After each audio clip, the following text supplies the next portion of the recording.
Hej och välkomna till ABG Investor Days. Mitt namn är Julia Sundvall, jobbar som analytiker här på ABG. Idag har jag Thomas Bergström med mig, vd på Byggmästaren. Vi börjar med en kort bolagspresentation följt av en Q&A. Varsågod Thomas. Tack Julia, kul att vara här. Välkomna hit denna morgon. Byggmästaren är ett investmentbolag och som investmentbolag så är affärsidén enkel. Det handlar om att förvalta och växa kapitalet så väl som möjligt och för oss är det vår balansräkning och vårt substansvärde. Börjar med lite fakta. Om den här funkar, ska vi se. Gör den inte, gör vi så. Lite fakta. Byggmästaren har ett substansvärde på 2,2 miljarder kronor. Vi har sedan vi blev ett investmentbolag 1 januari 2019 avkastat det kapitalet med i genomsnitt cirka 11% per år. Vi är sedan i sommaren 2024 noterade på Nasdaq Midcap. Har för någon dag sedan ett marknadsvärde på 1,7 miljarder och har drygt 2000 aktieägare. Vi letar efter det vi kallar för morgondagens kvalitetsbolag som har skalbara, uthålliga affärsmodeller, kapabla ledningar, goda marknadspositioner och bra förutsättningar för både organisk och förvärvsdriven tillväxt. I dessa bolag vill vi försöka komma in relativt tidigt och vara aktiva och engagerade långsiktiga ägare. Vår portfölj idag består av 7 bolag. Det är 5 onoterade och 2 noterade. Där de onoterade står för 2/3 av substansen ungefär. Byggmästare Anders J. Ahlström fanns en gång i tiden, slutet på 1800-talet. Han var då farfars far till Mikael Ahlström som är vår nuvarande huvudägare och min ordförande. Han var byggmästare nere i Helsingborg, gjorde en del jobb även här i Stockholm, bland annat Johanneskyrkan, en bit härifrån. Det här varumärket eller namnet återupptogs 2013 när Mikael Ahlström och 4 medinvesterare genomförde en fastighetsinvestering i Stockholm. Den investeringen hölls under 5 år fram till mitten på 2018 ungefär, där fastigheterna såldes med god förtjänst. Och sedan dess då, och vi säger 1 januari 2019, så har vi investerat i rörelsedrivande bolag och jobbat som ett investmentbolag. Vi hade en tid under de första 5 åren där vi var mer situationsdrivna, lite mer opportunistiska, genomförde ett antal olika investeringar som vi kände var spännande. Sedan förra sommaren ungefär så har vi tagit nästa steg i utvecklingen och försökt bli lite mer transparenta, lite mer förutsägbara, etablera en lite tydligare strategi. Och i samband med det så noterade vi oss då på Midcap. Vi bytte redovisningsprincip för att bli lite lättare att följa och vi började kommunicera mer. Och vi är nu inne i den nya så att säga 5-årsplanen. Vår modell för värdeskapande är att vi vill vara aktiva och långsiktiga ägare. Vi ser framför oss att vi fokuserar på en ganska koncentrerad portfölj där vi kan vara nära bolagen, känna ledningarna, känna verksamheterna och tidigt kunna hjälpa till och utnyttja olika möjligheter som dyker upp. Vi ser med fördel på så kallade buy and build modeller där vi och även bakåt i tiden i vårt nätverk har god erfarenhet av att komplettera organisk tillväxt med förvärvsdriven tillväxt som stödjer affären och som då kan accelerera tillväxten på toppen. Självklart med bibehållna och ökande marginaler. Vi är en ganska liten verksamhet, vi är 5 på kontoret, har en väldigt aktiv styrelse så att jobba i nätverk är väldigt viktigt för oss. Och det är tillsammans med andra ägare, med andra investerare, med ledningarna självklart och på olika sätt nyttja de nätverken vi har. Vad är då morgondagens kvalitetsbolag? Det är många som letar efter dem, det är väldigt hård konkurrens om dessa objekt. Självklart vill man att de ska finnas i en växande marknad, det blir mycket enklare då. Vi letar efter bolag som finns på en bra plats i värdekedjan. Det vill säga var i värdekedjan finns vinsterna i en viss bransch eller en viss sektor. Det viktigaste av allt kanske är att de leds av engagerade, duktiga, investerade ledningar med goda incitament, entreprenörer. Vi ser med fördel på att bolagen erbjuder produkter och tjänster som fyller verkliga och växande kundbehov över tid. Och givetvis så behöver de ha en rimlig värdering när vi kommer in och en väl avvägd riskprofil. Vi har lite tydligare då i vår så att säga, nya femårsplan specificerat vad vi söker i ganska brett intervall, men vi tror att en instegsinvestering för oss i nya investeringar bör vara 50 miljoner uppåt. Och över tid så ser vi att vi gärna investerar upp till kanske 300 miljoner i en investering. Och vi vill vara en stor och aktiv ägare. Och det kan betyda väldigt mycket beroende på storlek och situation. Och vi äger ju alltid mellan 15% idag och 92% i de bolagen som vi finns i. Men jag tror den flexibiliteten är någonting som kan vara en liten fördel för oss. Det är en väldigt konkurrens om den här typen av objekt, så att hitta differentierande aspekter som gör att man kan komma i en annan situation är väldigt viktigt. Och det blir då självklart att för att vi med det här kapitalet ska kunna bli en stor ägare i fina framtida kvalitetsbolag så behöver vi komma in ganska tidigt och identifiera de här spännande bolagen. 75% av vår substans är 2 sådana exempel som vi gärna vill komma in tidigt i. Tar vi till att börja med SafeLife som är vårt största innehav, så kom vi in i det tidigt 2020 under pandemin faktiskt, när vi hade träffat 2 väldigt, väldigt spännande entreprenörer och bolagsbyggare som hade en idé om att konsolidera distributionsmarknaden för hjärtstartare. Och då är det hjärtstartare som finns i sådana här miljöer, det vill säga allt som är utanför sjukvården, som de stora tillverkarna i den här sektorn attackerar genom distributörer i hela världen i princip.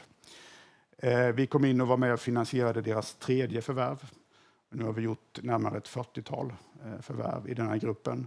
Och nu är det här legala siffror för 2024. Vi är uppe nu på en proforma-omsättning på ungefär 2,5 miljarder. Började i Sverige. Upptäckte rätt snabbt att det ser likadant ut i Europa. I Benelux, i Tyskland, UK, Irland. Och expanderade i Europa. Fick sedan då via, som det ofta är när man driver buy and build. Man förvärvar ett bolag som sedan i sin tur visar in nya möjligheter. Kom in i Kanada och sedan ner i USA. Så att vi är då, tror vi, störst globalt som specialistdistributör av hjärtstartare, utbildning och relaterade produkter. Vi är 2 i USA, vi är solklar 1 i Europa, solklar 1 i Kanada och 1 totalt. Väldigt spännande bolag. Vi äger 30% i det här. Det är värt en dryg miljard av de 2,2, så kan man räkna själv att det är viktigt. Och här är jag själv ordförande och ligger väldigt nära, jobbar tillsammans med killarna. Och här ser vi fram emot att vara ägare under lång tid. Vi tror att det kan fortsätta utvecklas väldigt väl. Ett annat bolag noterat är Green Landscaping. De kommer hit lite senare idag tror jag. Klockan 11 så är Marcus som är ny CFO här. Där kom vi in 2018. Det var vår första investering som investmentbolag. En situation som också passar en flexibel aktör som oss, där det riskkapitalbolag som hade satt bolaget på aktiemarknaden ville sälja ut sitt överhäng. Och vi och en annan investerare, Staffan Salén, delade på den posten. Och vi har sedan dess ägt ungefär lika mycket. Initialt cirka 20% var och sen har vi successivt spett ut oss till ner mot 15-16%. När vi kom in så omsatte bolaget strax under 1 miljard, tjänade 25 ebita. Och nu kommer Marcus berätta idag att det blir väl strax över 6 miljarder i år sannolikt och dryga 500 miljoner i ebita. Också gjort många förvärv, 60-tal förvärv genom åren. Finns i Sverige initialt när vi kom in, sen öppnades Norge, sen öppnades Finland, Litauen, Tyskland, Schweiz och intressant marknad, drivs också av strukturella megatrender.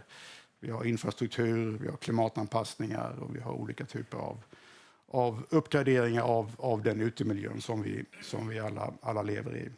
Så det är våra 2 största innehav, står för 75% av substans. Sen har vi ett antal andra, 5 stycken av varierande karaktär, storlek, som vi jobbar aktivt med.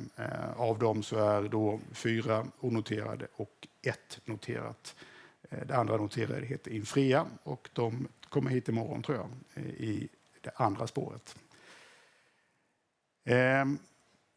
Dubbelklickar vi på vår prestation under de sista åren då sedan 1 januari 2019 så har vi som jag sa vuxit substansen med genomsnitt då 11%. Totalt sett, allt inräknat. Vi hade ett substansvärde nu sista mars på 297 kronor, ner något från Q4. Vår aktie har under den här perioden utvecklats något lägre än substansvärdet, vilket då betyder att rabatten har ökat något. Uppgick faktiskt till 19% häromdagen. Och det är lite mer än aktiemarknaden i stort. Så när det här utan utdelningar så ska man vara rättvis och ska man nog säga att aktiemarknaden som helhet har haft en lite högre utdelning än vad vi har haft. Det har varit ganska speciella år det här får man säga för alla som investerar och jobbar med företagande. Vi hade låga räntor från början, sen fick vi en pandemi. Räntorna blev ännu lägre, värderingarna på sina håll blev väldigt generösa.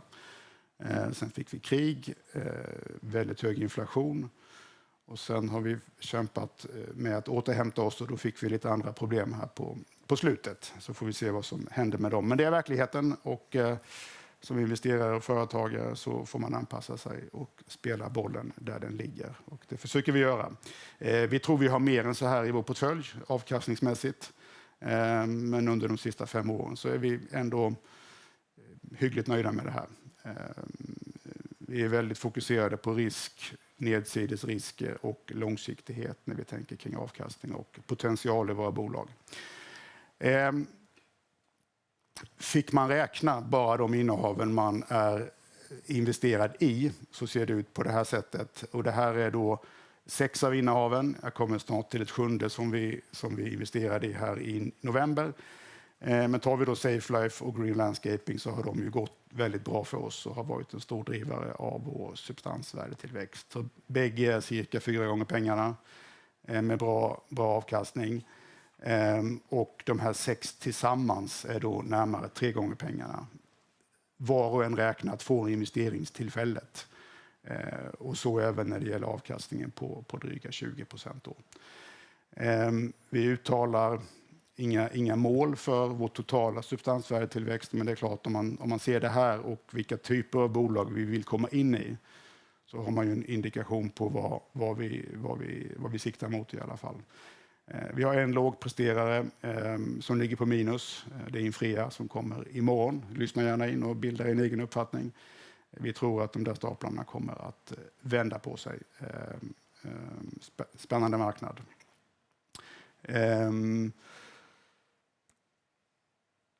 Vår styrelse leds av Mikael Ahlström, då vars farfars far la grunden till namnet för länge sedan. Väldigt bred erfarenhet i den här kretsen av investeringar under många decennier. Lägger vi ihop allting så tror jag det är ganska många år. Mikael är ordförande, största ägare. Stefan, min företrädare, sitter kvar i i styrelsen, Hidayet, Gerda och Georg med sin långa erfarenhet och nätverk. Inte bara i Sverige utan även i Finland och i hela Europa. Stort stöd för oss i verksamheten och mycket kunskap att dra på i den här kretsen. Ägarstrukturen koncentrerad. Man kan lätt konstatera att pilotskolan gäller här. Så att vi har fortsatt de 5 grundarinvesterarna som de 5 största ägarna. Jag tror knappt det har rört på sig sedan 2013 där. Så att Mikael största ägare, Kari stadig, lång industriell erfarenhet, koncernchef i Sampo i många år, väldigt erfaren investerare, nummer 2. Och sen har vi Martin Bjäringer, lång erfarenhet, Georg och Kalle Rosvall som är de 5 grundarinvesterarna. Och sedan så har även Stefan och jag kommit upp på listan och vi har våra vänner på Spiltan också i ägarlistan. Tillsammans med drygt 2000 andra då. Men en stor del av kapitalet sitter bland topp 10. Så att vi har verkligen eget kapital i detta.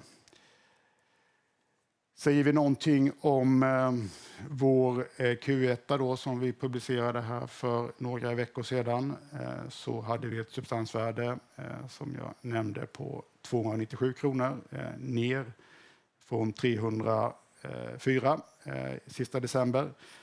Framförallt, eller totalt sett drivet av ett rätt svagt kvartal för Green Landscaping som stod faktiskt för hela nedgången. Sen var det en del plus och minus i den onoterade portföljen. Safelife var oförändrad värderingsmässigt Q4 till Q1. Och vi hade vid utgången av Q1 60 miljoner i kassan. Man kan se här då på koncentrationen i portföljen att Safelife här är uppe då på 48% av substans. Nu är den enkla lösningen att de andra bolagen går bättre så att vikten kommer ner lite. Och vi tycker väl att särskilt Green Landscaping förtjänar en högre värdering än vad de idag får. Men sånt är livet. Så att de får jobba på. Vi gjorde under Q4 en ny investering, vår 7:e, i ett litet onoterat innehav som heter DP Patterning. Finns nere i Norrköping och jobbar med en ny teknologi till en väldigt beprövad marknad för enlagers kretskort som finns globalt, stor marknad, växande marknad och som traditionellt produceras med andra metoder. Och DP Patterning har under 10-15 år utvecklat en ny metod, ny teknologi, proprietär teknologi för att utveckla dessa med så kallad torretsning eller fräsning. Så DP står för Dry Phase Patterning. Och det är en metod som sänker kostnaderna för kunden, förbättrar klimatavtrycket och ökar prestandan jämfört med alternativa tekniker. Vi gjorde investeringen i november på ett sätt som ofta passar oss. Vi gjorde den i 2 steg. Så vi investerade först 25 miljoner kronor i huvudsak nyemission. Det var några befintliga aktier med option på att göra lika mycket till innan sista juni här om några veckor. Då kan vi lära känna bolaget, bestämma oss för om vi vill fortsätta investera. Nu har vi arbetat med det här gänget i 6 månader. Vi har ännu inte tagit ställning till optionen. Det är därför man har en option. Man väntar till man behöver fatta beslut. Men bolaget har under första kvartalet börjat serieleverera till en stor internationell kund. Hade väldigt bra tillväxt då första kvartalet jämfört med föregående år och vi tycker det ser lovande ut och tror att det här kan bli ett stort bolag. Men det är tidigt och det är ett ganska litet bolag. Vi äger nu dryga 40% i det här. Skulle vi nyttja optionen så kommer vi komma upp en bra bit över 50%. Det återstår att se. Varför ska man då investera i Byggmästaren? Man kan börja med att fråga sig, ska man investera i investmentbolag? Och det ska man absolut. Det är en väldigt bra grundplatta och en bas i en aktieportfölj. Och i ett aktieägande land som Sverige så är det här ett givet inslag i alla portföljer. Vi tror att vi kan vara ett av de investmentbolagen som privatpersoner, family offices, mindre investerare kan ha i sin portfölj. Vi har mycket eget kapital i det här. Man får en professionell förvaltning av ett antal innehav som vi vaktar noga. Vi jobbar långsiktigt. Vi har en historik av god avkastning. Vi har en fin portfölj och vi ser att vi kan bidra med kunskap och erfarenhet i de här innehaven som vi arbetar med. Så vi avslutar det här med att välkomna nya aktieägare, givetvis. Tack Julia. Tack Thomas. Toppen. Jag har några frågor till dig. Om vi börjar titta på 2025. Ni har en stark balansräkning och jag antar att ni tittar på nya förvärv. Har ni någonting att säga hur många ni tittar på och vad ni tittar på? Vår första prioritet är alltid de befintliga innehaven. Det är där vi lägger mest tid. Vi är aktiva ägare, engagerade i alla 7 styrelser. Jag är ordförande i mer än hälften, ledamot i de andra, så det tar mest tid. Sen tittar vi naturligtvis på nya saker. Vi har en process för att hantera inkommande propåer i lite olika steg, utvärdera dem.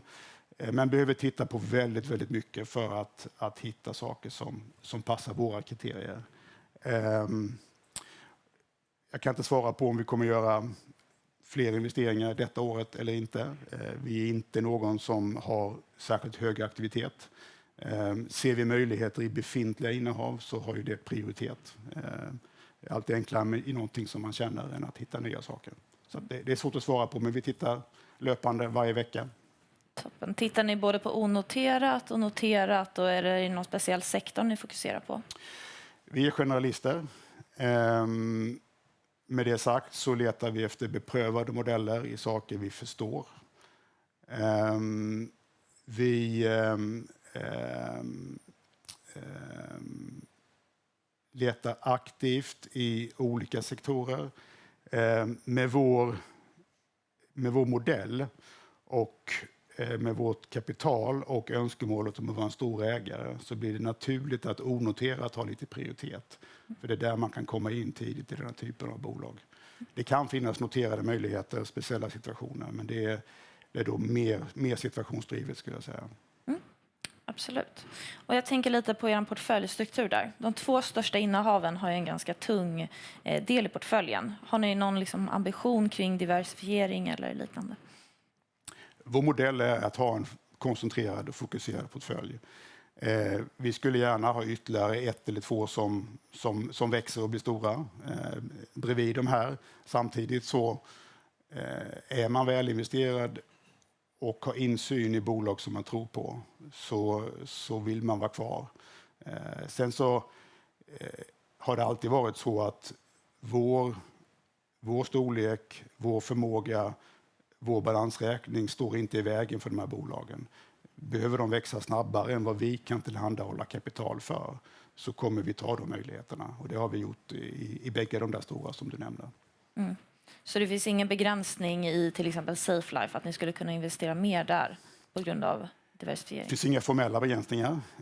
Givetvis har vi diskussioner om koncentration och hur stort det kan bli. Givetvis har vi det löpande. Nu är intresset för det här bolaget stort och deras möjligheter är väldigt stora. Jag tror att det kommer komma ett tillfälle när vi hittar olika strukturer på det där. Det är viktigt för oss att vi hittar strukturer där vi kan fortsätta jobba med det här bolaget. Sen kommer vi inte äga 30%. Men vi optimerar för värde och inte för ägarandel. Toppen. Då tackar jag dig så jättemycket Thomas för att du kom hit idag. Tack för idag. Tack så mycket.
Hi everyone, and welcome to ABG Investor Days. My name is Nikola Kilanowski, and I'm an equity research analyst here at ABG. With us today, we have the CFO of Verve Group, Christian Duus. Welcome. Thank you. The idea is that Christian will present to us Verve Group for around 15 to 20 minutes, depending on the length of the presentation, and then we will follow up with a brief Q&A. So with that said, Christian, please, the floor is yours. Thank you very much. Happy to be here. Happy to try to give an overview of what Verve is and why we exist. So, what does Verve do? Essentially, we provide software that facilitates the placement of digital ads. So when you see a digital ad on your mobile phone or your computer, on a tablet, excuse me, we provide some of the software that determines what you see, when you see it, how many times you see it. That ecosystem is what we're part of. Why do we exist?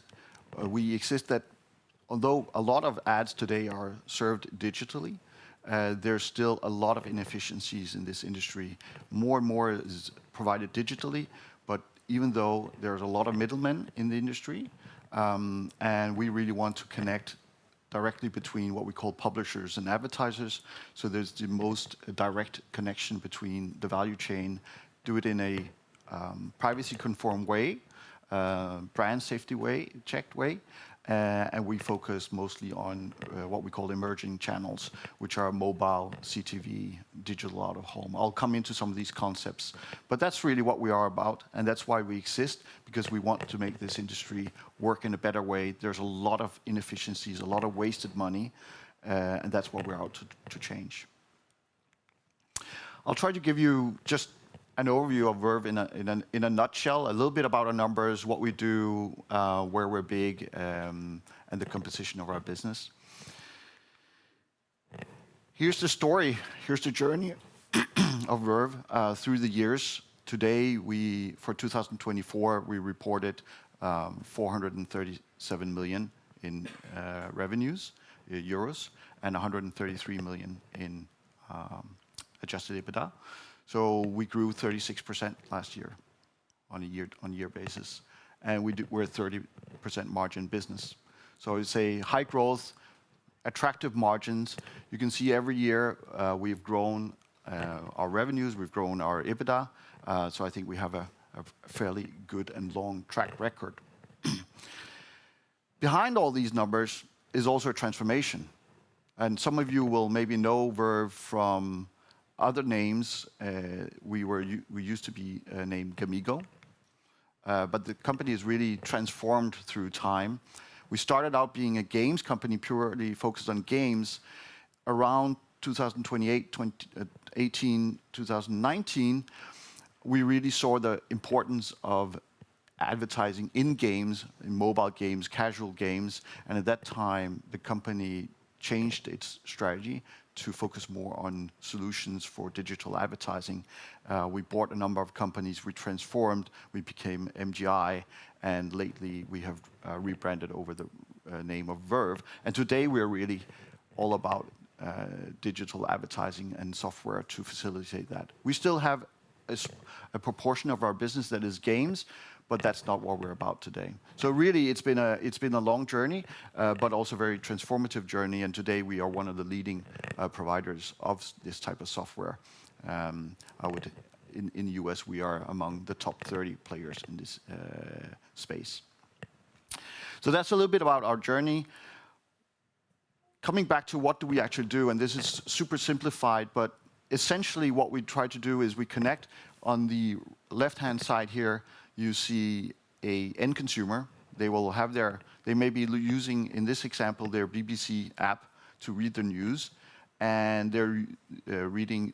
Let's say, assume this is a male reading about sports, and really what we try to do is to facilitate that this person gets the right advertisement. And you'll see here a number of different advertisers. In this particular case, where it's around football and sports, Adidas would be probably the one that is most interested in paying to show an ad to this person. That's really what we do. We just provide software that digitally targets and ensures that the right ads comes to the right receiver. And this market works as an auction. So this is the simplified version. The actual way it is done is much, much more complex, and there's a lot of digital, different software. I think I don't want to go into all the depths of it, but think about it as an auction. So what is special about us is that we, on 65,000 different apps, we can detect when a person is in the app and when there's an opportunity to show an ad, and we send that signal out to the ecosystem, and then we solicit bids to who wants to pay the highest price to show an ad. And the more information we can provide on who the user is, the bigger price we can obtain from the market and thereby provide for the publisher. We do that on mobile devices, we do it on laptops, we do it on tablets, increasingly CTV, digital out of home. Digital out of home is when you go through an airport and you're seeing a digital screen, and increasingly also audio, which is Spotify would be the most known example of you're actually listening to music and you get an ad through that. That's what we do. And our uniqueness is really on the side here, which is around connections to mobile phones. That's where we're strong, where we're very different. We have connections, direct connections to 65,000 apps, and that makes us one of the leaders, and especially the leader in the US on the Apple iOS platform. We're consistently, besides if you subtract Apple, of course, we have the highest market share of inventory in the US. We do this at scale. So as I mentioned, 65,000 apps we're integrated with. We can connect to 200 million CTV screens in the US. We can reach with all our universe, we can reach 2.5 billion end consumers. Last year, we served 940 billion ads. That's 2.6, on average, that's 2.6 billion ad impressions every day. So you understand that this is a really a system, digital system and software that works at high scale, and a very comparable would be the financial markets and clearing of the financial markets. It's at those dimensions, and you can only do that through very advanced technology, AI technology, machine learning. Originally, it was built on machine learning. Today, it's using more advanced algorithms from AI, which basically tries to match the best ad for the best person. As I said, our main business is really providing what we call publishers and app developers, so the ones that offer out inventory. It could be a newspaper, it could be a news app, it could be games apps that want to earn money through advertisement. They will contact us, we will set them up, and that is really what we call the supply part of the business. So we offer out the inventory. That's 73% of our business. We also do the other side, what we call the demand side of the business. That's today roughly 30%, 27% of our business. Most of our business is in the US. There's historical reasons for that. It's also the biggest market in the world. And the majority of our business is there. So we're really a significant player in the US business, but also building international presence. And we are mostly on mobile. The vast majority is mobile. We also do some CTV, 9% is CTV. We don't do a lot of display. I'll come back to that. Display is really the classic when you're reading, for instance, your newspaper on a laptop like that. That's what display is. So we try to focus on the verticals that are growing and where most people are spending an increased amount of their time. As I mentioned, we have high growth. We've been growing significantly through the years, 36% last year. If I share a little bit with you what is driving this growth, there's a number of vectors, and I'll try to just move us through those in quite some speed. There's essentially four things that are driving our growth. Number one is we are in the right growing segments of the market, i.e. mobile and CTV. Those are where more and more consumers are using their time, and therefore is also where more and more of our marketing dollars and marketing campaigns are focused. So that's fundamentally that we're in a well-structured place. We have proven to both be able to take on board new customers and grow our existing customers. So there's a level of growing through our customer base, which is something we've done both in times where the industry has grown, but also in times where the industry has had adversity and campaign budgets have gone. That's actually where we've probably taken most market share. So we take market share, we're growing significantly faster than competitors, or some of our competitors, just to be precise. We're doing a lot of innovation in terms of products. I'll come back to that. We are focusing especially on technology that enable us to serve ads where you don't have an identifier. You will maybe sometimes hear about a cookie, a third-party cookie. That's that little piece of thing that is installed on when you're web browsing that tells you about what the person is. We can do that without that tracking because we have other ways of doing that. I'll come back to that. And then we also grow through the more supply we have, the more interesting we become for the demand side. The more demand we have, the more interesting we become for the sell side. So there's a big scale game in this, and there's huge network effects, and that's also why the industry is consolidating in the US and in general in the world. I'll quickly try to go through those four levers, but starting with market growth, showing you where we operate and where we don't operate. So here on the left-hand side, we are really focusing on emerging channels, mobile, CTV, digital out-of-home, as I mentioned. There's a lot of other channels, digital also channels, where there's marketing dollars are being spent. We don't focus on that. I'm now getting a little bit of a error message here on my computer, but let's see if it doesn't work still. So we try to be very focused because we can't do everything. We try to be really where the market dollars are traveling, and you'll see that. Yeah.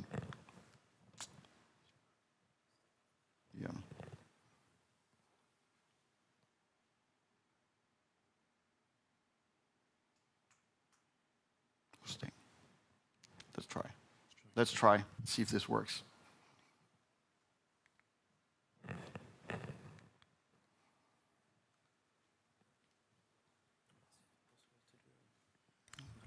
No, that's Yes. okay.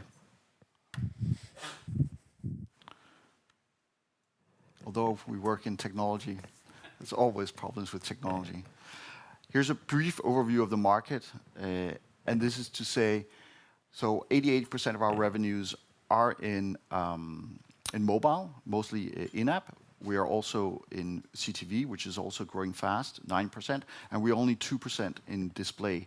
Display used to be the big part of the market, also the fastest growing part of the market, but today more and more of the marketing dollars are being spent on mobile, CTV, audio.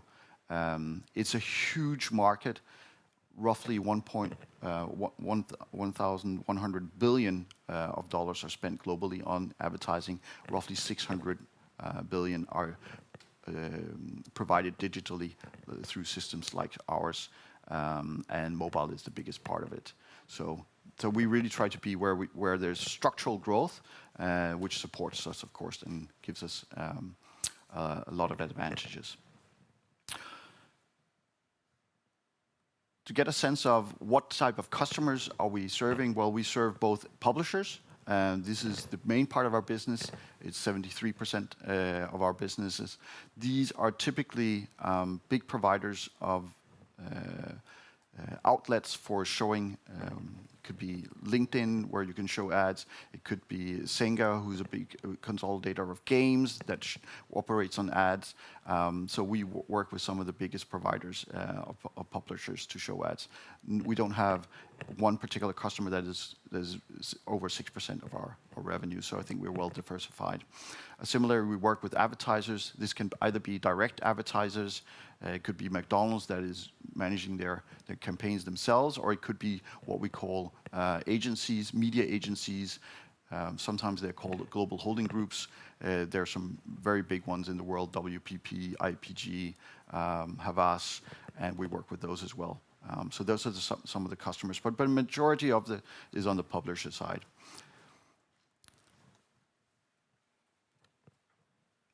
Oh, sorry, let me just go back here. And as coming to this point about growing our customers, you can really see here how we've grown through the last couple of years. If you take here on the right-hand side, lower on the net expansion rate. So this is really how do we grow our existing customers. It's index 110 here for the last quarter of 2024. That means we have grown our existing customer base year on year 10%. So we grow with our existing customers. Above is a chart on how many new customers we're taking on board. We're only measuring here the very large customers which use more than 100,000. So we call them software clients. And you can see really a big addition in number of customers. Over the past year, we've added 400 customers. And that means not just customers of any size, but really customers that are scaling. So this is really two ways that we have grown significantly to add and expand our customer base. Coming to our products, and this is probably what makes us really unique, what we are especially good at is driving and targeting on the iOS environment. That's because we have technologies that are enabled to show ads for people that do not allow consent. So today, actually, if you're on an iPhone, like I am, 80% of the users either don't provide or give access to consent to what we call identifiers or cookies. And also, Apple has significantly reduced the amount of identifiers that you can actually track. So our technology is specifically good to match and find contextual relations with where you should use the ads. I'll give you an example. So it just happens to be that if you have a weather app and it just happens to be very good to target weather apps in the morning, 10 to 11 in the morning, with diapers. And you think, why is that? But the reason is that there's a high proportion of parents who have had their newborn. They will check the weather before they go to the park and stroll their children. So there's these relationships where does ads work, where do they not work, and that's what we're very good at. And our technology, which is ID-less, can target, and we've had significant success. You can hear 46% growth of our revenues in that part of the market. Another type of product that we're very proud of is what we call Atom. So Atom is anonymous targeting on mobile. What does it do? It's when we have a small piece of software that goes into the app. The app developers install a small piece. That's how we can see if there is an ad. But increasingly, we have also built technology that can pick up the different motion sensors of the mobile. It all stays on the mobile. It all stays on the mobile. It's not sent out into the ecosystem, but we can see, is the person moving? Is the person moving at what speed? Are they, for instance, jogging? Are they bicycling? We can see what their categories they are looking at on the web. What time are they awake? What time zone are they in? All that information is then grouped, and then, for instance, if we can see a person who's very sports active, is very much out in nature, we can categorize them, say, this is an active sports person, probably a nature lover. And then what we do is we can categorize this person in an audience. They will always go into an audience that is minimum 10,000. So you can never find back. You can never that's why it's privacy conform. You can never track back to the original user. But then what we can do is, for the advertiser, we can say, if you want to sell outdoor gear, here's a very high likelihood that here's an audience of 10,000 that you can target. There's a very high likelihood that these individuals have a high interest for outdoor nature or sports activities, for instance. So this is a piece of software we've developed. It's been 4 years in the making. It's privacy conform, it's patented, and it's really one way to target advertisers, but in a very privacy conform way. So this is, to our knowledge, we're the only ones that have anything like that. It's also patented, and it gives us a huge advantage to be able to serve ads for those that do not allow tracking. So that was a little bit about our technology, where we operate, our customers, briefly about our financial profile.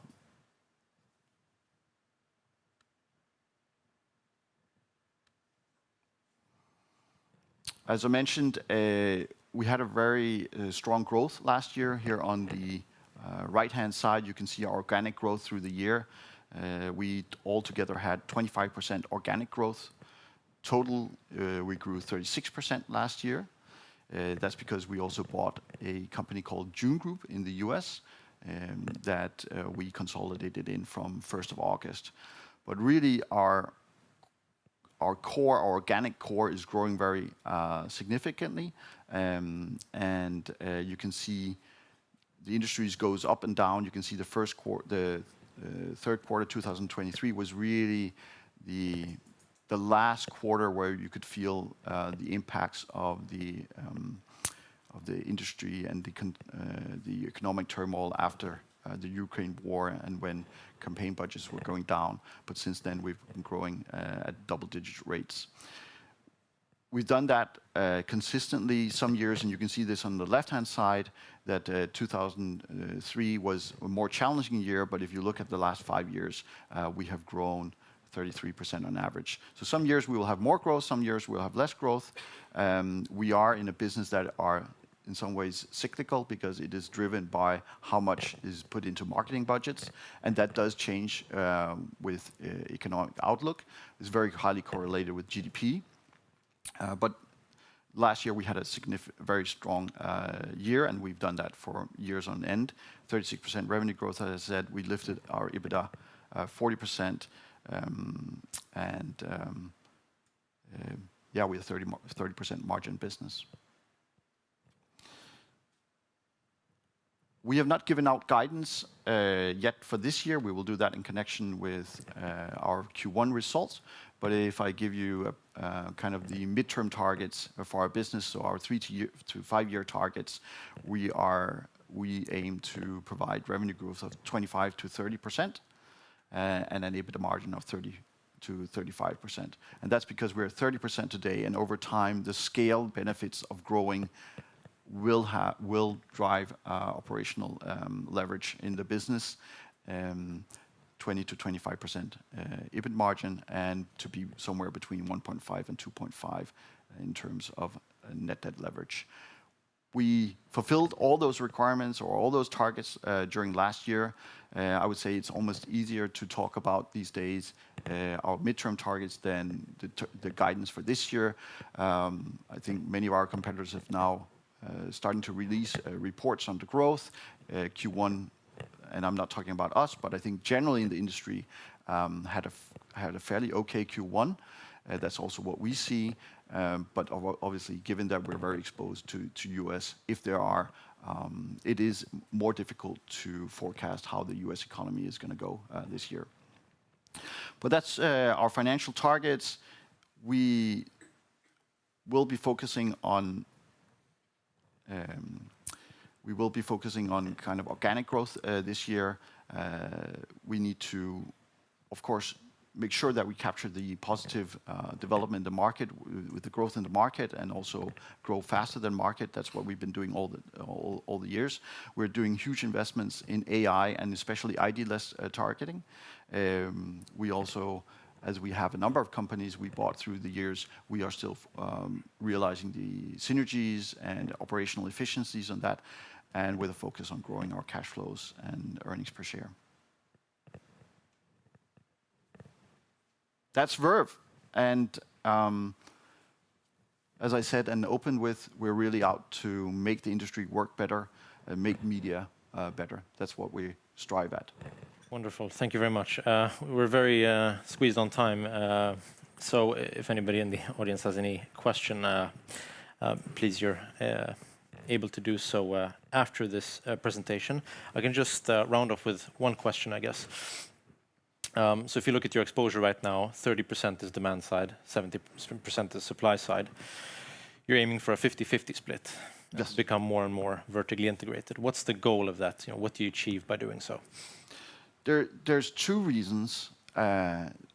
So the systems that we provide, which are more on the supply side,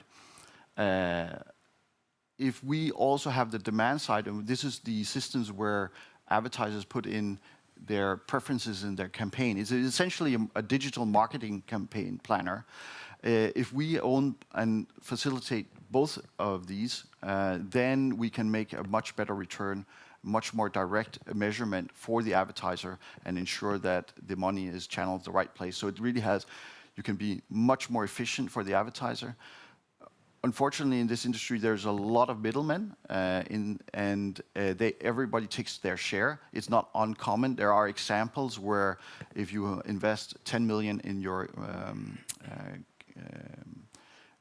marketing budget, that actually only 20% of that 10 million, so 2 million, is actually buying inventory. We know that because there's ongoing cases against Google in the US from the DOJ. And we know that in certain cases, Google takes 80% of the value chain. So we believe we can do that much more efficiently, provide a much more efficient and much more value to the advertiser. That's number one. Number two is we earn a fee for providing the software on the publisher side. It's a revenue share. If we also provide the technology on the buy side and demand side, we essentially capture more of the value chain, and that increases our revenues. So it's a value chain expansion for us as well. And then there's the network effects. The more valuable, or the more demand we have, the more interesting we are for supply partners, and vice versa. Wonderful. Thank you very much for that exhaustive answer. And thank you, Christian. Thank you to everybody else for listening in. Thank you.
Good morning and welcome to the ABG Investor Days.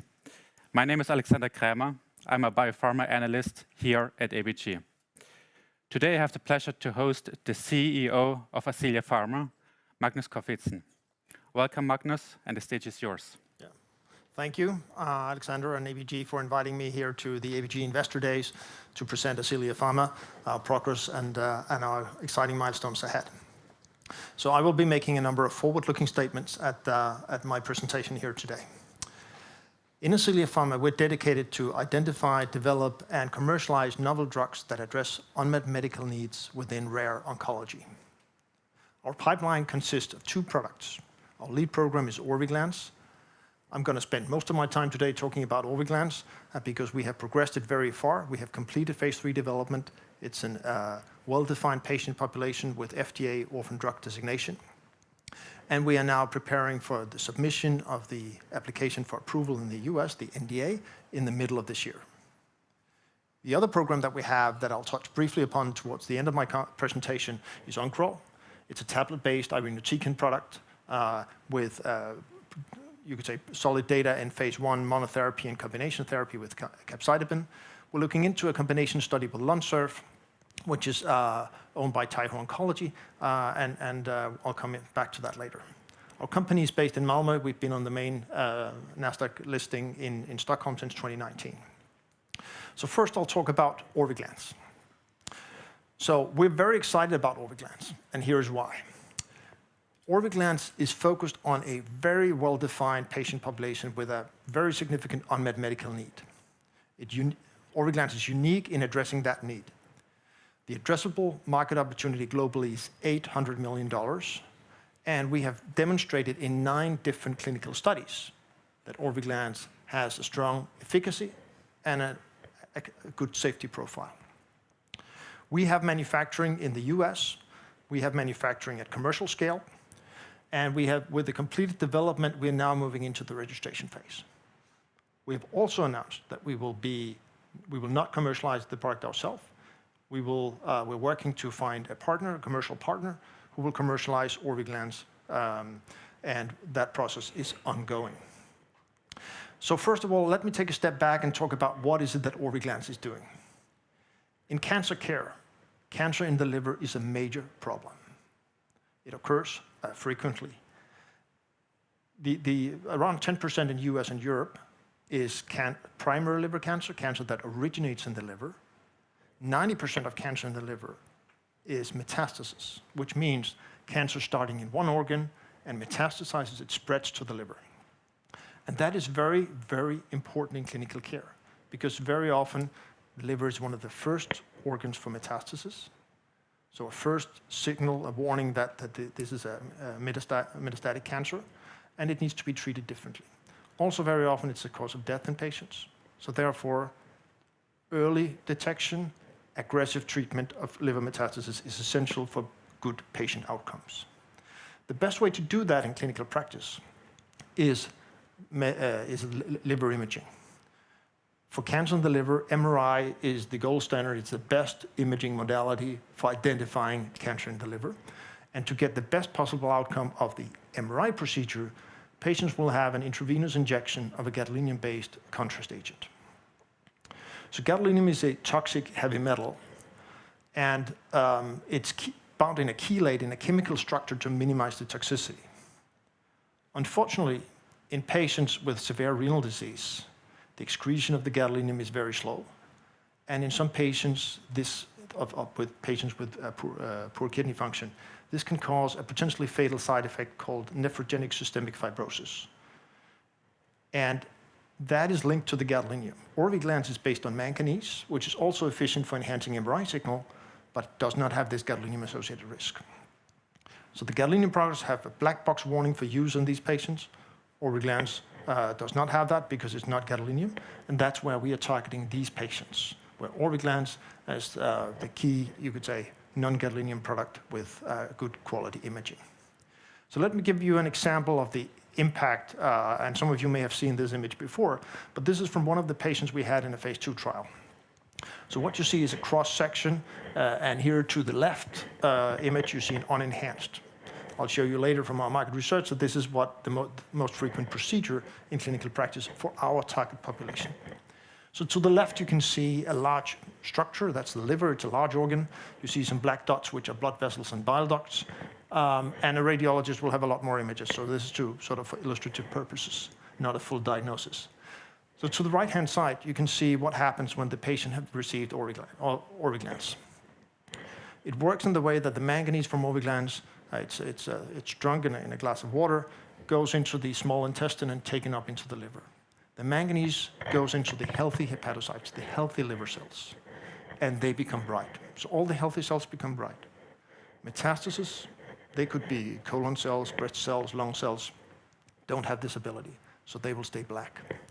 Also primary liver cancer, as we have demonstrated, will stay black. So you can see the ring marked by the orange ring. That's a metastasis that was not visible on the unenhanced, which is what most patients are getting today. Overlooking cancer spreading to the liver has fatal consequences for patient outcomes. So therefore, this has a very meaningful impact on patient care and survival.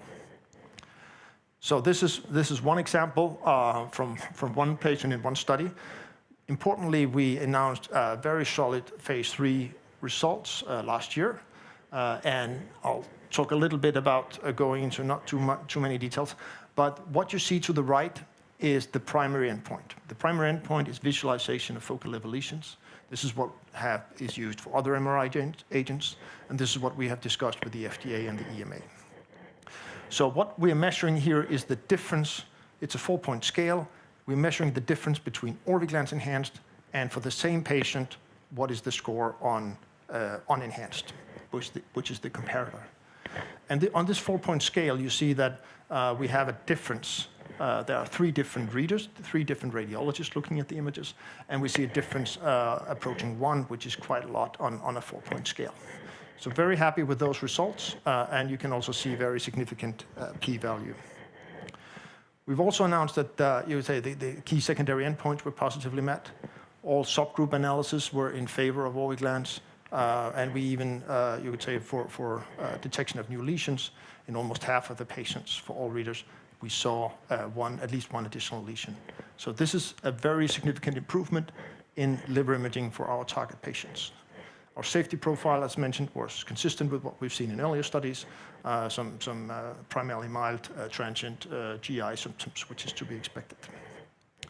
So very strong results. Then we took those results and a lot of other information to the FDA. We had a meeting with the FDA in the Q1 to go through the structure and all the analysis for the NDA application that we will send in the middle of this year. The feedback from the FDA was you would say, in line with our previous conversations with the FDA. We got some very good concrete feedback in terms of how exactly they wanted the final bits and pieces put together. We are working very hard to get that in place. So hopefully we can put in an application that is exactly how the FDA would want it to be. So the NDA is a very significant file, so it is a lot of work. We are consistent in terms of keeping our timeline middle of this year, which as previously as announced is July 1st, plus minus 6 weeks. So what goes into the NDA? It goes into a summary and analysis of all the clinical studies, all the non-clinical, the animal studies, the lab studies, and all the manufacturing data. We are well on track. Things are looking good. It's a lot of work, and we are on track for meeting the timeline mid this year. We've met the timelines on the clinical study report from the phase 3 study and getting the meeting with the FDA and announcing the outcome of the meeting. So well on track, very excited to be moving into the NDA process with Orviglance. So beyond, once we have the approval, it's about commercialization. And the global addressable market is $800 million. It's a focused subset of all the patients that receive liver imaging, but it's a very fragile patient population that has special needs, and Orviglance is well positioned to address those needs. We have also announced that we will be commercializing through partners. That's a long process. Basically, we want a partner that is really dedicated and is willing to invest significant, not only in hopefully payments to Ascelia, but also investing in making a very successful launch. If and when we have a partnership, we will work with our partner to make sure Orviglance is a success. And you could say it's a 10-month review timeline. So if we submit this year, the launch is going to be next year. And it's going to be meaning that any royalties and commercial milestones is pretty close by in time. So the commercial opportunity is very attractive. It's not like we are educating the radiology community about risk with gadolinium. They are well aware that gadolinium has its risk. For most patients, it's safe, but it does have its risk. And NSF is the most significant and severe side effect. Therefore, clinicians today and for a number of years have used mitigation strategies in terms of how can we avoid exposing patients who may or may not have a disease that come into our radiology clinic or hospital, and we need to diagnose them, and they should come out better, not worse. So what they're doing, as we have demonstrated here in our market research, is that they do an unenhanced MRI in most of these patients.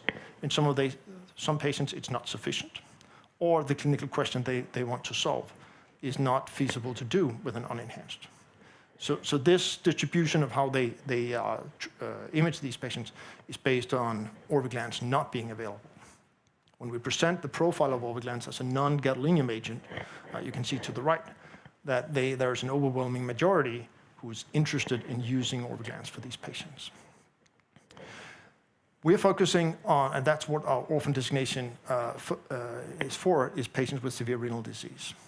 But the underlying, you could say, concerns and discussions in radiology is that gadolinium also, whenever it's injected, regardless of how well the kidneys are functioning, some of the gadolinium is deposited in the body. And it will stay there for a long time, maybe permanently. So there is a lot of ongoing investigations requested by the regulatory authorities into the safety profile of the gadolinium. It deposits in the brain.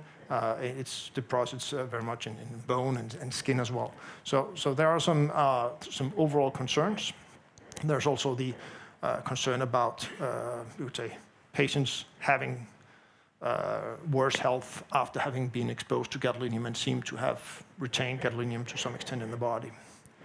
Another important issue that is increasingly gaining attention is the fact that whenever we inject gadolinium in patients, it will be excreted through the urine. The urine goes into our sewage system. That means the gadolinium goes into our drinking water.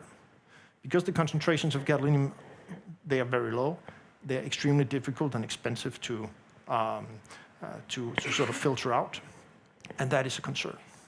There are a number of publications showing that gadolinium in drinking water close to medical institutions is increasing significantly over the last few decades. So certainly something to look out for. Manganese is you could say, much less of a concern and will already be filtered and adjusted through the filtration systems available today. So the industry is you could say, finally reacting. Gadolinium has been in the market for decades.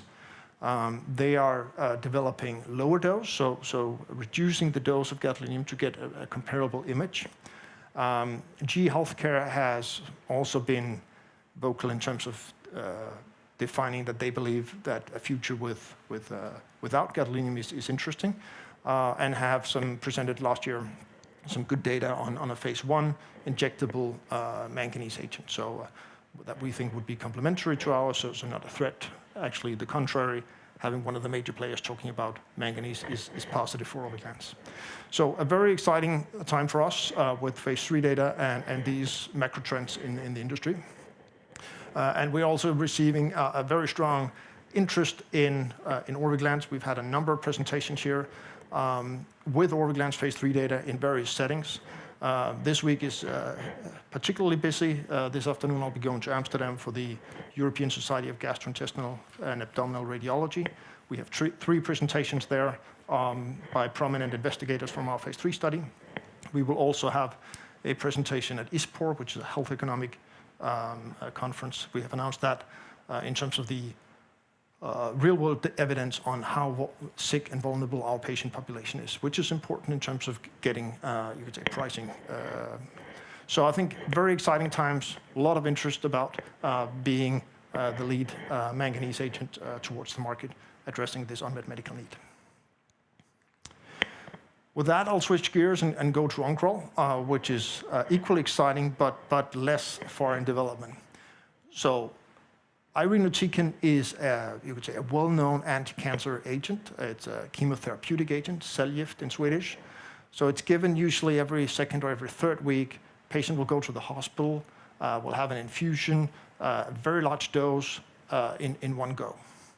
When you get a very large dose, you get a very high peak concentration immediately, and patients report very, very significant side effects in the first few days.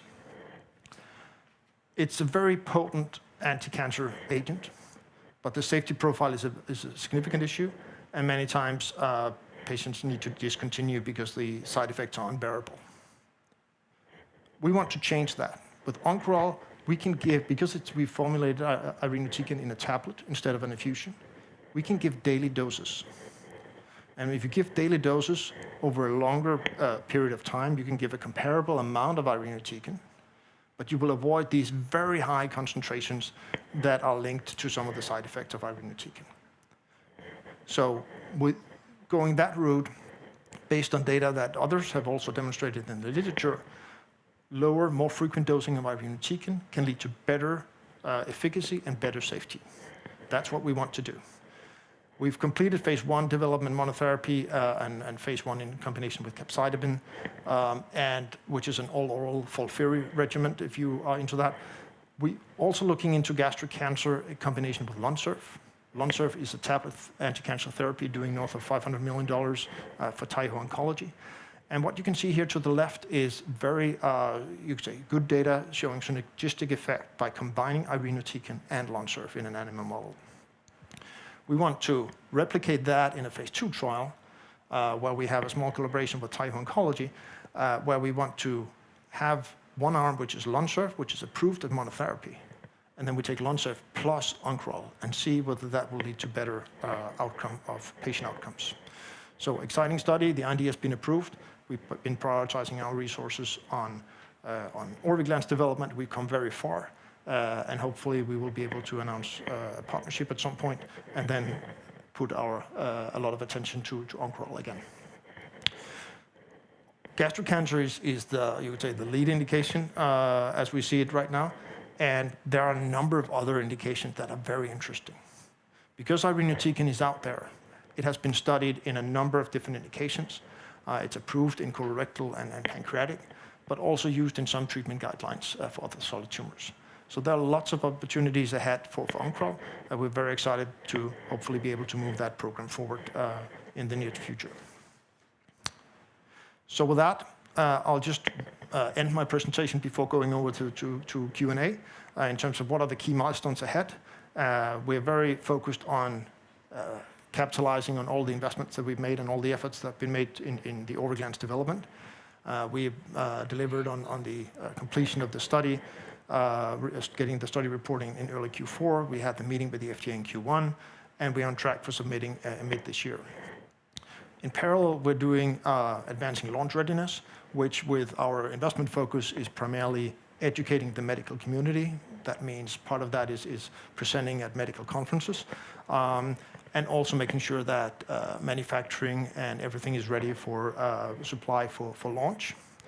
And then, of course, also working to secure a partnership. Finding a commercialization partner for Orviglance is a key milestone for us. So with that, I'd like to start the Q&A. Thank you very much, Magnus, for this very interesting presentation. Now we start with the Q&A, and I have a couple of questions. Magnus, of course, it's in all the newspapers these days, Trump's new policy of the so-called most favored nation pricing. And I would like to hear your opinion and your thoughts maybe, because I mean, it's of course very early days. It's hard to say anything specific about it, but I would just like to hear your thoughts about like how this new Trump policy could potentially impact and Orviglance next year once it is commercialized. Yeah. Thanks for the question. I think, to be honest, I probably know as little or as much as anyone else about how that's going to be implemented in any way or form. I think overall we are in a good position for, you could say, these geopolitical changes. We've been thinking a lot about that for a number of years in our supply chain strategy. Our manufacturing is in the US. So if we continue to see high tariffs between US and Europe, we will be in a good place for the US market, which is our key priority. It's the largest market globally. I think in terms of, I think it's been a discussion for decades that the US drug prices are higher than the rest of the world. I understand why Americans want to change that. The cost of commercialization and the structures they have are also more expensive. So if you look at profitability, some things have to, if you cannot just change one part of the equation. I think that is also interesting to see how those discussions will develop. So I think we are in a really good place. US is our key product if it's reference pricing.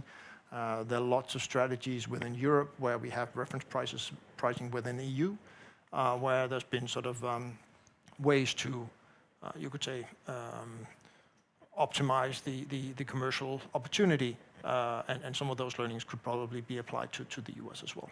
Mm-hmm. I see, great. And my second question relates, I mean, you mentioned it just right now, the commercialization in the US, the process there, and also a little bit like your the target, like the KOLs there in the US, the radiologists, like the big clinics that really have these kind of patients. And of course, these patients are very frail, they're very complicated due to the kidney problems.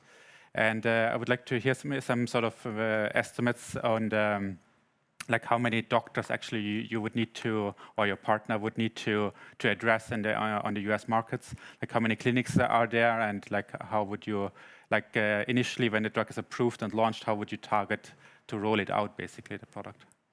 Yeah, so we, a couple of years ago, we were planning to launch Orviglance ourselves in the US, which means that we made a lot of investment into understanding the pricing and market dynamics. What is, you could say the heat map, in which institutions are the patient present and so forth, which means that we have, a very solid data package and plans that we will obviously share with the partner and work together to support them in the commercial efforts. So the data we have show that 75% of the patients in the US are at 400 medical accounts, which means the large hospitals have the vast majority of these patients because they both have usually cancer and severe renal disease. And as you say, they need special attention. And you don't want to do that if you are, you could say, a small institution. You want to refer them to a larger place. That also means that we know, you could say, I think we've shared that it's around 2,000 radiologists in the US, relative to those 75% of the market. And that's a pretty meaningful, focused launch, where I think the economics of that is going to be attractive for a partner. So I think all of those plans are, you could say, we have an outline of the plans. Obviously, we need a commercialization partner with the muscle and the infrastructure to roll it out, be very efficient. And then we will, if they don't have the relationships already with the KOLs that we are speaking to and have been speaking to for years, who are very excited about Orviglance, we'll make the introduction and that will continue kind of seamlessly. Great, very interesting.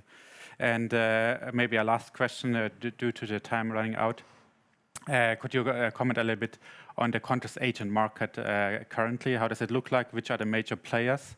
And you talked a little bit about the current, like the philosophy of these big players, how they think about innovation in the market. I mean, there's some efforts with this kind of half-dose gadolinium, which you mentioned they don't solve the problem. But like, what is the kind of who are the major players, and what kind of products are really the big sellers at the moment? Yeah, so gadolinium agents have been on the market since early 90s, and then there have been some improvements. So the key players, it's GE Healthcare, it's Bayer, it's Bracco, a private Italian company, and Guerbet, a French small listed company. So they are sort of leading the gadolinium space.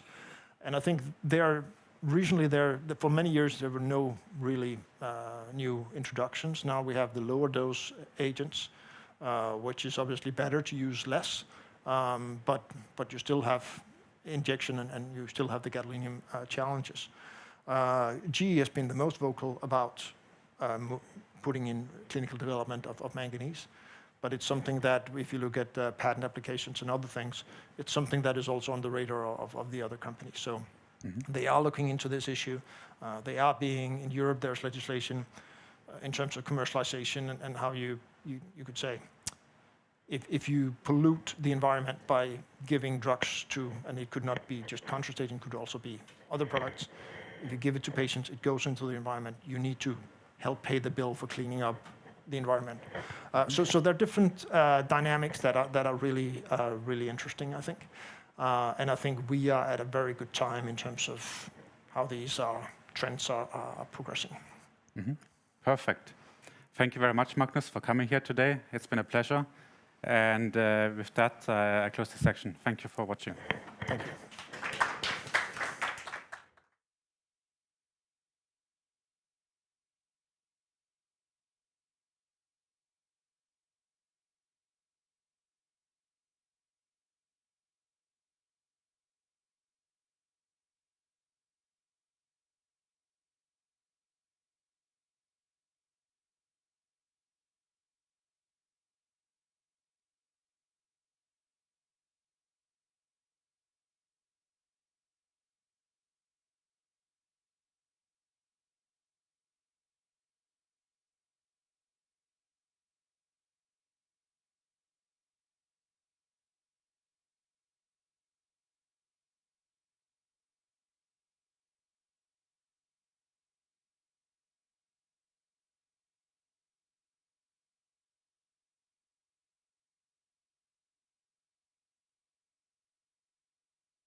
Hej och välkomna. Då är det dags för nästa presentation. Mitt namn är Patrik Bratelius och jag är aktieanalytiker här på ABG med i finansteamet. Och med oss nu har vi nästa presentatör, Kristoffer Rutgersson, som är vd för Qliro. Så att jag lämnar ord till Kristoffer. Take it away. Tack. Kristoffer Rutgersson heter jag, vd på Qliro sedan snart 3 år tillbaka. Jag har varit länge inom payments och Qliro är ett paymentsbolag grundat av e-handlare för e-handlare. Det blev ett fristående bolag 2020 och jag kom in 2022 och har drivit en turnaround på bolaget sedan dess. Vi har bland annat också avyttrat ett affärsområde. Tidigare var vi mer av en full nischbank, höll även på med lån. Nu gör vi bara payments eller betalningslösningar för handlare, inklusive vår egen pay later, faktura- och delbetalningstjänst. Vi är som ett tillväxtcase just nu, satsar stort på att expandera i Norden och har i Q4 så hade vi 35% volymtillväxt säkrat så det här, men i Q1 så hade vi ungefär 39 eller närmare 40% volymtillväxt kontrakterad. Kommer tillbaka till vad det innebär. Vi ser också att de nya produkter vi lanserade förra året har haft väldigt bra traction i marknaden så att vi växer kraftigt i antal handlare och partners. Jag ser några av våra partners här på högersidan. Nu tittar vi upp ett par highlights kring varför Qliro kan vara intressant för er. Så för det första så ser jag en stor möjlighet att bygga en ny europeisk ledare inom betalningslösningar. Jag har själv varit i branschen mer än 10 år. Jag var med och grundade Bambora och även strategichef på Ingenico ett antal år. Sett många betalplattformar runt om i Europa. Men jag tycker inte någon som gör det riktigt bra i förhållande till att göra en bra upplevelse för både handlare och deras kundresa. Och vi hanterar båda. För det andra så lanserade vi en ny kassalösning, en ny checkout för e-handlare förra året, vår andra generationslösning. Och i förra veckan på ett handlarevent lanserade vi vår 3:e generation av vår checkout. Inklusive att vi hanterar alla betalmetoder vi kallar unified payments för våra handlare. Så att vi ser just nu att vi har best product market fit i den nordiska marknaden. Vi växer kraftigt i antal handlare, vilket gör att vi mer än tredubblat handlarbasen senaste året. Vi ser också att det konverterar över till tillväxt i processad volym. Och där vi processar intäkterna för våra handlare när vi processar betalningar. Så att vi först får vi in handlare, sen processar vi deras volym och sen genererar det en lånebok som ger intäkter. Så tittar vi på volymen så har vi ökat tillväxttakten under föregående år. Vi växte ungefär 16% i processad volym i Q4. Vi var uppe 20% i Q1. I slutet av Q1 tittar vi på mars-april så processar vi mer än 30% i tillväxt. Men vi har kontrakterat med avtal med handlare som är på väg in och går live på plattformen på närmare 40% jämfört med föregående år. Det är delvis drivet av att vi påbörjat en nordisk expansion på vår resa att bli ny ledande aktör i Europa. Tidigare var Qliro bara fokuserat på stora enterprise-handlare i Sverige. Vi har under senaste åren expanderat till från bara hålla på med enterprise till även hålla på med mindre handlare som vi kallar SME. Så handlare som omsätter mindre än 100 miljoner. Så att nu hanterar vi båda de segmenten, vilket ökat vår adresserbara marknad med ungefär 100%. Vi ser väl dessutom att SME-segmentet är mer lönsamt, så att det är en bra tillväxtmöjlighet för oss. Och efter att vi under förra året har fått det här att flyga bra i Sverige så startade vi också upp säljkontor i Norge i augusti förra året. Vårt norska team har redan fått in tillräckligt mycket nya handlare för att finansiera sig själva när de handlarna är fullt live på plattform. Och i april i år så startade vi fullt ut upp även i Finland. Vi ser att vi har en skalbar plattformsmodell där Qliro har varit lite subscale och därför satsar vi nu på tillväxt och får in mer volym och mer handlare på plattformen. Tittar vi på Q1 som exempel så spenderade vi ungefär 15 miljoner på sälj, marknadsföring och expansion. Och på de satsningarna så ser vi en förväntad avkastning på 5-10 gånger det i livstidsvärde på de kontrakten som vi signerat under Q1. Och vi kommer komma tillbaka till hur den matematiken ser ut. Men vår vision är att bygga en ny europeisk ledare i Europa. Men vi börjar i Norden där vi har vår hemmabas och adresserar e-handlare i Sverige, Norge och Finland i dagsläget. Men vi hjälper dem att sälja globalt. Så ju mer handlare vi får in, desto mer volym får vi in och desto bättre blir vi också på respektive lokal marknad. Vår mission är att göra en upplevelse i världsklass för handlare och deras kundresa. Även om vi idag är ganska små så tror jag att vi ganska snart kan bli bäst. Så detta jobbar vi hårt med både internt och tillsammans med våra partners. Och vår ambition kortsiktigt är att bli marknadsledande i Norden. Vi processade förra året ungefär 13 miljarder i transaktionstillväxt. Vår adresserbara marknad i Norden är ungefär, inom våra segment, ungefär 300 miljarder i transaktionsvolym. Så vi har lite mindre än 5% marknadstillväxt. Men givet att vi nu har signerat avtal motsvarande ungefär 40% i volymtillväxt, kan vi hålla det tempot framåt, ja, men då behöver vi vara kring 50-100 miljarder i transaktionstillväxt inom ett antal år. Vi förväntar också att e-handelsmarknaden kommer att komma tillbaka till tillväxt. E-handeln i allmänhet har haft ett par tuffa år efter pandemin, men vi ser nu att det börjar stabilisera sig, och med ett bättre makroläge så räknar vi också med att ha lite vind i ryggen från marknaden. Tittar man på Qliro finansiellt så har vi varit igenom en transformation, egentligen 3 steg sedan jag kom in under hösten 2022. Då var bolaget liksom kraftigt negativt i liksom resultat, gjorde initialt en omställning till lönsamhet, tog ut mycket av det som inte funkar, omförhandlade leverantörer, minskade personal, tog in en helt ny ledningsgrupp, bytte ut 50% ungefär av alla våra ledare och tog bolaget som helhet till lönsamhet. Men nu de här siffrorna pro forma, då hade vi också ett blankolån. Det sålde vi under förra sommaren efter att vi såg att payments-segmentet i verksamheten nådde lönsamhet under Q1, Q2 förra året. Under våren förra året så lanserade vi ett antal nya produktlanseringar, framförallt på nya checkout, Qliro Checkout 0.0 och alla nordiska betalmetoder in i vad vi kallar Unified Payments, och påbörjade i samband med det en liksom större tillväxtsatsning där vi tog in lite kapital under hösten för att finansiera det, både i en AT1 och en riktad emission på totalt lite mer än 100 miljoner. Och baserat på det satte det upp säljkontor i Norge, sen Finland och även mer än dubblat säljstyrkan i Sverige. Så att vi just nu är inne i liksom en accelerationsfas för att bygga mer volym på plattformen. Och som jag nämnde innan så har vi då närmare 40% i volym kontrakterat med nya handlare som vi gjort avtal med. Men det tar lite tid från det att vi bearbetar en handlare, vi kommer till avtal, de ska komma igång på plattformen. För mindre handlare kan det ta några veckor upp till någon månad. För större handlare kan det ta upp till ett år, lite beroende på hur tekniskt komplext det är och att man kanske sitter i andra avtal. Man först ingår ett avtal med oss, men så väntar man på att befintligt avtal ska gå ut innan man helt switchar över. Så det gör att vi har en ganska god visibilitet på hur mycket volym och intäkter vi ska processa framöver. Vi räknar med att den volymtillväxten kommer leda till 15-30% intäktstillväxt i andra halvåret i år. Och det är baserat på liksom hur snabbt kunderna kommer igång på plattformen när vi får in volymen. Ju tidigare vi får in volymen såklart desto bättre. Och att den då tillväxttakten i intäkter accelererar in i nästa år.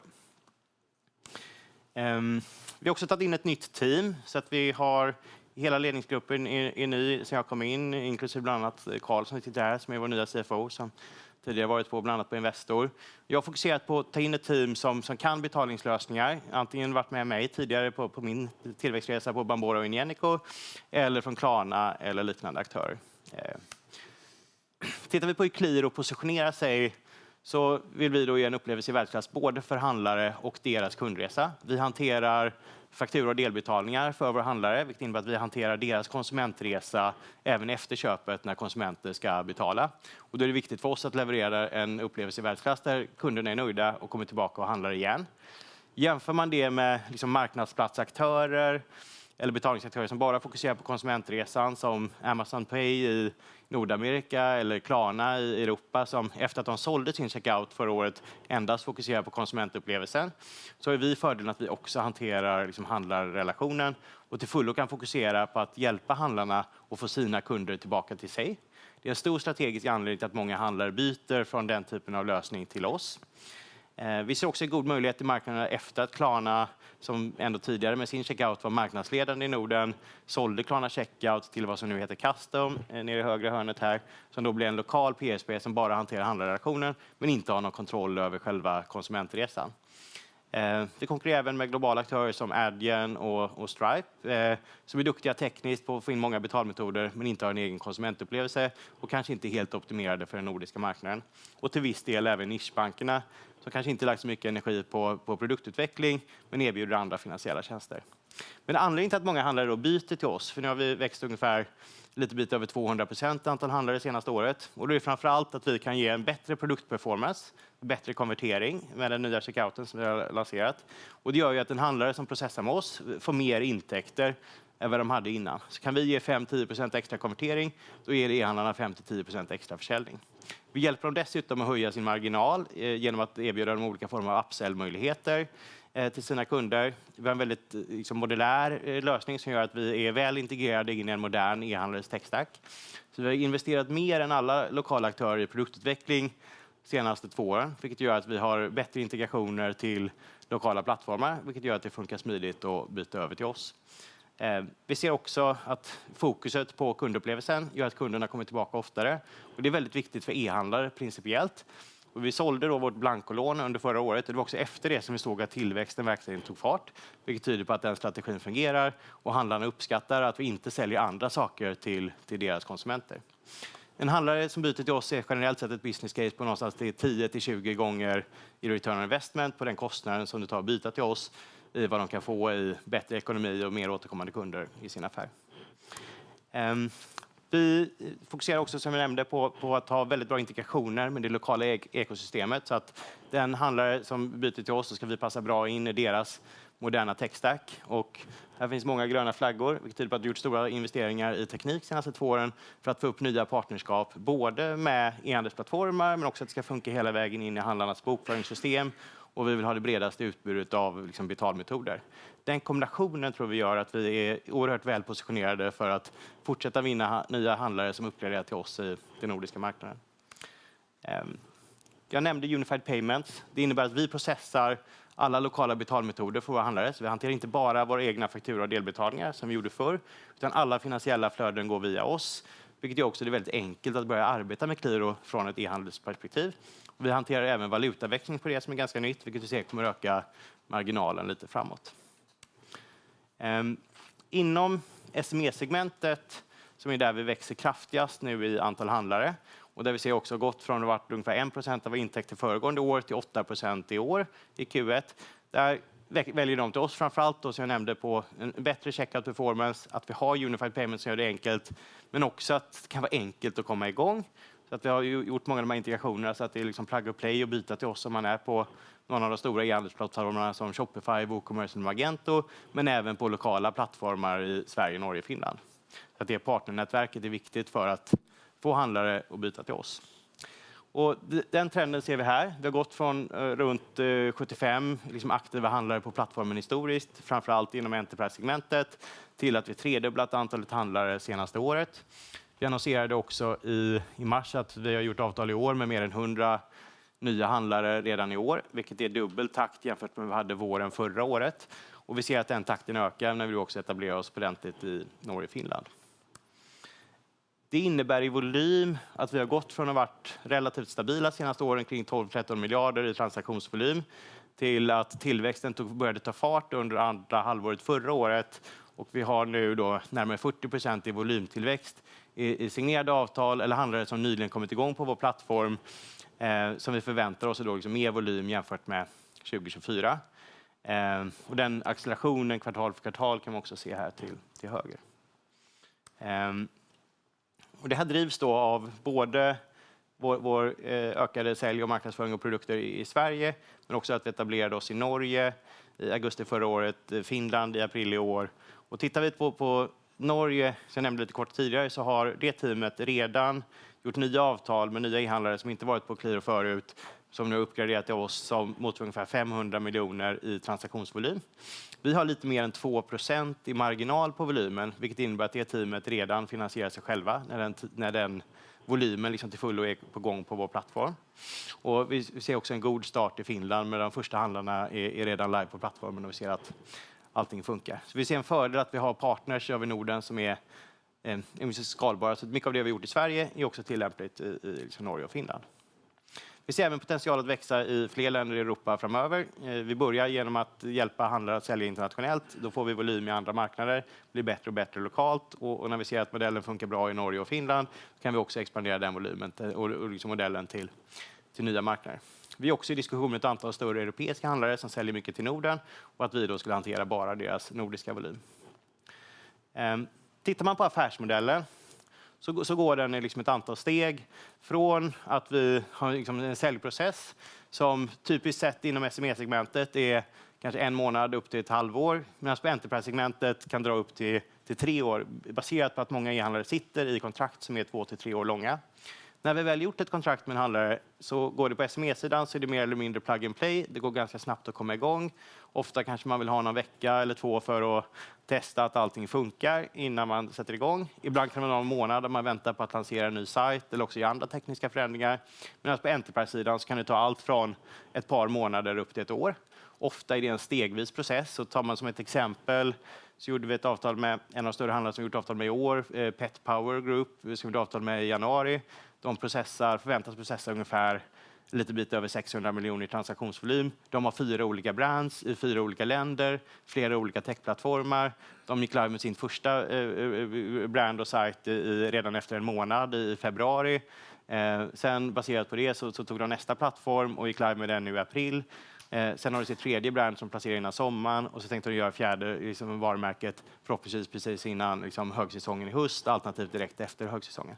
Och det är ofta så det ser ut på Enterprise-segmentet där då går det ofta lite stegvis, vilket gör att det tar lite längre tid innan vi får in volymen och intäkterna, men vi har ganska god visibilitet på vad som kommer framöver. När vi processar volymen så bygger den i sin tur upp en lånebok av delbetalningar. Så vår längsta delbetalningar är upp till 36 månader, vilket innebär att det tar 3 år innan vi har full run rate. För tar du en 36 månaders delbetalning som exempel, men då tjänar vi ju lite varje månad under 36 månader. Vi får inte alla intäkter direkt, utan den första månaden får vi då bara en 36:e. Men alltså å andra sidan, Pay Now, kortbetalningar, Swish och så vidare, det är ungefär 10% av intäkter. De intäkterna får vi direkt. Och även en del kortare delbetalningar får vi under första 3 månaderna. Så aggregerar vi upp det så ser vi att vi får ungefär 50-60% av liksom full förväntad liksom gross profit från affären när den är uppe i liksom full run rate. Det får vi första året. Det får 85-90% andra året och liksom 100% tredje året. Vilket gör att det går ganska väl att räkna på den volymen som vi har signerat nu. Hur mycket förväntar vi oss att den ska generera liksom framöver. Men de fasta kostnaderna de är ganska fasta. Vi kan växa utan att öka de fasta kostnaderna. Nu har vi tagit ett litet steg att etablera oss i Norge och Finland, vilket ger liksom att då har vi tagit ett litet steg för att höja upp fasta kostnadsbasen för att ta de stegen. Men ska vi växa vidare i Norden, då räknar vi att om vi skulle dubbla vår volym och därmed dubbla våra intäkter över tid, då skulle vi kanske behöva återinvestera motsvarande 30% i kostnadsökning för att kunna bibehålla den tillväxttakten. Tittar vi på ett räkneexempel på den volym vi tagit in under Q1. Så under Q1 så gjorde vi avtal på närmare 2 miljarder. Råkade räkna 1,5 miljarder för att göra det enkelt. Så det är new TPV som vi kallar Total Payments Volume. Då kommer vi processa den volymen varje år. Vi har en genomsnittlig gross profit 2. Det är vår gross profit eller efter alla variabla kostnader. Delat med volymen är ungefär 2% i marginal. Tittar vi på hur den byggs upp så är det för att låneboken byggs upp över tid. Så vi får, som jag nämnde, ungefär hälften första året, sen byggs det upp till 100% år 3.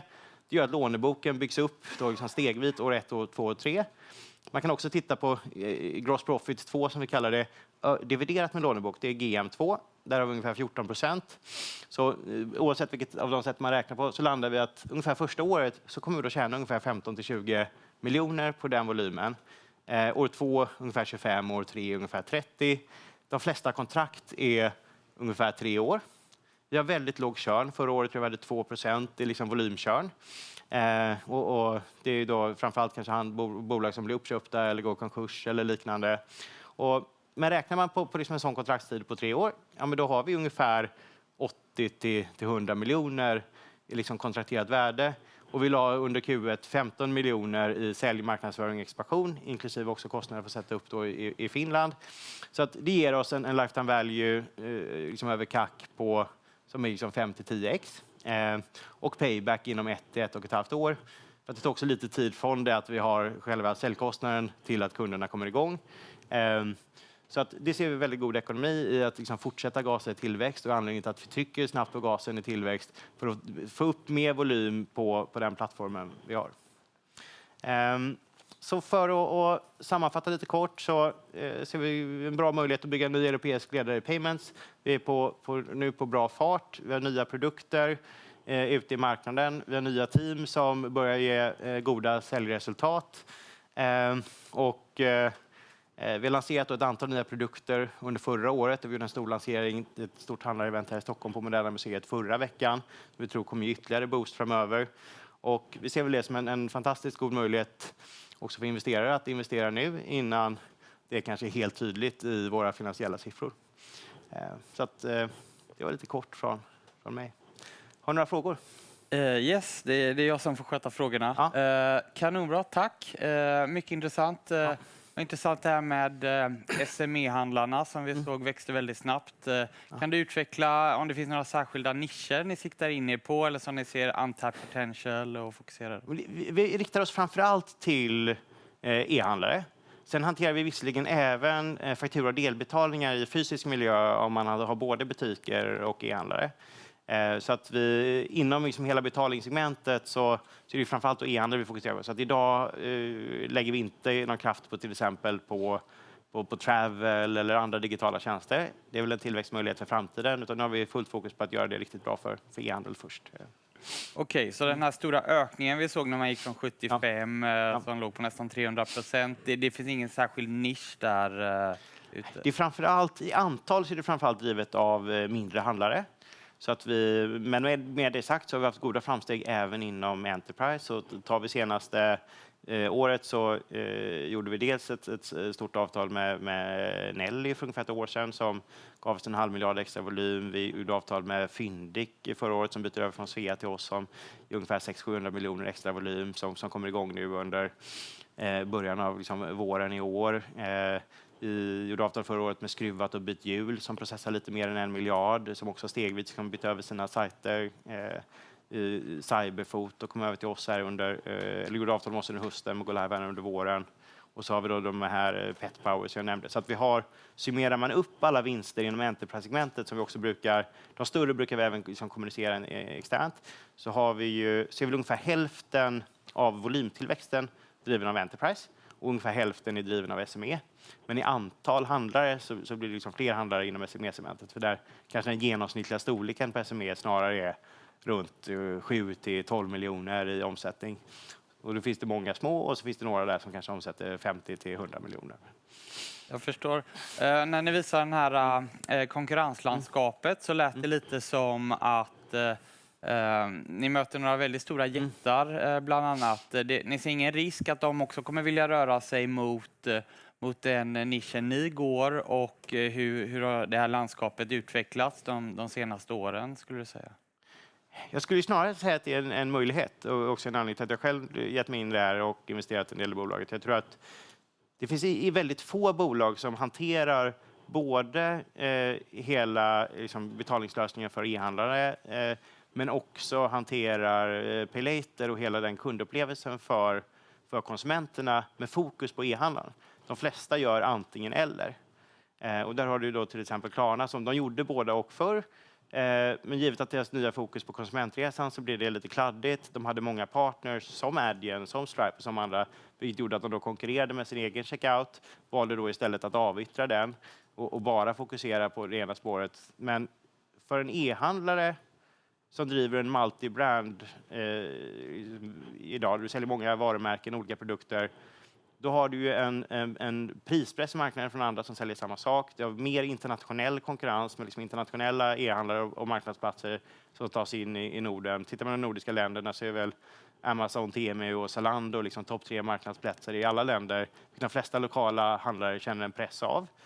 Att då skicka alla sina konsumenter in i Klarna eller Amazon eller en annan prisjämförelsesajt efter köp. Det blir liksom ett race to the bottom i marginal och förlorad liksom, kundlivsvärde. Vilket vill säga att det är en fördel för oss att kunna erbjuda en kundresa där vi guidar tillbaka konsumenten till den handlare de kommer ifrån utan att sälja en massa andra finansiella tjänster eller störa liksom, den kundresan på något sätt utan verkligen respektera kundresan. Det säger vi att det är väldigt få aktörer som gör i Europa. Och jämför man med de stora liksom, paymentsbolagen på ett europeiskt plan som Adyen eller även liksom, Worldline där jag själv har lite bakgrund eller Net som är stora så har ju de kommit från ett kortbetalningsperspektiv och sen expanderat till andra områden. Så tittar man på Adyen där vi har då lite mer en 2% marginal per transaktion. Där har Adyen 0,17% i liksom snitt i sin portfölj. Så att vi har nästan 10 gånger högre lönsamhet per transaktion. Så även om vi idag är lite subscale så tror jag att får vi fart på tillväxten då kan vi investera mer i sälj, marknadsföring och produktutveckling än den typen av aktörer framöver. Så att jag är inte orolig för Adyen, men jag tror att de kanske borde vara oroliga för oss. Låter intressant. Tyvärr har vi inte mycket mer tid för det är nästa talare om 4 minuter. Ja. Så, stort tack Kristoffer. Tackar.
Hi, and welcome back to ABG Investor Days. My name is Julia Sundvall, and I'm an analyst here at ABG. With me here today, I have Marcus Holmström, CFO of Green Landscaping Group. We will start with a short presentation, followed by a Q&A. Please go ahead. Thank you, Julia. Warm welcome everyone in the room and also online today to this presentation. Before I jump in to present what Green Landscaping is all about, a brief introduction who I am. I've been the CFO of Green Landscaping Group since December last year. I started my professional career as an auditor at Ernst & Young, where I focused on global and publicly traded companies. Following my tenure at EY, I joined AFRY, an engineering consultancy company, where I've held several leading finance positions over the past 10 years, latest as head of corporate control and investor relations. And before that, I also served as divisional CFO, overseeing a division with 7 billion in sales and 4,000 employees. But I'm here today to present the Green Landscaping, as said, where I'm CFO and have been having that privilege since December last year. So what is Green Landscaping all about? It's a home of entrepreneurs. We are a company that provides landscaping services in our cities. An example of services that we provide are snow removal, tree pruning, empty bins in the cities are example of what we do, but we also design, plan, and execute public areas in our cities, such as playgrounds, market squares, and also parks. In other words, we are dedicated to support our local communities in making the cities better, greener, and more livable. And today we're very pleased that we have a group with 7 billion in sales, and we have industry-leading profitability, and we have just getting started. An investment in green then, what does that mean? That means that you would invest in a well-managed company that operates in a very attractive market. We have built it based on a fit-for-purpose business model, and we boost our growth and value creation through a proven M&A strategy. And let me talk more about these 3 different areas. Our business model is that we operate in a decentralized world. Being an entrepreneur is a central concept for us at Green Landscaping Group. We have about 56 different entities inside the group operating in 6 different countries: Sweden, Norway, Finland, Lithuania, Germany, and Switzerland. All of these operating almost all of them operating under their own local brands. And just imagine to have 56 very well-educated, knowledgeable, and motivated entrepreneurs working hard 5, 6, 7 days a week, providing the end result for our customers. That is the situation we're in, and we're very proud of it. And with this mindset, the company also we can act agile, make quick decisions, and stay flexible to secure the profitability level that we're operating on today. But we are a decentralized organization, but we're also taking the benefits of the knowledge we possess within the group. So we have the best entrepreneurs, the best companies in our industry. And as always, we strive to become better. As you can see on the slide here, we transparently show the profitability level and size of all our subsidiaries within the group. And the vast majority of them exceeds the industry average profitability. And we know that we can continue to improve all of these ones to even get better. We launched a project back in 2023 in order for us to really take benefit of the competence that we possess in the group, where we have investigated and looked into the building blocks of our company, so we can share knowledge in a much better manner than we've done in the past. This knowledge sharing will drive improved profitability for us going forward, and it's not only focusing on daily efficient measures, it's also about the strategy going forward. Our ability to rapidly improve companies is a crucial part of what we do within the group, and you will in the later slides see how the profitability have improved over the years. M&A is a central task we do at Group. As said, we use it in order to accelerate our growth and value creation for our shareholders.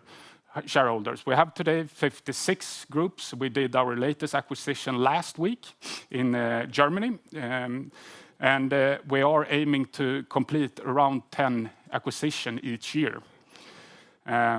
And as we will grow bigger, this target will also increase over time. And since we are operating in 6 different regions, we have a very big pool to choose out from. And when sourcing new companies, we have a list of roughly 50 criteria that we go through in order to look at the company's performance.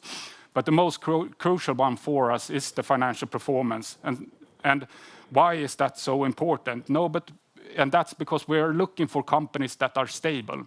That don't deliver too high of organic growth, that have a stability in their profitability, or actually improving profitability in a steady pace, because we like stability in the company.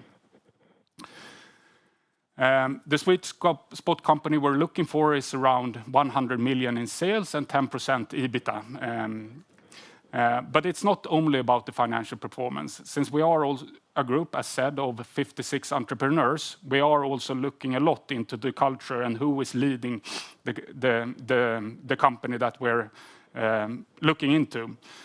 Because this leader will be part of clusters within our group, and they need to coexist on the same market. So having great people inside the company is a true asset for us. From a transactional point of view, when we do our acquisition, we stick to this disciplined approach, and we pay around 5 to 6 times EBITDA level for the targets. And as said, the goal for each year is roughly around 10 to 8 transactions per year, while considering our capacity constraints. And when we refer to capacity constraints, it's not only what our cash flow allows us. We are also looking into our ability to onboard these companies to our structure, as well as making sure that that we have capacity to do the M&A deals. And the market that we're operating in. So first of all, it's a very large market. When we look at it from the 6 geographies I referred to previously, we assess it to be 350 billion in annual sales, and it has steadily been growing with 4% over the last years, over a long period of time. Around 65% of our sales come from government and municipality contracts, which gives us strong predictability and financial stability. Our business is low in cyclicality, so we're not heavily affected by economic down and upturns. We are working with long-term contract, and typically they run for 4 years, or with an option to extend for 2 additional years. And as a base, we benefit from mega trends with urbanization as a key driver. As more people are moving to the cities, the demand for our services increase, but we're also assisting our customer in coping with effects of climate change, where we are part of the solution. And then the slide I referred to previously in the presentation, our financial performance over time. The group was established back in 2009, and we have grown through strategic acquisitions since. Early on the journey, we were struggling with the profitability, and our current CEO Johan Nordström, joined back in 2015, and since then we have tenfolded in sales and improved our margin at the same time. And we have actually, for the past 3 years, exceeding our financial target of 8% EBITDA level.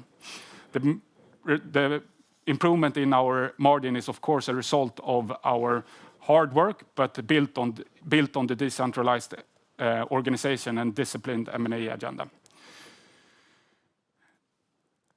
But not only looking at top line and bottom line, we have a very stable cash flow generation. It has grown over time as our profitability has grown, but we are in general a light asset business, and we are tying very limited capital to the business we do. We have strong predictability in the operating cash flow, which allows us to be flexible when it comes to M&A, and it's easy for us to maneuver our leverage position, which is one of our financial key financial targets, but that we monitor. And going to the financial target, financial leverage, we are currently at 2.6, and we have, as you see on the graph, been on this level stable over time. And that's the level we deem to be healthy to create the maximum shareholder value. And it gives us also good headroom in our financial covenant in our debt loan agreements with the banks. And if steady state would mean that we would deleverage from these levels through operating cash flow.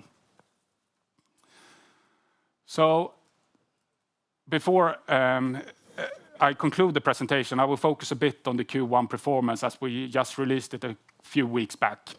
In Q1, we faced mild winter conditions, the mildest winter condition we've seen over the past 15 years.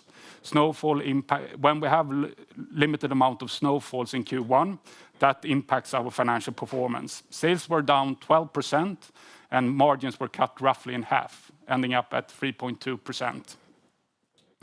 Being an outdoor company, of course, we're affected by the weather, but that's specifically tied to Q1 performance. And with the condition we faced this year, we're of course not pleased with the result that we delivered, but zooming out and comparing it to the conditions that were similar to these ones back in 2020, then the group made losses and today we generated profit, but I will come back to that as well. We're pleased to see that the cash flow generation continues to be stable with a rolling 12 months cash flow at 532 million. But digging a bit into the snowfall and just making it a bit clear what I refer to when we say we're happy that we're doing better than 2020, but not saying that we're pleased with the outcome of Q1. But back in 2020, how our business works, of course, we're dependent on how much the total amount of snowfall comes. But we tend to earn our most profitable contracts is when we have great amount of snowfall. So we're looking at when we have days with snowfall exceeding 5 centimeters, then we are in a good position in Q1. This year we were significantly below the previous years, and we are on average similar to 2020. And as I said, at that point we made losses of 90 million, and today we did a profit of 40 million in the quarter. The group has grown, but it's significantly due to improvements we can see in segment Sweden that were action that was put into force back in 2020. And of course, I want also to emphasize that in light of climate change, we see that these conditions will be more common going forward. But from a standpoint of view of green landscaping, that's beneficial for us because that will extend the season for traditional landscaping and ground maintenance services, which are very profitable for us in the traditional season. So that the winter become shorter is not really something that is negative for us in the long run, even if it's not good for the climate. And concluding a slide from my end, our financial targets. We have a target to deliver 10% growth each year. We fell short on it last year. We had 9% in total growth. Adjusted for currency effects, we were at 10%. But it was a result of that we put a bit on the M&A agenda on brakes back in 2023 when the inflation rised and so did the interest rates, and we were more cautious towards M&A at that point. But when we felt that we got the signals that we could keep the profitability level on the levels that we saw, we continued to execute the M&A agenda. We started to execute on M&As back in end of 2023 and continued throughout 2024. So we expect that this should continue to be above financial targets going forward. On the margin perspective, we're very pleased to see that we achieved our financial target for the third consecutive year. We're of course not in relative terms seeing the margin decline compared to 2023 as a positive thing, but have in mind that we faced larger market headwinds back in 2024 than in 2023. And now we're getting signals about the market being a bit as we saw in 2024, and hopefully it will shift at the end of the year and going into 2026. And from a capital allocation point of view, we have maneuvered our leverage being around 2.5 over time, which we, as said, deem to be the level we should be at in order to create the best shareholder value. So all in all, as I said, we are a well-managed company operating in a very attractive market. We have 56 really good entrepreneurs doing the work every day. and we are growing with industry-leading profitability. So we are on a good path to realize our vision to become the European leader. And with that said, I will open up for questions. Thank you. So I would like to start on the M&A. You announced your first acquisition of the year last week. Yes. Going forward, how does the pipeline look? No, but good question, and we were very pleased to tick off the first acquisition this year. Last week, the Wagner in Berlin. We stick to the target that we set out in the beginning of the year, and that reflects in the pipeline that we should be able to achieve 8 to 10 acquisitions this year. From a focus point of view, us entering in the German market in 2 years back, that is where we see that we're putting most focus on currently. Yeah, perfect. And the market, one of your strengths is that you have a very stable market with around 4% CAGR. How do you see the market evolving in the coming 5 to 7 years? But I really like that question, because when we see it that it will continue as is. And stability is something that we value in this situation, that we, despite everything going on and with geopolitical turmoil and so on, we don't see any direct effect on us. But of course, there are indirect effects. But the capital allocation to our customers seems to not be impacted by it. And if we stand here, I see the market to continue on the path it is, growing with 4%. Yeah, perfect. Do you see any changes in the customer behavior? You have a large part of public customers. Do you see any changes in if it's maintenance or landscaping, or what do you see? We don't see any major shift to the customer's behavior. We, however, see, and we have seen since middle of 2023, an increased competition in the landscaping market. I think that's a result of the construction market being weak as it's been. So we have had for a time increased competition for players in that segment, but we don't see them to be long-term in our industry. So when their own market pick up, that situation will improve. Yeah. And the order book was flat Q1 to Q4. Yep. Do you see any trend or difference between countries or any segments? The order book itself has been quite stable when we're looking at all the regions. Then, of course, it tends to fluctuate between quarters. So we also highlight that when we disclose it, that you shouldn't draw any short-term conclusion based on the fluctuations sequentially. But over time, it should be stable and growing. But of course, it was a bit down in Q4 and was stable in Q1. So yeah. It's good. Perfect. And talk a little bit about the competition. But how is the competition? How has it developed? Do you see any trends that have become permanent?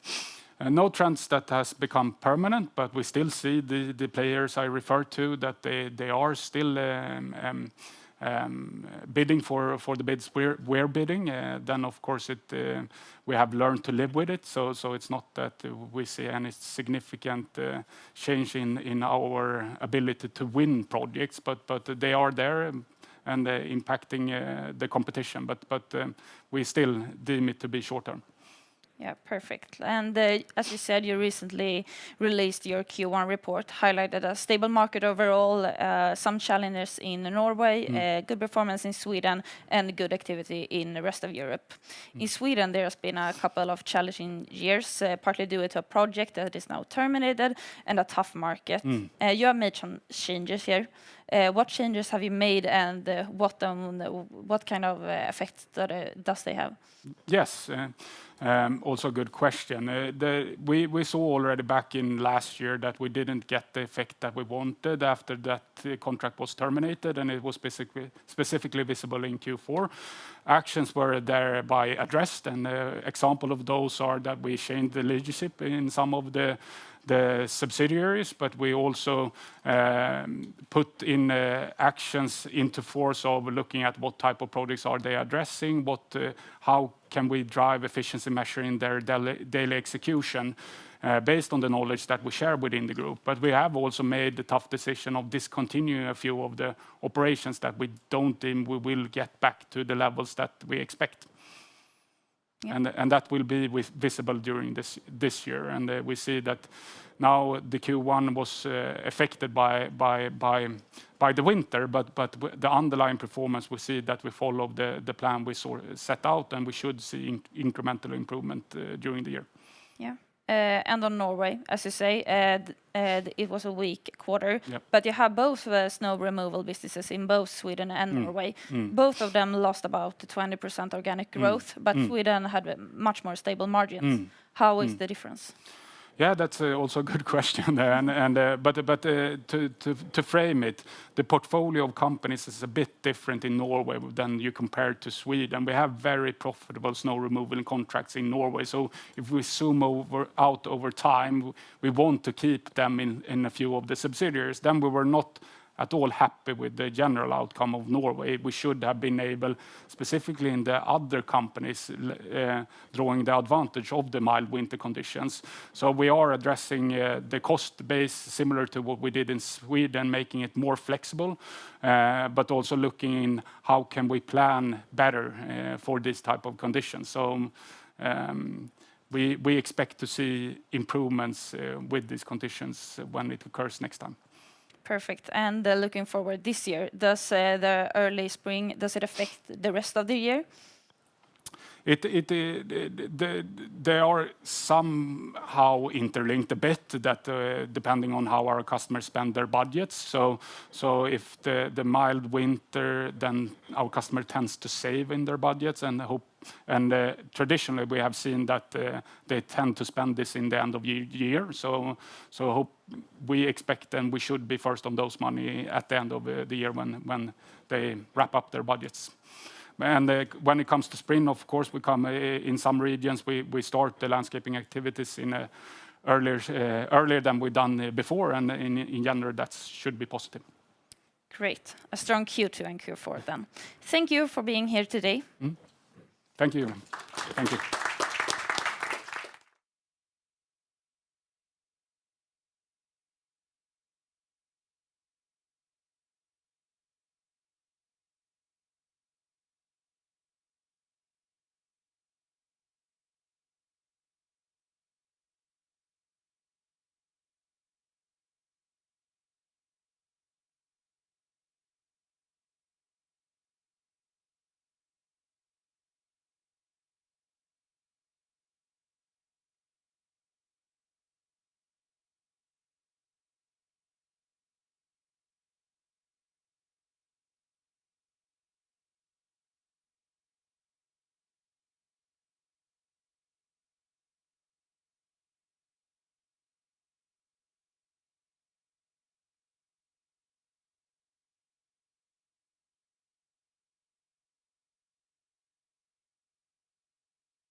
Hello, everybody.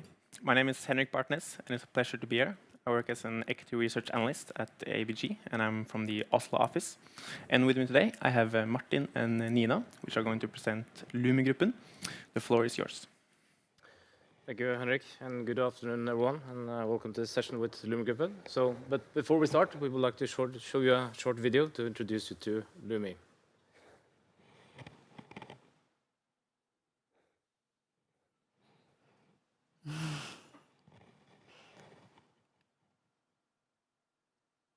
Jeg kan ikke. Typisk det.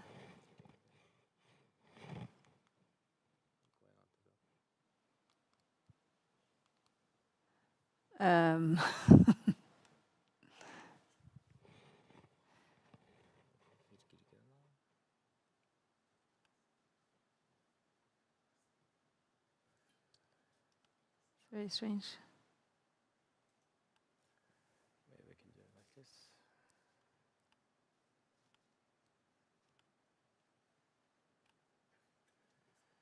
Sorry.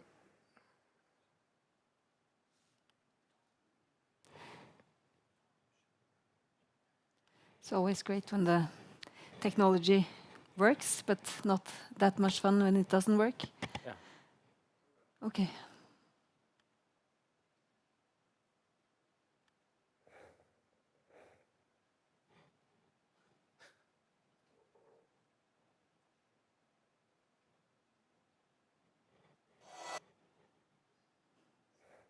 Okay, we'll show it in small. Okay, sorry if that was.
Okay.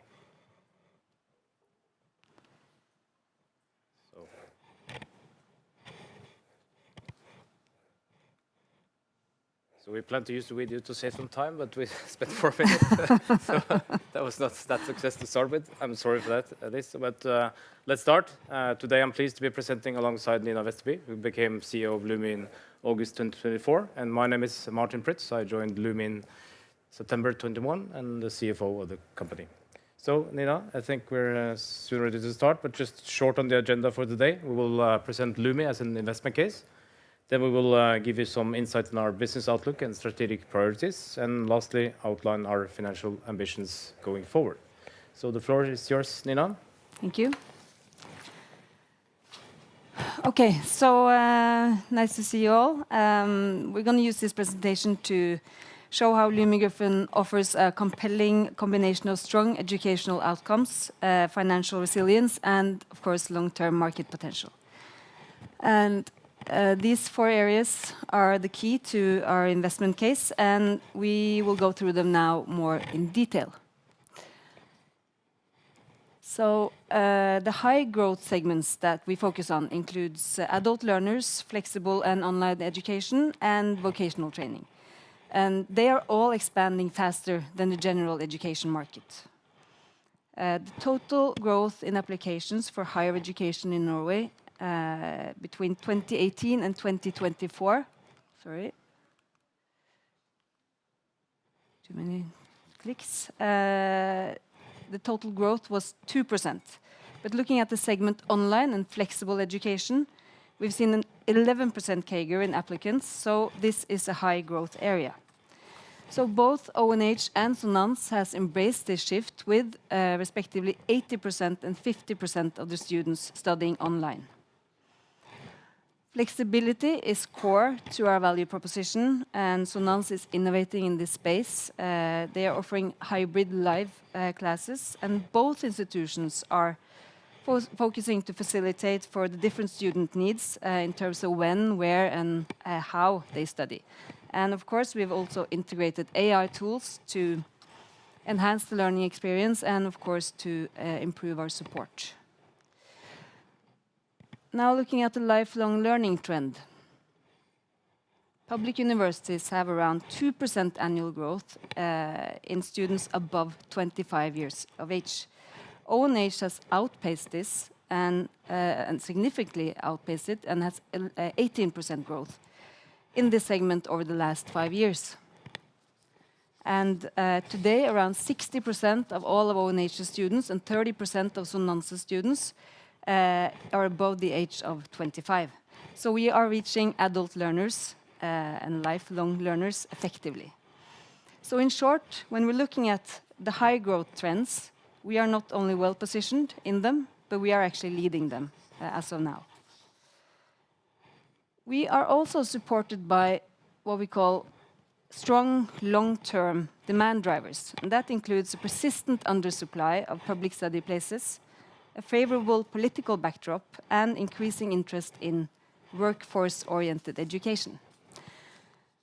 Now, the Norwegian market for higher education is different from, for example, Sweden, because in Norway there are more people applying for public study places than the number of spots available. So there's a solid 2.2 times demand gap in that market, meaning there are 2.2 times more applicants into higher education and public study places than there are actually study spaces available. And this, of course, is one of the key drivers for growth for ONH going forward and of course, looking back. And if you look at these numbers and you look at 2011, the demand gap was 2.1. And after that, the number of applicants has grown by 38%, while the number of public study places has only grown by 29%. So the demand gap is actually getting wider. So as you can see, now it's 2.2. And there are several reasons for the demand gap to be growing. It's a growing population, more young people choose higher education. And as we've already talked about, there's the flexible trend of lifelong learning and online education. So I want to dig a bit deeper into our strategic positioning and talk more about the demand gap. But the average demand gap is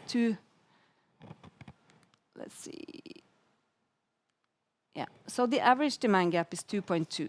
But if you look at selected niches, it's higher. And for example, two of the niches that ONH is positioned in, psychology, where we are market leaders, and the big area of business, the demand gap is respectively 4.2 and 2.6. And we use data to find trends and to identify those demand gaps. In addition, ONH is a dominating player in the fast-growing online market, with 80% of the students studying online. And then, just to add on another detail, because we need to understand the growth potential for ONH going forward, and we only have 1.2% of the total market. So the addressable market is huge. And we can look at both growing in our existing segments, but also growing into new segments. And that leads me to the milestone that we are looking for in 2026, which is institutional accreditation. So continued investments in accreditation is a strategic enabler, and as you see, we've delivered growth and new programs every year since we got the Bachelor in Applied Psychology accredited in 2015. And still, it's very important for us to have that institutional accreditation, because to be institutionally accredited enables us to faster introduce new programs and new segments. It allows us to follow the market trends and also making changes to existing programs. And all in all, it will make us more competitive. Today, when we apply for new changes or new programs, we need to wait almost 2 years. So being institutionally accredited will fast forward us to even more growth. And we believe we will be institutionally accredited by spring 2026. So just wanted to talk a little bit about the macro drivers for Sonans, because the numbers show, and if you looked at the numbers, that we've left a few very tough years behind. It was sort of the perfect storm. It's a combination of very high employment rates, great inflation when exams was cancelled, short span increase in public study places, and a lot less of students than normal not getting their diploma due to factors like absence or failing subjects. So what happened was the number of private exams plummeted by 41% from 21 to 22. And when Sonans also was mainly focusing on the campus area, we almost lost half of the business in just a very short period of time. So now we see the beginning of a recovery with lower employment rates, great inflation going down, and it leaves us to believe the market will continue to recover going forward.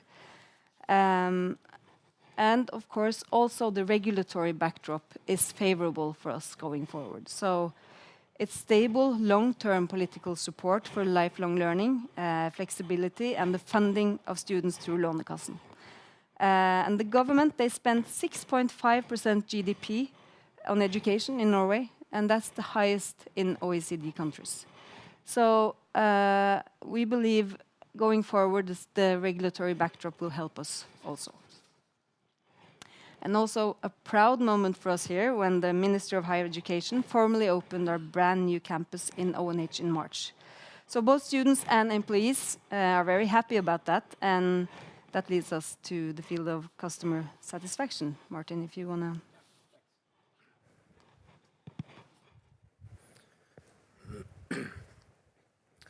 Okay, so let's move on. So, leading student satisfaction. I think as with any businesses, customer satisfaction is key. And for us, we use the term, of course, student satisfaction. And we believe we have a market-leading student experience supported by a leading online offering. And our student numbers reflect this as well, with 80% of the students at ONH being online and 50% at Sonans. We are also working to preserve and further strengthen the student satisfaction by remaining dedicated to innovation and also developing flexible student programs as well for the time being. Just a few facts in this context as well. For ONH, ONH has held the highest rating among universities and colleges for the 4 last years. In Norway, we have a survey called Studentbarometeret, which is a survey for all students giving feedback on their university or college, and has been ranked the #1 for the last 4 years. And we also see from internal surveys as well from ONH that they are doing quite well on items which is very important for us, which is digital resources and digital lecturing as well. We'll look a bit closer at Sonans. We see that there are clear evidence of grade improvements, improving grades from high school and joining Sonans and retaking exams to achieve better results. There are excellent student outcomes. More people get qualified for higher education. And of course, we see also high levels of satisfaction with our teachers and courses. Results for both ONH and Sonans, we are very happy to see. Okay, let's move on to the financials for Lumi as well. We believe Lumi offers a highly attractive financial profile. It's built on 3 key pillars. It's strong revenue visibility, strong profitability, and robust cash generation. And over the next few slides, we'll provide some illustrations to demonstrate this. But just to start with, just have a look at the performance over the past few years. Lumi has delivered strong revenue growth, profitability, and cash flow over many years. However, the COVID-19 pandemic led to a market setback for Sonans, and naturally, the group financial performance was impacted. But that said, COVID-19 also demonstrated a resilience of our business, and we maintained acceptable margins even in a very challenging environment. And as we like to say it, in 2024, we turned a corner and returning to growth in both revenue and margin for the business.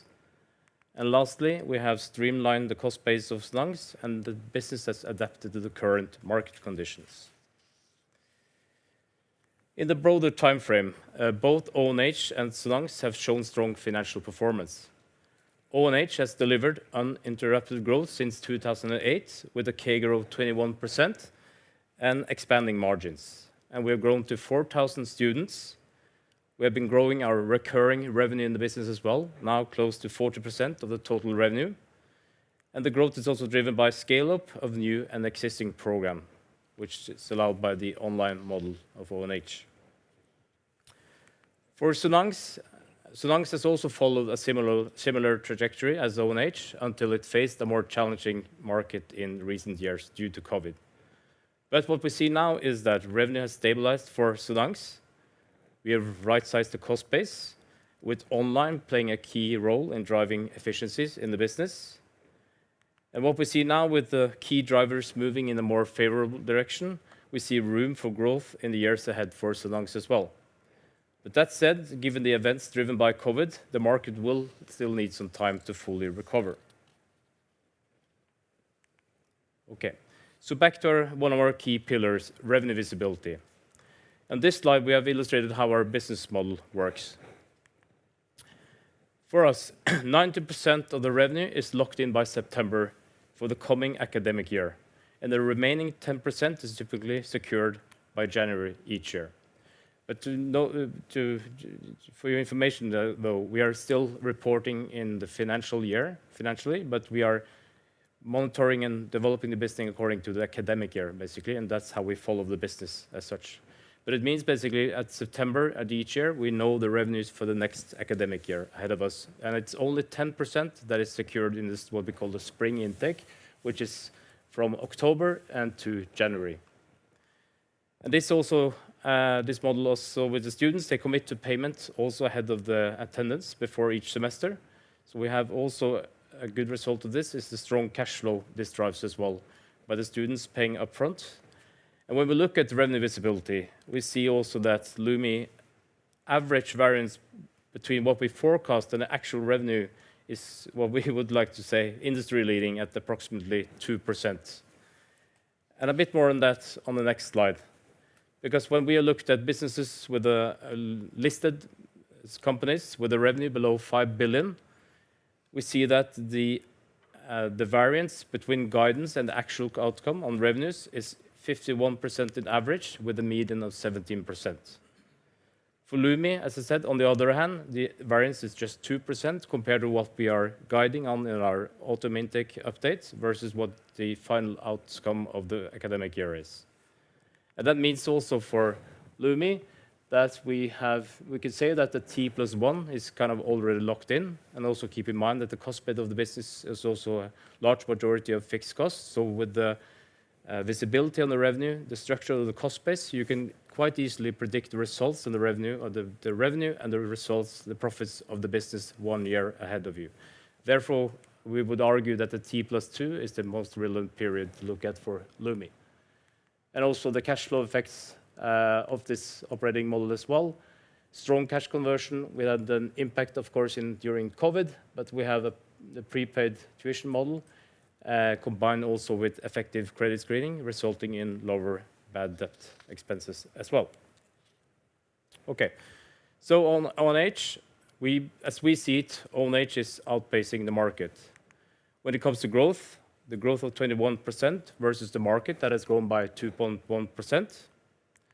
Second, ONH maintains strong, dependable margins by targeting, as Nina showed, attractive segments through an online-first model. And third, ONH has demonstrated the ability to reinvest capital at high returns. And for Sonans, we believe we have turned a challenge into an opportunity. First, we implemented significant cost measures without compromising our ability to grow or negatively impacting the student satisfaction. Second, we've improved revenue quality and consequently cash flows through improved credit screening for Sonans. And third, the business is now more scalable with the launch of hybrid flexible courses, complementing an already strong online position. So, to sum it all up, Lumi has emerged from a challenging period with a stronger, more resilient business model. We offer solid revenue visibility, strong profitability, and robust cash generation. We have proven ability to adapt and grow. ONH is outperforming the market, and Sonans is well positioned for recovery and scale. So we believe Lumi is set for continued growth and long-term value creation. And then I'll leave it back to you, Nina, on the business outlook and priorities. Yeah, so we need to look forward and not only back. So starting with ONH, it's our biggest and most important asset. So we aim to continue our double-digit growth in the years to come, mainly through the milestone of institutional accreditation, our ability to work in the large demand gap areas, and of course, the ability to address flexibility and lifelong learning. On F, we have not talked about our vocational school. I'm not going to spend so much time on it, but it's important for us also going forward, because the vocational market is growing even faster than higher education, with a doubling of students the last 6 years. So we have synergies with ONH in terms of administration, technology, and program development. So also an important area for us. For Sonans, the key is to return to normalized profitability. So we need to do this while maintaining our strong position in the market. Over the past year, we've streamlined the business, adjusted the cost base, improved operational efficiency, and we're confident that we will deliver profitable and steady performance in the future with or without a big market recovery. And then happy students, key to our future growth, of course, meaning we need to invest in the students' experience. And our aim is to combine academic quality with a modern digital-first experience that support learners of all ages. And then, just finally, in addition, of course, to organic growth in our core operations, we're exploring opportunities in adjacent areas and non-degree education formats. We see strategic opportunities for bolt-on acquisitions, especially in the edtech and content development area, that could enhance our capabilities and student value proposition. So this all leads to our financial ambitions for the coming years. If you look at ONH, we believe we will continue to grow around 15% every year on revenue and EBIT margins around 25 to 30%. In Sonans, we believe, excluding a potential market recovery that might come, we will grow around 5% and 15% margins. Short term, 10 to 20%, long term, plus 20%. And for ONF, it's a very new area, but we believe we can reach around 50 million within the next 4 years with the same margins as ONH. So, yeah, that was it. Maybe we should do some questions if we have time. Thank you, Nina. Are there any questions from the audience? Okay, maybe one short from me before lunch. So I think what is really interesting about this case is the digital students and the potential you have here. So maybe you could provide some color on how you envision your revenue mix develop going forward with on-campus students versus digital students, and how is the financial profile between these two student groups? Yeah, I think we are obviously aiming to grow the online part of the business and online students as such. But I think with the brand new campus we have in Oslo, we're also happy to receive more campus students as well. But it's obviously the online students we are targeting primarily, but there is still quite significant campus market we would like to tap into as well. But it's obvious that also when it comes to margins that we see it's much easier to scale up with the online model we have rather than the campus space where you have restrictions on the number of students you can have in each classroom, etc. So the online model will allow us to achieve higher margin, as we also demonstrate for ONH as well with the online model. So I think we see the market is continuing trending towards more online, and that will be positive for the business margin-wise. Yeah. And ONH, as we said, at 80% online today, and that's a respectable number. For Sonans, we've been growing every year since 2018, 2019, and now we're at more than 50%, and the same applies for Sonans. It's also better margins in online educations. Yeah, perfect. Looking at the time, I think we have to conclude the presentation. So thank you to everybody listening, both physical and online today, and thank you to Martin and Nina. Thank you.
Hi everyone and welcome back to ABG's Investor Days. My name is Carl Bokvist and I'm an analyst here at ABG, responsible for covering CTT.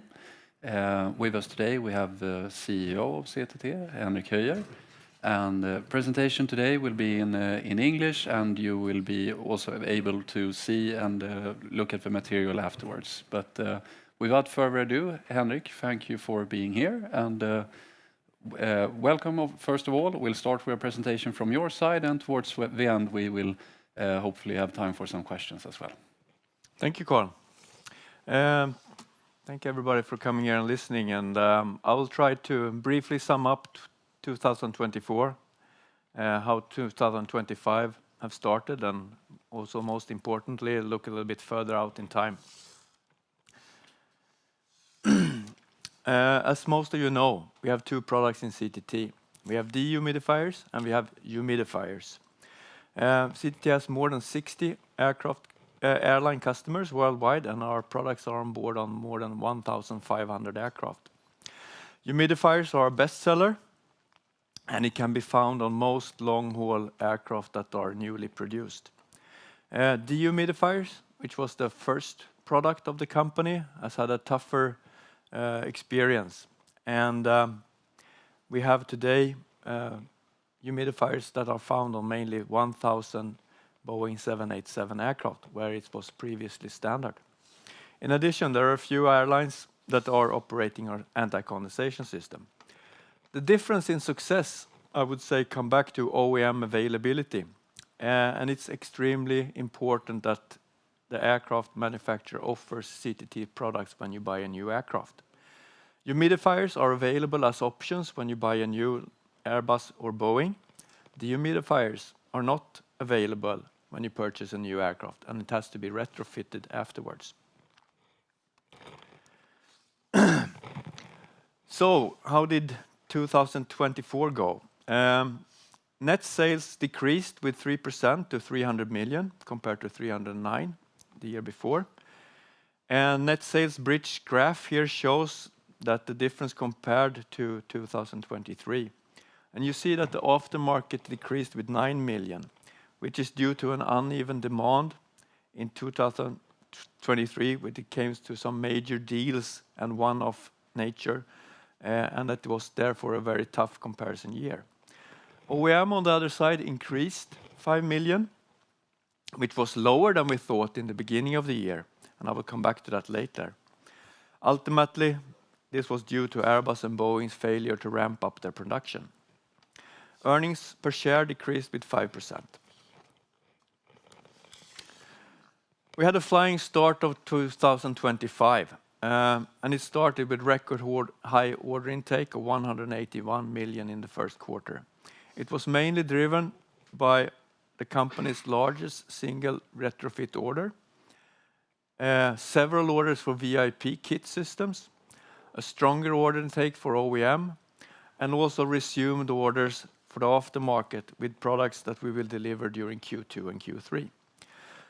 The first quarter saw a sharp boost for OEM deliveries as Boeing resumed to orders on par with what they're producing. Before we go further with the business outlook, I will comment on the guidance for the next quarter, Q2. We foresee a swift recovery from the sharp and temporary sales drop that we had in Q1, and it will be primarily driven quarter to quarter by rebounding aftermarket sales and higher sales in private jet. OEM sales are decreasing a little bit in the quarter, but OEM is still on long-term growth trajectory, but it has variation quarter to quarter. So we predict net sales guidance between 75 and 85 million. And then some comments on the trade war, so we don't have to think about that during the rest of my presentation. As you know, negotiations are ongoing and much is still unclear. And today, aviation has no exception for the general tariffs imposed by the United States. We know that tariffs are not good for the aviation industry, which is heavily regulated and also is dependent on global supply chains. The sector has previously been exempted from tariffs, and if we have tariffs from both sides, it will really cripple the industry. And we are then afraid of our supply chains, the global supply chains delivering to Boeing and Airbus. Boeing and Airbus and major suppliers are right now trying to influence this, and I'm quite positive in the long run that they will succeed, but that needs to be seen. If we look at the current impact on CTT's business, Boeing is currently bearing the cost of the customs duties related to our OEM deliveries. In the aftermarket, CTT will have to handle the tariffs. In 24, our aftermarket to the US conducted about 5% of our turnover. Air traffic is growing steadily over time, but it is sensitive to economical cycles. For CTT, a recession would worsen the opportunities to sell retrofit of the anti-condensation system, which has historically been very sensitive to a decline in traffic and economy. We focus on airlines in Europe, and with traffic in Europe, this makes it a little bit better. Much more important is the aftermarket, and it's expected to be stable. Our products are on the most flown and most modern aircraft, which is the 787, the A350, and we don't see that they will go down in traffic in a recession. Another positive factor is that there's very long cycles in our aviation industry, and that will not be affected by short economical cycles. So new aircraft and upgrades of cabin interior we will see continuous demand. In addition to that, we have some currency headwinds. As you've seen, the dollar compared to the Swedish crown has changed quite a lot. And we have almost all of our revenues in dollars and most of our costs in Swedish crowns. So of course we are sensitive to the impact on dollars on both sales and earnings.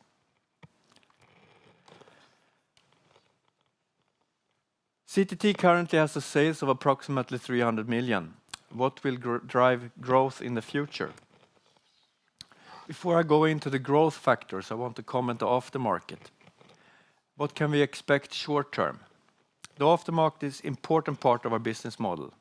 Most of the sales currently come from the aftermarket, and in 24 it accounted to 233 million.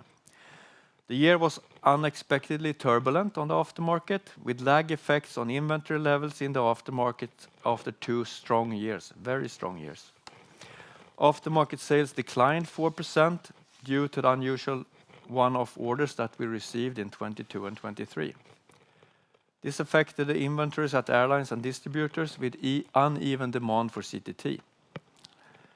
However, the underlying market, which is based on flight hours, grew as expected during the year. Where do we stand in 25? The year has started with chain reactions from 24, where last year ended up with high inventory levels at our distributors, which caused the sales fall for CTT in Q1. However, demand from airlines remained on a normal level during the quarter, and it reduced the stock at distributors. In Q2, we will therefore be a normal aftermarket quarter, reflecting end customer demand with a sales range of 50 to 60 million. In the future, we will strive for a more even order flow from our distributors. So what will drive the aftermarket short term? It's ultimately the size of the population. CTT has income in the aftermarket from consumables that are replaced about 1 time a year, but also from spares and repairs. What does the population look like? We have 3,000 humidifiers in operations on 1,500 aircraft. In addition to that, 2,500 dehumidifiers on about 1,300 aircraft. The figure shows the population of humidifiers is distributed. The majority is on commercial aircraft. The age is low. More than half are in the crew rest areas. The growth in the population in 24 was 5 to 10%, which will drive the aftermarket in corresponding numbers in 25. If we look a bit ahead, I expect humidifier population to have an annual growth rate of at least 20%. What are we doing to get there? How can we grow the installed base? Before the pandemic, the part of the turnover for OEM was approximately 200 million. The strongest driving force in the next years will be OEM market. Private jet and VIP will also grow in the next few years. And with the order from Jet 2, the zero will be broken for retrofit with a turnover every year for the next 10 years. I'll start with the OEM in more detail. OEM is the engine for growth. The picture shows that we have products on 3 models that will be produced for many years to come, and the backbone for airlines on their long-haul flights. CTT is dependent on the production rate of aircraft and how many humidifiers airlines choose. We have a very high penetration rate on 787. On the A350, it will be gradually raised during 25 and 26. Another observation is that cabin humidification is available as an option on the A350 and Boeing 777X, but it's missing on the 787. This is actually an opportunity in the long run. Before we look ahead, I would like to briefly comment on the development on OEM in 24. Why was last year not as good as expected? A year ago, we expected a strong increase in OEM based on Airbus and Boeing taking into account significant increase in the production rate in 24. It did not go as expected, mainly because certification of the increasingly advanced seats in business class took a lot longer time than expected. Boeing was far from its own goals and during the year fluctuated down to 1 aircraft per month and only managed to reach 5 aircraft per month towards the end of the year. Boeing had to reduce its inventory levels in the second half of 24, which for CTT meant that we had almost no deliveries in Q3 and Q4. In Q1 25, CTT sales increased as Boeing resumed deliveries corresponding to the 787 production rate. Airbus did slightly better with the A350 and produced between 5 and 6 aircraft per month, but the increase did not materialize, and also Airbus had to adjust their inventory levels, which meant very few deliveries in the first half of 24. What is it that makes 25 better than 24? Airbus and Boeing have lost about a year. The goals for 25 looks similar to the year before. Boeing reported a few weeks ago that the 787 program is stabilized on 5 aircraft per month, and in a few months they will go to 7. And in the beginning of 26 they predict to be on double digits. Airbus does not give guidance on this, and perhaps it is because Airbus has some more problems with their fuselage deliveries from Spirits in the near time, but they are on 5 and 6 per month. If I look a little further ahead, it looks really good. The order books are on record high level for wide-body aircraft. Boeing is aiming for double-digit rates in 2026, and it's expanding their capacity and aiming for pre-pandemic levels of 14 aircraft per month. Airbus has reiterated their goals to be on 12 aircraft per month in 28, up from the current 6. On the 777X, Boeing began the expanded FAA certification flights in the first quarter, and they are still expecting to deliver the first aircraft during 2026. The goal is for CTT to have a higher growth rate than the build rate by increasing the number of humidifiers per aircraft. CTT will start to see sales impact from higher A350 penetration rates early in 2025. In addition to flight deck humidifiers, A350 customers are increasingly selecting both crew rest and also cabin humidification on their A350s. So far, the penetration of humidifiers per A350 has averaged to less than 1, and based on the customers with CDFs and production starts in 25 and 26, it should gradually increase to over 2 per aircraft. Private jet and VIP large cabin business jet. With VIP, CTT has emerged as the sole supplier for humidification systems. CTT has supplied humidification system to 113 private jet aircraft. In 24 sales was 14 million compared to the 18 million in 23. We are convinced that the ACJ model is the correct one. ACJ delivers their aircraft with a standard kit system as an option, and Airbus Corporate Jet is promoting and selling our system. We are trying to take this model to more supplier OEMs, and that includes Boeing Business Jet, Bombardier, Dassault, and Gulfstream. We have come the furthest with Bombardier, and I expect a decision in 25. The potential is great, and for CTT it amounts to approximately 100 to 120 million Swedish crowns per year if CTT becomes a part of the interior of all new Global 7500s. There is also retrofit opportunity of more than 200 Global 7500s, which is totally approximately 600 million Swedish crowns. We know that there are several operators that will upgrade their 7500s to 8000.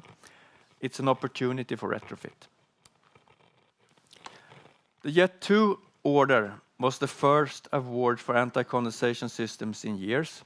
It's 146 systems that will be retrofitted on their aircraft on C-checks. In 25, we're poised to break the 3-year streak with 0 deliveries, as we will start the deliveries of 5 systems in Q3 this year, and another 25 systems are scheduled until the end of 28. And then the rest of the 146 will come after that. Repeating that our anti-condensation system strategy targets OEM availability at Boeing 737 MAX and Airbus A320neo family. The focus on retrofit customers is in Europe, and to drive and put pressure on Airbus, where we have a better momentum, to make this an option for new aircraft. Together with Jet 2 and a few other airlines, we're trying to convince Airbus that it should be possible to install our green tech system on new aircraft before delivery. Finally, the cabin humidification market. We are in the beginning where we start to benefit from favorable market dynamics, when airlines to a greater degree define aircraft with humidifier on board in business class on new aircraft. The 787 program. CTT has high penetration on flight deck and crew rest, but it's not possible to fit it with humidification in business class. This is a possibility for retrofit. We expect the airline to demand the same premium cabin climate on new on 787 as on their new A350s and 777X, where cabin humidification is available as an option. This is a market of approximately 1,000 aircraft. The A350 program. Most of the A350s leaving the factory from 2025 and onwards for new operators will have humidification for flight deck and crew rest, and to a greater extent in business class. Early in the programs, airlines for various reasons did not select our system. The first A350s are reaching 9 years, and cabin retrofits are now starting and will gain momentum. Since 2014, more than 600 A350s have been delivered, and Airbus is anticipating the first cabin retrofits to start in a few years. By 28, there will be around 400 A350s that will have reached this age. 787 and A350 retrofit require cooperation with Boeing and Airbus, and we are approaching both. We are part of the A350 retrofit catalog, and Airbus promotes our system. So with that run through, I hope you have a good picture of CTT, where we are, and how we will succeed with our strategy. It's a very turbulent world right now, but I think CTT is in a good place after all, with great chances to navigate according to plan. Having that said, I hand it back to you, Carl, for a few questions. Thank you, Henrik. One thing you pointed out here is that one of the reasons behind your historically nice growth journey up until the pandemic was that we saw an increase in the number of planes being produced every year, and per plane, the amount of products made by CTT has also increased. So if we say that, for example, now when we have the production rate being at 5, and there is an aim to get to 10 next year, for example, at what point in time will you thereby more than double your deliveries to that customer? So if we think about lead times, when Boeing says they will now produce 10 instead of 5, at what point in time will that start becoming visible for you? I mean, it's a little bit different on Boeing. Boeing is pretty good on putting out orders for quite a long period, roughly, I would say, average 6 months out. So if they reach 10 somewhere, let's just say it's 1st April next year, probably 3 to 6 months before that. On A350, we have actually a very short lead time, it's 30 days. So Airbus can order very shortly before delivery, so that will come a little bit later on. And then another thing that has happened recently, in fact, we heard news about it just today, has to do with tariff-related aspects of restrictions between China and the US, and China was about to restrict Chinese customers from ordering aircraft. So just in general, how do you look at the, I mean, now they seem to have put it to a pause at least, but how do you look at the potential restrictions and how it would impact planes delivered and the CTT products delivered with them? So it's a very good question, and I will refer back to a little bit what especially Boeing was quite open in their Q1 report on this topic. I mean, there is a over demand on wide body aircraft, which is where CTT is affected, and both Airbus and Boeing have said if we have problems with customers taking our aircraft due to tariffs, we will redirect them. Of course, there's a little bit, the further it is in the production line, it's a little bit trickier, but you can always change an aircraft by repainting it and check it to another customer. So I think they will handle this in a good way, but of course it will put restrictions on the business. And American airlines are buying a lot of Airbus, and European airlines are buying a lot of Boeings. So tariffs will, of course, make life harder for the OEMs. I think that effect will not ripple down to CTT as much. Mm.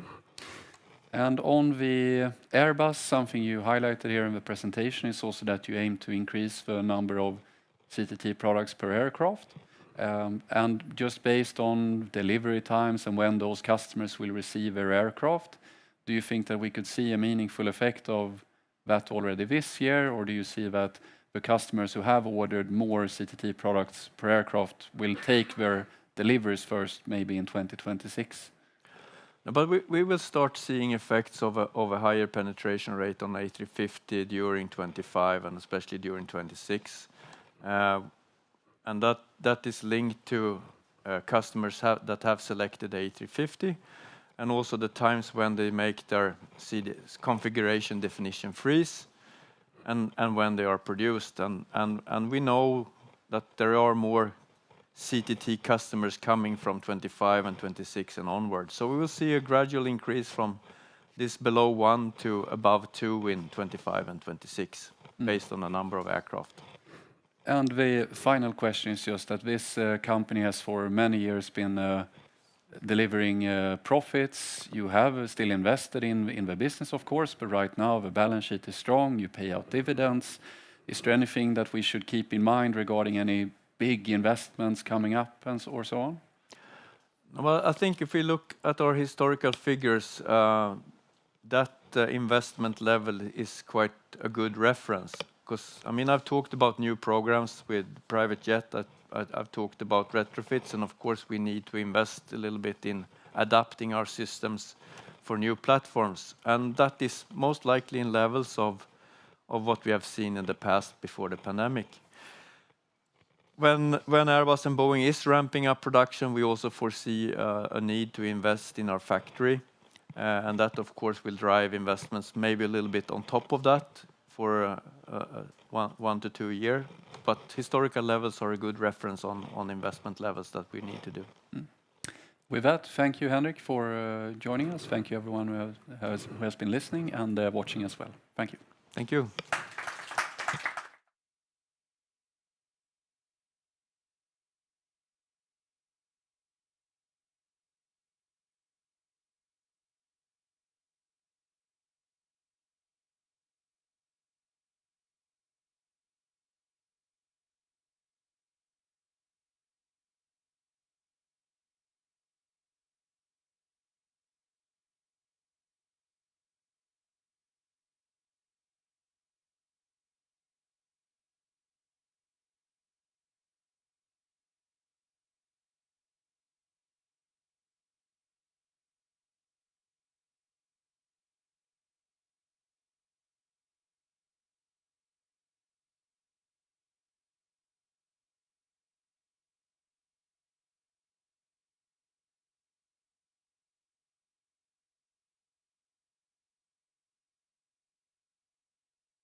Hej och välkomna allihopa till ABGs Investor Days. Jag heter Henrik Hintze och är analytiker här på ABG, täcker diverse industribolag. Med mig nu så har jag bolaget Alligo och vd och finanschef för bolaget Klein Ullenvik och Irene Belander. Vi börjar med presentation, sen kör vi några frågor. Men med det så lämnar jag över ordet till dig, Klein. Hörs jag? Ja, det gör jag. Underbart, kul att vara här. Den största utmaningen är att stå kvar här. Jag ska tydligen stå bakom bordet, men jag brukar älska att gå runt och vifta med armarna. Men vi ska se hur det går om jag vandrar iväg. Jättekul att vara här. Vi kör igenom en liten presentation, men det roligaste av allt det blir ju frågestunden. Så jag hoppas att ni har jättemånga utmanande frågor. Om inte annat så kommer det därifrån, det vet jag. Så vi som är här, jag kanske ska skita i den, kör så där då. Jag och sen Irene som håller på att kämpa med vårt fina lilla case. Det kan vi hoppa över. Alligo. Vi kämpar ju som fasen att komma över 10 miljarder i omsättning. Vi köper bolag och vi driver säljinitiativ, men marknaden jobbar emot oss. Så att snart, någon gång ska vi komma över 10 miljarder i omsättning. 2 500 anställda och lite fler butiker kanske än vad ni har sett i tidigare presentationer. För nu räknas även batterilaget in, så det dök upp 27 butiker till. Så nu är vi uppe på 243 butiker. Sverigetunga, det vet ni, i omsättning. Ännu mer Sverigetunga kommer till resultat. Det är vårt höglönsamma land. Varför då? Jo, det är för det där den största delen av verksamheten är gamla Swedol som var väldigt, väldigt lönsamt. Så rent matematiskt så blev det så. Och egna varumärken ser ut som att det har gått ner en procentenhet, men det är ju rent matematiskt för att vi har ju köpt bolag. Och per definition så förvärvade bolag kommer in med 0 av egna varumärken. Så vi säljer fler egna varumärken, men den relativa andelen har faktiskt gått ner lite grann. Men det är av också matematiska skäl. Ja. Vi har vår integrerade affär. Ungefär hälften av verksamheten. Så har vi en direktförsäljningskanal med webb- och on-site-lösningar som smart service och så vidare. Och så blir den här icke-integrerade delen, den blir ju större och större. Så den är uppe i 13% nu av vår verksamhet. Vi heter Swedol i Sverige. Det känner många till. Vad alla såna här lite större dragningar är på, så det är många som får räcka upp handen. Många som känner till Alligo, då det är inte jättemånga alla gånger. Och sen är det Swedol, då räcker alla upp handen. Så Swedol är det starka varumärket i Sverige. Och jag hoppas ni ser lite av marknadsföringen vi gör och hör lite av marknadsföringen vi gör. Då är det under varumärket Swedol såklart, för det är det vi möter kund. Men nu har vi börjat synas lite i DI också för att bygga även Alligo-varumärket lite, spilla över från Swedol. Vi heter ju det i Sverige som sagt och Tools i Norge och Finland av självklara anledningar, för det var där det var störst. Så egna varumärken är ju en superkonkurrensfördel och vi hade ett möte precis innan här. Så jag behövde känna mig lite stark inför eftermiddagen här, så då gick jag fram, det låg några gubbar och la plattor. Och de hade björnkläder på sig, så det känns ju jättebra. Det blev en stark start på eftermiddagen ändå. Det har varit jättedeppigt om det hade varit något annat. Så jag vet inte om det var ni som hade fixat det, var det? Ja, härligt, tack snälla. Vi tycker vi har byggt vår nordiska funktion och vi tycker att vi kunde bevisa 2023 att den funkar. Även om vi såg att redan 2023 så började marknaden vika. Så vi levererade 8,9% EBITDA-marginal och nära 1 miljard i positivt kassaflöde 2023, trots en marknad som redan då började vika. Så vi vet att vårt koncept funkar. Tyvärr sedan dess har det varit brutal motvind i olika former som har slängts vårt håll, inte minst marknadsmässigt. Så att därför har vi haft lite tillbakagång. Egna varumärken som sagt, det här tycker vi är jättekul och det är ju en konkurrensfördel. Det är ju inget självändamål, för hade vi haft samma konkurrensfördel och samma marginal med externa varumärken hade det varit mycket, mycket enklare såklart. Då hade vi sluppit hålla på och stöka med containrar som fastnar i Suezkanaler. Vi har hållit på hållbarhetseländen och hitta fabriker i konstiga länder. Kina, Pakistan, Bangladesh, Laos, Vietnam, och då brukar jag ändå glömma 3-4 länder. Men lite kul är det att hålla på med det, men det finns inget självändamål. Men nu råkar vi ha björnkläder som är, säger många, Nordens äldsta arbetsklädesvarumärke 1905. Som vi fick i samband med förvärvet av Grolls, som i sin tur grundades 1832. Och då är det fasen ingen som spöar i historik. För då, de levererade kläderna till ingenjör Andreas Luftfärd. Så det är inte något snack om vem som var tidigt på den bollen. Univern, high-end varumärke för arbetskläder. Gesto som vi lanserade 2014 som skulle vara ett prisvärt alternativ. Men som kanske redan från början blev för bra för sin prispunkt. Och varför vi nu har lanserat 1832 som en liten blinkning till Grolls. För då Grolls grundades och som ska vara ett ännu mer prisvärt alternativ. Lite mer instegsvarumärke på arbetskläder. Och på verktyg har vi vårt Ampro, fordonsbelysning. Och sen har vi då Inno och Prowell längst ner till hörnan. Inno är vårt egna infästningssortiment. Och Prowell är egentligen verktygssidans motsvarighet till 1832, det vill säga verktyg till en liten lägre prispunkt.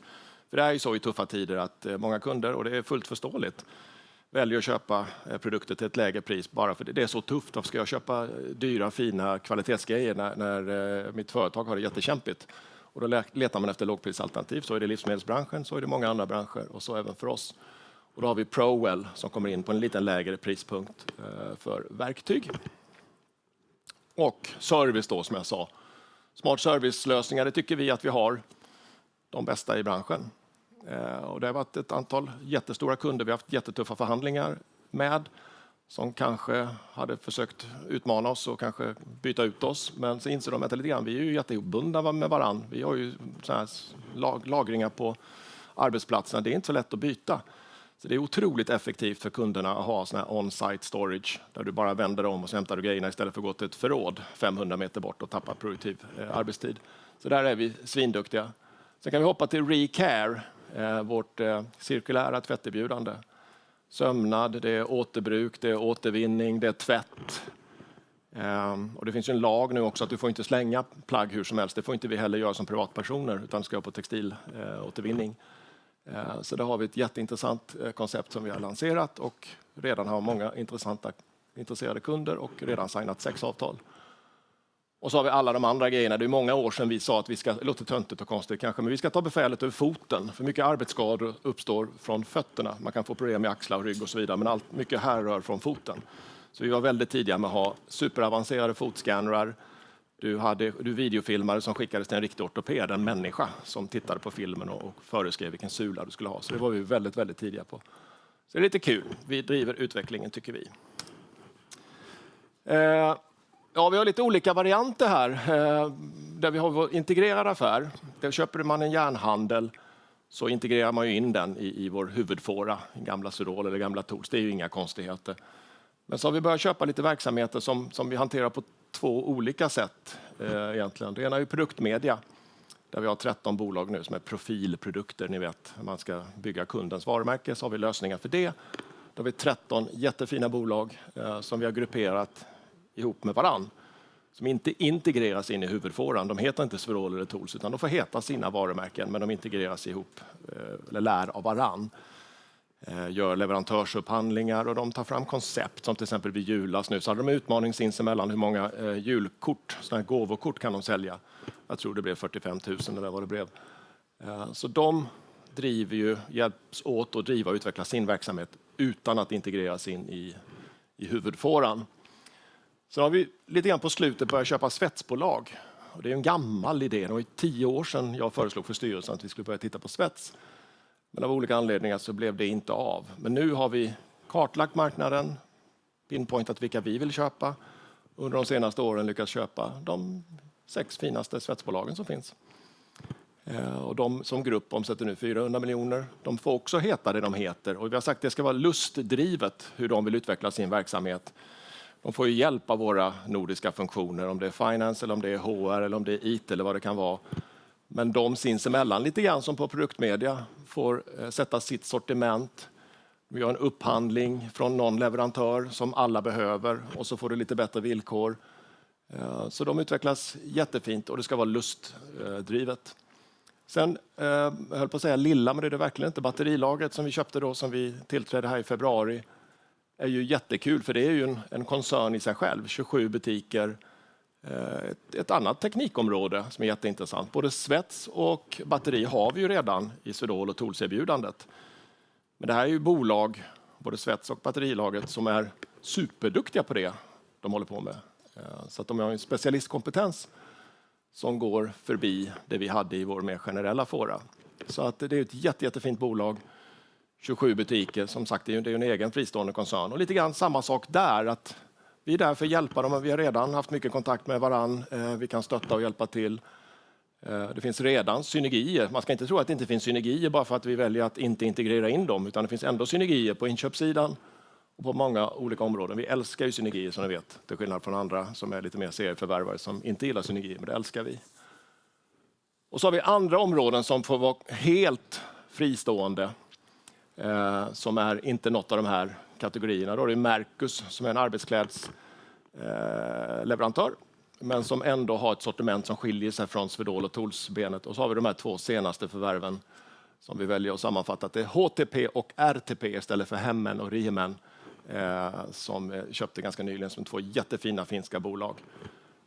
Hemmen underleverantör till försvarsindustrin och RTP mer mot trädgård och den klassisk järnhandel, men också lite touch mot trädgårdssidan. Så 2 jättefina förvärv. Så vi har fått ihop en jättefin gruppering av bolag med 3 olika modeller. Integrerade, de grupperas med varann som svets och produktmedia och sen fristående. Så det är de 3 olika modellerna du kan passa in i om vi gör ett förvärv. Så bara ett par nedslag då. Så Qliro var väl den näst största svetsaktören i Sverige. Och som vi också faktiskt hade kontakt med för 10 år sedan då när jag pratade om det caset. Jättefin verksamhet, duktig mot stora industrier. Det finns ju olika typer av svets. Men det här är liksom verkligen processsvets där du är inne och hjälper, jag ska inte säga några namn, men stora svenska industriföretag som har väldigt mycket processsvets och då är de otroligt kunniga och används djupt in i kundens process. Och så var det lite kul att Qliro själva hade valt att satsa på infästning. Och det har ju det berättade jag precis innan, att det har vi gjort inom också i den integrerade affären. Så nu har vi både ett butikskompetens när det gäller infästning, men vi har också med specialinfästning där du ihop med kunden tar fram exakt vilken infästning det ska vara. Så det är ingenting med butikssortiment, det här är ju väldigt mycket specialinfästning. Så det råkade ju slumpa sig bra att det hade Qliro kommit på egen hand och det passade väldigt väl in för oss. Och fina batterilagret då som jag sa. 27 butiker, omsätter 275 miljoner med god lönsamhet. Ska ni heja på oss så vill ni ha gärna lite sköna så här säsongssvängningar. En tydlig tidig vår, bam, då blir det startbatterier till båtar och husbilar och annat. Och sen på hösten vill vi att det nyper till lite rejält, mer än -8 gärna. I oktober, november, då pajar alla startbatterier i bilar och annat. Och så har det varit för gamla Swedol också. Det gäller ju arbetskläder, det gäller hydraulik. Det behöver vara kallare än -8 för det ska liksom frysa sönder och bli lite stökigt. Så nu blir vi ännu mer väderberoende om vi tycker att vi pratar för mycket väder och vind i våra rapporter. Men de här har ju haft faktiskt en bra start på grund av den tidiga våren. Så där hade vi lite hjälp. Och nu blir det mer och mer ett shift mot litiumbatterier. De är ju dyrare och det blir liksom en marknad som uppstår på ett annat sätt. Så att det blir jättebra. Det är ett superfint bolag och vi är tacksamma att ha fått in dem i familjen. Ja, förvärv. Vi signade 9, vi tillträdde 11 faktiskt. 200 anställda och en årlig omsättning på 750 miljoner. Så det var ju en rejäl chunk. Vi gillar att köra superenkla budskap. Vi finns ju som sagt på nästan 250 platser och vi har lager och vi har kontor överallt. Så vi kan inte ha jättekomplicerade planer och mål och sånt, utan vi gillar att kondensera ner det till 3-4 fokusområden jämt. Och det är det här vi fokar på nu. Fortsätta utveckla vårt serviceerbjudande och det exemplifieras med Recare, för det är på några års sikt. Räkna inte med det i år eller kanske inte ens nästa år, men över tid kommer det här bli en stor del av vår omsättning. Det är jag fullständigt övertygad om. För då är det ju igen in i industrikunden, verkstadskundens. Liksom man vill inte hålla på med det här stöket med arbetskläder. Man vill ha ett upplägg där det bara funkar. Och det kommer vi ha. Det har vi redan. Vi kommer ha det i ökad grad. Det här smart serviceupplägg och butiksförsäljning i övrigt är en superviktig del för oss att komma vidare. Där är vi rätt långt redan. Jag vill hävda att vårt butikskoncept är superduperbra. Så där är det mindre behov av utveckling. Men blir starkare inom bygg. När bygg vek och så stod vi inför slutförhandlingar med ett par byggaktörer. Så ska vi hoppa över och köpa de bolagen bara för att vi känner att bygg viker? Nej, vår strategiska inriktning är att satsa på bygg. Då köper vi byggrelaterade enheter i högkonjunktur och i lågkonjunktur. Men att vi ser att vi har ett väldigt stor relevans att vara befintliga i byggsektorn, det är solklart. Och våra egna varumärken där vi är kanonstarka. Nu kommer precis en helt ny serie av Gesto-arbetsskor som jag hoppas ni ska få se som blir skitballt. Då har vi 2 riktiga prispunkter på arbetsskor som kommer bli dynamit. Recare, som sagt, uppfyller alla hållbarhetskrav.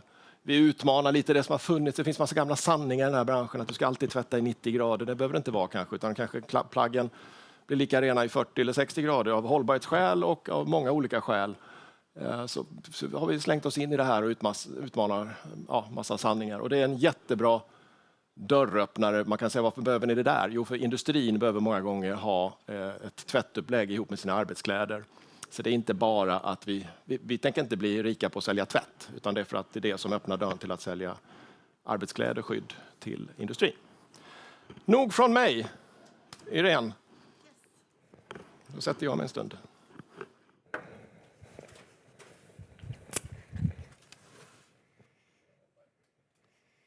Yes. Om vi tittar på Q1 så följer det lite av samma trend som vi har sett genom hela 2024 med en fortsatt svag efterfrågan i Sverige, starkare i Norge, mycket drivet av olja och gas och en viss återhämtning i Finland. Det har skett flera bra saker som har påverkat oss positivt. Det här med utökat rotavdrag, det är bra för oss. Att kronan har stärkts mot dollarn, det är också bra, och likaså fallande räntor. Och vi ser positivt försiktiga signaler och hör det från marknaden, men det är ingenting som vi riktigt ser i försäljningen ännu. Vi har ägnat supermycket tid åt att stärka Alligo, och kanske speciellt vad gäller försäljningsinsatser där vi har högt tryck. Klein nämnde Recar som ett exempel som vi har lanserat. Men där vi även har ett nytt sortiment mot de lite mer priskänsliga kunderna i form av 1832. Och löpande så arbetar vi med att förbättra effektiviteten och få ner kostnaderna. Leveransförmågan är bra och stabil. Vi har haft lite stök i Västby när vi samordnade logistiken där, men det fungerar bra, eller tillräckligt bra, även om det finns mer att göra.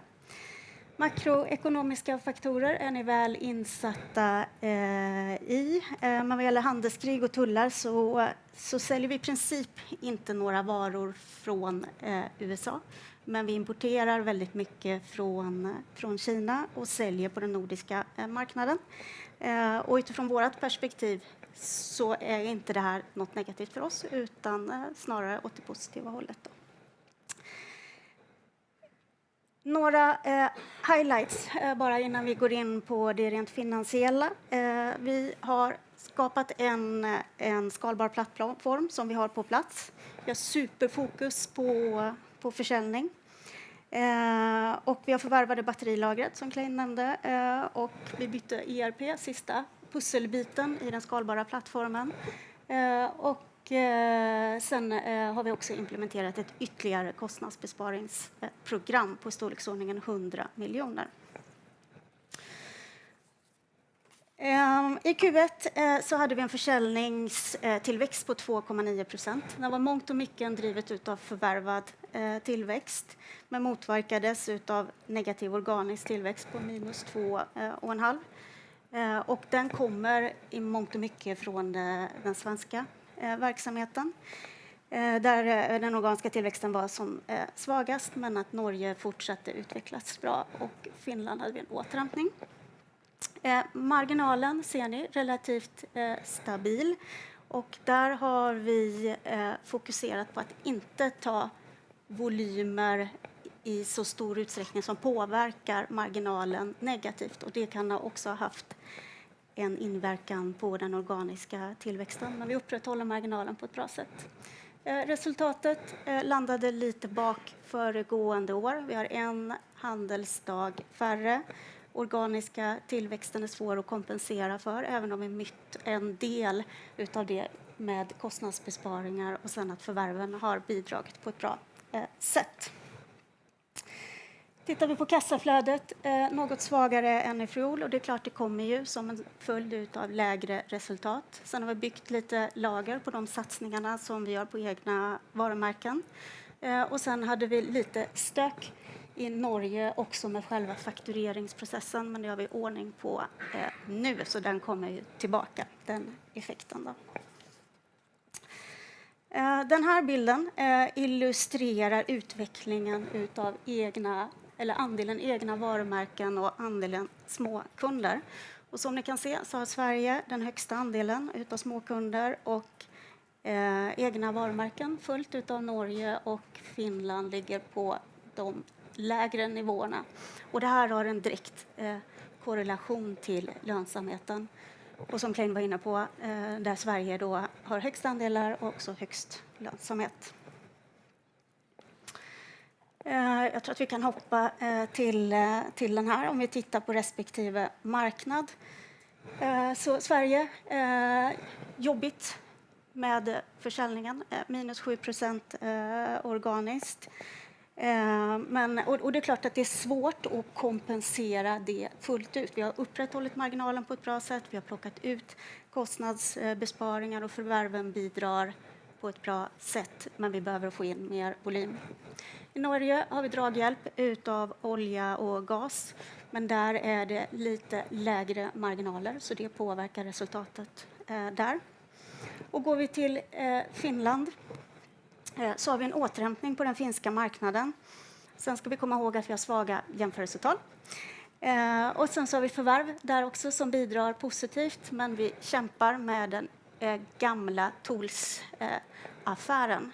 Och där initierade vi ett program för att vända den lönsamhetsutvecklingen i Finland. Och det inkluderar allt från att liksom se över hela butiksstrukturen, gå igenom kundbasen, stärka upp sälj- och sortimentsstyrning och många andra saker. Och tanken är att den finska verksamheten ska ligga på en EBITDA-marginal på storleksordningen 7-8% totalt sett för att bidra till koncernens mål på 10%. Men vad gäller den här Tools-verksamheten så behöver den kanske bara vara på 4-5% för att vi ska få ekvationen att gå ihop. Och då behöver vi också då satsa på egna varumärken och små kunder för att ta oss dit. Yes. Lovely. Lite supersnabbt då bara för att wrappa upp det här, men vi måste ha tid för frågorna. Så nu är det brutalt fokus på sälj. Allt annat är på plats. Det är det som helt avgör. Vi möter med kostnadsbesparingar. Och ja, vi har gjort det förut, vi kommer göra det igen. Men det är ju en knixig period och det kommer att vara fortsatt ett tag till. Men det är skönt att fokusera på ett område. Sälj. Sorry. Det låter bra det. Jag tänker om vi fortsätter lite på spåret med lönsamheten i de olika regionerna där. Ni var ju inne lite på bakgrunderna till varför det är så med kundbasen och Finland som går lite trögt och så. Men hur ska man se på det där på lite längre sikt? Kommer det alltid vara så att Sverige har högre lönsamhet eller ser ni att det där ska jämnas ut längre fram och vad gör ni i så fall över tid för att nå en sån punkt? Ja, våra strategiska initiativ är att öka småkundsandelen och att öka andelen egna varumärken. Och lyckas man med det, då blir det ju till slut samma. Men i vår finansiella modellering så ska ju Sverige vara högst i lönsamhet följt av Norge och Finland. Så Norge och Finland ska inte behöva vara på 10%. Det känns nästan orimligt utifrån startläget. De ska bidra, så Finland behöver vara på 7%. Norge kanske på lite runt 8 och Sverige på 12, någonting i EBITDA-marginal. Då når vi våra 10%. Och det var ju väldigt nära att göra 2023. Men ju högre småkundsandel, utan att tappa de stora kunderna, de älskar vi också. Och ju högre egna varumärkesandel, desto mer lönsam är du. Det är såklart och det är jätteenkelt att fokusera på det. Men skitsvårt att få hända i verkligheten. Tyvärr. Självklart. Om vi går in lite mer på de egna varumärkena där. Där har ni ju etablerat er lite olika inom de många olika produktkategorierna som ni jobbar inom. Ser ni att det liksom inom vissa produktkategorier finns en större fördel med att ha egna varumärken gentemot andra och vilka är det i så fall och hur tänker ni därför? Om det är drivet av marknad eller så, men vi har ju en superstark position på kläder och skydd. Vi har 4 jättestarka, eller i alla fall 3 dunderstarka och en runner-up i arbetsklädssidan med 1832. Där har vi ju en unik position. Det finns ju ingen aktör i marknaden som har egna varumärken. Det är synd att kalla det för egna varumärken bara för att vi råkar äga Björnkläder och Universum kallas det för egna varumärken. Gör man en koppling till billiga kopior från Kina, men det är det ju verkligen inte. En vinterjacka har ju en bill of material på 31 sidor där man spesar. Så vi designar ju plagget ifrån sytråd och knapp och kardborreband. Och köper tyger och allokerar alla artiklar till en fabrik som vi har sett ut. Så att kalla för egna varumärken är kanske förminskande, men att det är kläder och skydd som har lite sköna så här marknadsdrivare. Det är mode. Man ser ju nu för tiden aldrig någon icke-snygg bygggubbe eller gumma, utan det är ju jättesnygga grejer. Och också säkerhetsaspekten. Och nu tänker man ofta bara på en varseljacka eller varselbyxor, men det är ju massa andra applikationer vi har arbetskläder för. Om du jobbar inom vissa högspännings elektriska områden eller kemikalier eller något. Så jag är jätteglad att det är arbetskläder och skydd där vi har en stark position i alla fall. Yes. Och en sista fråga från mig då. Ni har ju ändå en hel del olika grejer i ert sortiment, liksom många olika produkter. Ni har service, ni har de icke-integrerade butikerna. En mindre välvilligt inställd frågeställare än mig skulle nästan kunna anklaga er för att det ser lite spretigt ut utifrån. Vad skulle ni säga liksom är gemensamma nämnaren för er här och hur ser ni till att hålla de här olika benen under kontroll så att allting levererar? Men det är ändå samma sortiment och det är samma länder och det är till stor del samma kunder. Sen har vi valt lite olika integrationsmodeller utifrån vad som funkar sen. Och vi tror ju så starkt på, vi vill inte tacka nej till, när vi känner att vi har jättemycket att utveckla svetsbolag och få ihop dem på ett bra sätt, och vi har ju svets i vår integrerade kanal, så innebär det inte att vi vill köpa svetsbolag, byta skylt till Swedol och alla som jobbar med svets, för de har ju börjat på ett svetsbolag för man älskar svets, och så slutar de, det har jag ju tyvärr också erfarenhet av. Så vi tycker det här är det bästa för aktieägarnas och allas vår skull. Att, även om det blir lite mer komplext, det är klart ur ett ledarskapsperspektiv har det varit skitenkelt om det var exakt likadant överallt. Det ökar komplexiteten lite grann. Men att det är värdeskapande, det tycker vi är såklart. Mycket bra. Tack så mycket för det. Det var det vi hade tid med nu. Ja. Tack så mycket. Tack.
Hi, everybody. My name is Henrik Bartnes. I work as an equity research analyst at ABG and in the Oslo office. I'm pleased to have StrongPoint and Jacob with me today. Please, Jacob, the floor is yours. Thank you. Jeff Bezos was asked in an interview, what is the most frequent question you get? And the most frequent question apparently he gets is what's going to change in the next 10 years? Whereas the question really should be what's not going to change in the next 10 years. And for Jeff Bezos and Amazon, that's lower prices, wider selection, faster delivery times. I never get the question from customers, Jacob, what can you do to make your solutions less efficient? It's typically more efficient. And if you add on top of that we believe at least that in the next 10 years, people will still be eating food, and predominantly food coming from grocery chains. Well, that gives a little bit of foundation for what StrongPoint is all about. So StrongPoint, we are a now 40-year-old, believe it or not, grocery technology company. We, for those of you not familiar with StrongPoint, we have about 1.3 billion Norwegian kroner turnover. About 1/3 of that is recurring business, recurring from service support agreements, and not least license fees from own and third-party solutions. And we predominantly serve grocery retailers. So more than 80% of our revenue stems from grocery retailers. And we have, across the 9 countries we operate, we have about 500 employees. And a portion of that is actually also doing the software development for our own solutions. Everything we do on hardware is typically outsourced to manufacturing and assembly partners. But the software we do predominantly in-house, as we believe that's important. So what does StrongPoint, how does StrongPoint operate? And we operate typically in 2 different manners. On the one hand side, we are in 9 countries. In the Nordics, in the Baltics, UK and Ireland, and Spain. And in these markets, we sell solutions. We sell our own solutions, also some third-party solutions. But we just don't only sell those solutions. We also install them to ensure that they do deliver on the capacity and capabilities they should be delivering. We also do the service, and we also do the support of these arrangements. That allows StrongPoint to get a close relationship with customers, a customer intimacy with customers, and it allows for more repeat business once those solutions are due to be replaced. The other part of StrongPoint operates outside these 9 countries. We do this, again, predominantly through partners, but also direct in particular for our pure software solutions. And those are really the 2 big ways that StrongPoint operate. One, in the 9 countries with a full value chain, and number 2, with sales partners to get to other geographies as well. So what does StrongPoint do? Well, first of all, we create solutions for challenges and opportunities for grocers. And we have those solutions. Number 1, if you want to deliver e-groceries, so groceries delivered online, the 2 big cost items is picking and packing the items and delivering them. At StrongPoint, we have the best of both solutions. We have an award-winning pick solution. We have very efficient delivery solutions, also through click and collect lockers, which is widely used also in Sweden. And we also have a partnership with AutoStore, which allows us to take customers also through to automation. We also have, the appropriate solutions to counter theft. Theft is on the rise everywhere, but in particular in some of the markets we operate, UK being the most prominent. Theft is actually becoming such an issue now that the industry is coming together to put pressure on the government. At StrongPoint, we have our event-safe solution as one of the solutions. We have a number of AI solutions to detect and prevent thefts as well. Furthermore, we also operate in the space of efficiency. As I said, we want to make things more efficient for our customers. And that goes for both the way that our customers order goods, but also the way that shoppers shop through self-checkouts, and making those self-checkouts even more efficient by the use of artificial intelligence to identify not only theft, but also the appropriate items on the scale. On number 4 here, pricing and promotion. Getting the right price in place for customers and promotions in place is key. StrongPoint has been for more than 15 years a partner of the Swedish company Pricer, being very successful in bringing the Pricer electronic shelf labels out to the markets. We recently took the initiative to change that. So as of December last year, we took the initiative to get out of, I should say, the exclusivity contract we had with Pricer, and at the same time enter into an agreement with the by far largest player in the electronic shelf label, but also digitalization space for grocery stores and retail stores. And that's Vusion. Vusion, the French company with close to 50% market share in this space on electronic shelf labels, but also a very impressive platform for digitizing the store. And our partnership with Vusion goes beyond only the electronic shelf labels, but we're actually their e-commerce partner, getting the recognition also from Vusion that our solution is a very, very solid solution for grocers. And lastly here, cash. Both with Mr. Putin and with the electricity outages in Spain, we see that even though we live in Norway and Sweden, cash is not dead. And when you do have a grocery store with 100 million SEK turnover, even with the 1 to 2 to 3% cash share, there's a very big portion of cash that needs to be handled. We're not expecting this to grow in the Nordics or Baltics, but it's staying remarkably flat, whilst in other markets, in particular Spain, cash management is a big industry. So with these solutions and the footprint that we have at StrongPoint, we try to build what we call customer intimacy. And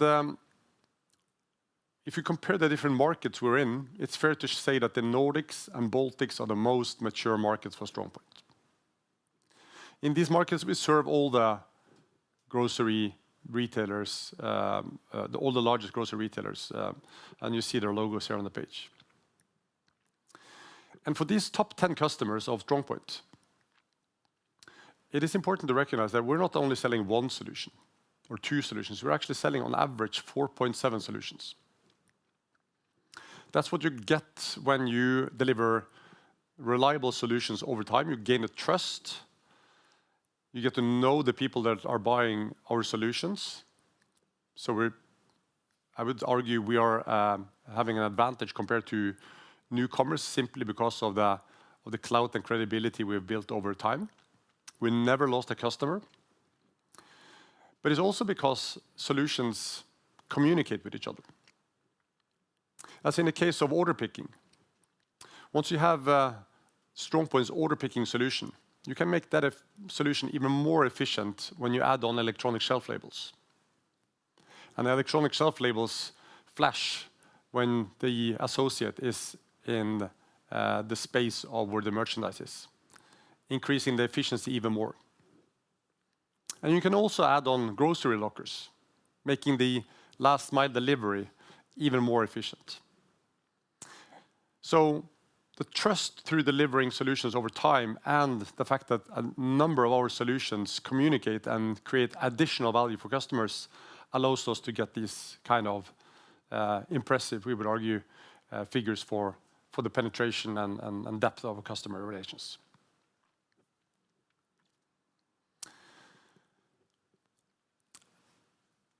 When a parent is asked to sort of single out their most cherished child, it's impossible. And I feel a little bit like a father here. And I will try to actually single out one solution, and that is our order picking solution. Back in 2018, StrongPoint acquired a Swedish company called Cube AB. What became evident then was that Cube AB out in Täby, in Ellagårdsvägen, in a farmhouse, had actually developed an amazing solution for order picking. I believe that the reason that Cube was able to create this fantastic solution is because we in Norway and Sweden have very high labor costs for low-skilled labor. And you know that when you have a store associates that cost 2, 3, 4 times what they cost elsewhere in Europe, that solution need to be very efficient. So almost without knowing it, the folks at Cube created a fantastic solution. And we have invested quite significantly into this solution to add on new features, to get this into a cloud-based solution. And after many years of large investments, it felt like last year we got the big breakthrough. So Sainsbury's in the UK, the second largest grocery chain in the UK, with a turnover of about 500 billion Swedish kroner. So to put it in perspective, that's more than the entire Swedish grocery market, selected StrongPoint's order picking solution. And they're picking their solutions in store. I think many outside the industry believes that picking is done in distribution centers like Mathem and Oda. That's typically for pure players, but the vast majority of orders for groceries, being picked in stores by the existing players, leveraging the store network, the infrastructure, the people that they have. And then they need efficient solutions. And that's when it comes to StrongPoint. And one thing is Sainsbury's, super proud about that. Of course, it's a huge customer, putting extra pressure on StrongPoint to deliver better on its service level agreements, IT security, and not least capacity. But doing so in a good manner also allows us to reach new customers. And last week, we actually also announced that Carrefour in Belgium will be leveraging our solution as well. So I feel as a dad, I was not the mother, I feel as a dad, very proud of the order picking solution. I think it has global scale and opportunities. And we're very prosperous about this solution in the future with long sales cycles, it should be said. If you start looking then at our recurring revenue, as I explained, 1/3 of our business is recurring. The license fees that we are getting from our own solutions have been growing quite dramatically the last few quarters. The 68% growth that we saw in the last quarter on a rolling 12-month basis is predominantly driven by our order picking, but also on our self-checkout software. We are working to all the time increase the quality of our revenue. I'm not trying to dismiss or talk down about sort of project-driven revenue, but having a quality in the recurring and repeat business is a priority for StrongPoint. So this is a picture that we're very proud of showing. Now, with that kind of backdrop, you'd probably think that, well, everything is going in the right direction. And StrongPoint, we have a long history of profits and dividends. As a relatively small company, it's been important for us and for the board to every year pay dividends. Although we've been growing, it's been pretty important to pay dividends to ensure that our largest shareholders and all shareholders get direct returns on their investments. When the pandemic hit, we had a fantastic year. E-commerce was booming. Grocery stores were really booming.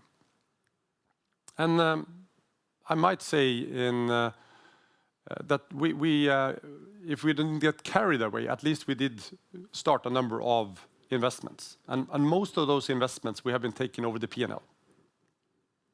So all the investments of making our order picking into a cloud-based solution, adding on new features, we've done all over the P&L. If you look at the way that we wanted to bring out the solution, we also acquired a company into the UK and Ireland. The acquisition in itself didn't affect the profit and loss statement, but of course the investment to build an organization capable of selling the entire portfolio of solutions that StrongPoint has been an investment that we've been doing. We've also been investing in a cash solution, specifically for the larger grocery retailers. And we are working still with the largest grocery retail chain in Spain, Mercadona, by far the largest. Order of magnitude, same size as Sainsbury's, 500 billion kroner turnover, in a market in which 1/3 of value is cash. Huge cash volumes. And we also, lastly, have invested into developing our own point of sale solution out of the Baltics, where we have a very good and dominant position in that space. My point is, we took on a lot of investments when we were in the pandemic. And it's potentially easy to say, well, maybe we took on too many investments. Those investments certainly have hampered us in the 2 years that we've had.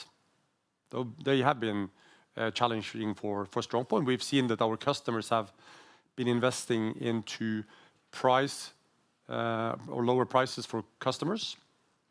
Discounters have been growing, and to counter the price difference, the supermarkets have had to invest into price. That has meant that investment cycles have been pushed out in time. So now we have an ambition to get back to both black figures and start paying dividends again. I just wanted to explain a little bit the history of StrongPoint and where we are. And we are getting back there. Last year we had to take some organizational restructuring measures to right-size the organization and the cost base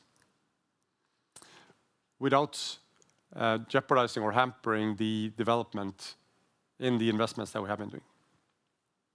So we're now back to black when it comes to EBITDA figures. We don't like to guide, but we are cautiously optimistic about this year, and we're very optimistic about the years to come.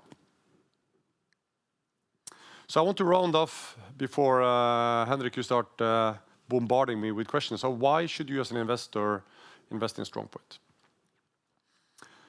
First is that in the core markets or the legacy markets of StrongPoint, the Nordics and Baltics, we have a very solid customer base with long-standing relations, allowing us to sell more solutions, and we're doing that already in a very profitable manner. So if you only looked at the Nordics and Baltics, we would be very much profitable. So we have a solid base that, of course, all the time need to be challenged and renewed and rejuvenated if you want, but there is a solid base of customers we have. Oops, sorry. Secondly, we're seeking to replicate that customer intimacy in larger markets. So we are into UK and Ireland and Spain. We have that first solution with Sainsbury's. I'd love for that to be both 2 and 3 and 4 solutions. And we are already running proof of concepts on our VenSafe solution to help Sainsbury's protect the items in store to reduce theft. We are also running pilots on lockers. So there are things in motion. And there will be long sales cycles. Let's not fool ourselves. These are very, very big companies. But I also feel comfortable that even these big customers of ours see the same as our Nordic and Baltic customers, namely that the solutions from StrongPoint you can be trusted, and that the value of getting more solutions on top of each other adds to more than the solutions individually. So question marks there, which is once the timing is right, we might go to other markets as well. But right now we're focusing on making the UK and Irish market, and not least the Spanish market, a success before moving anything further.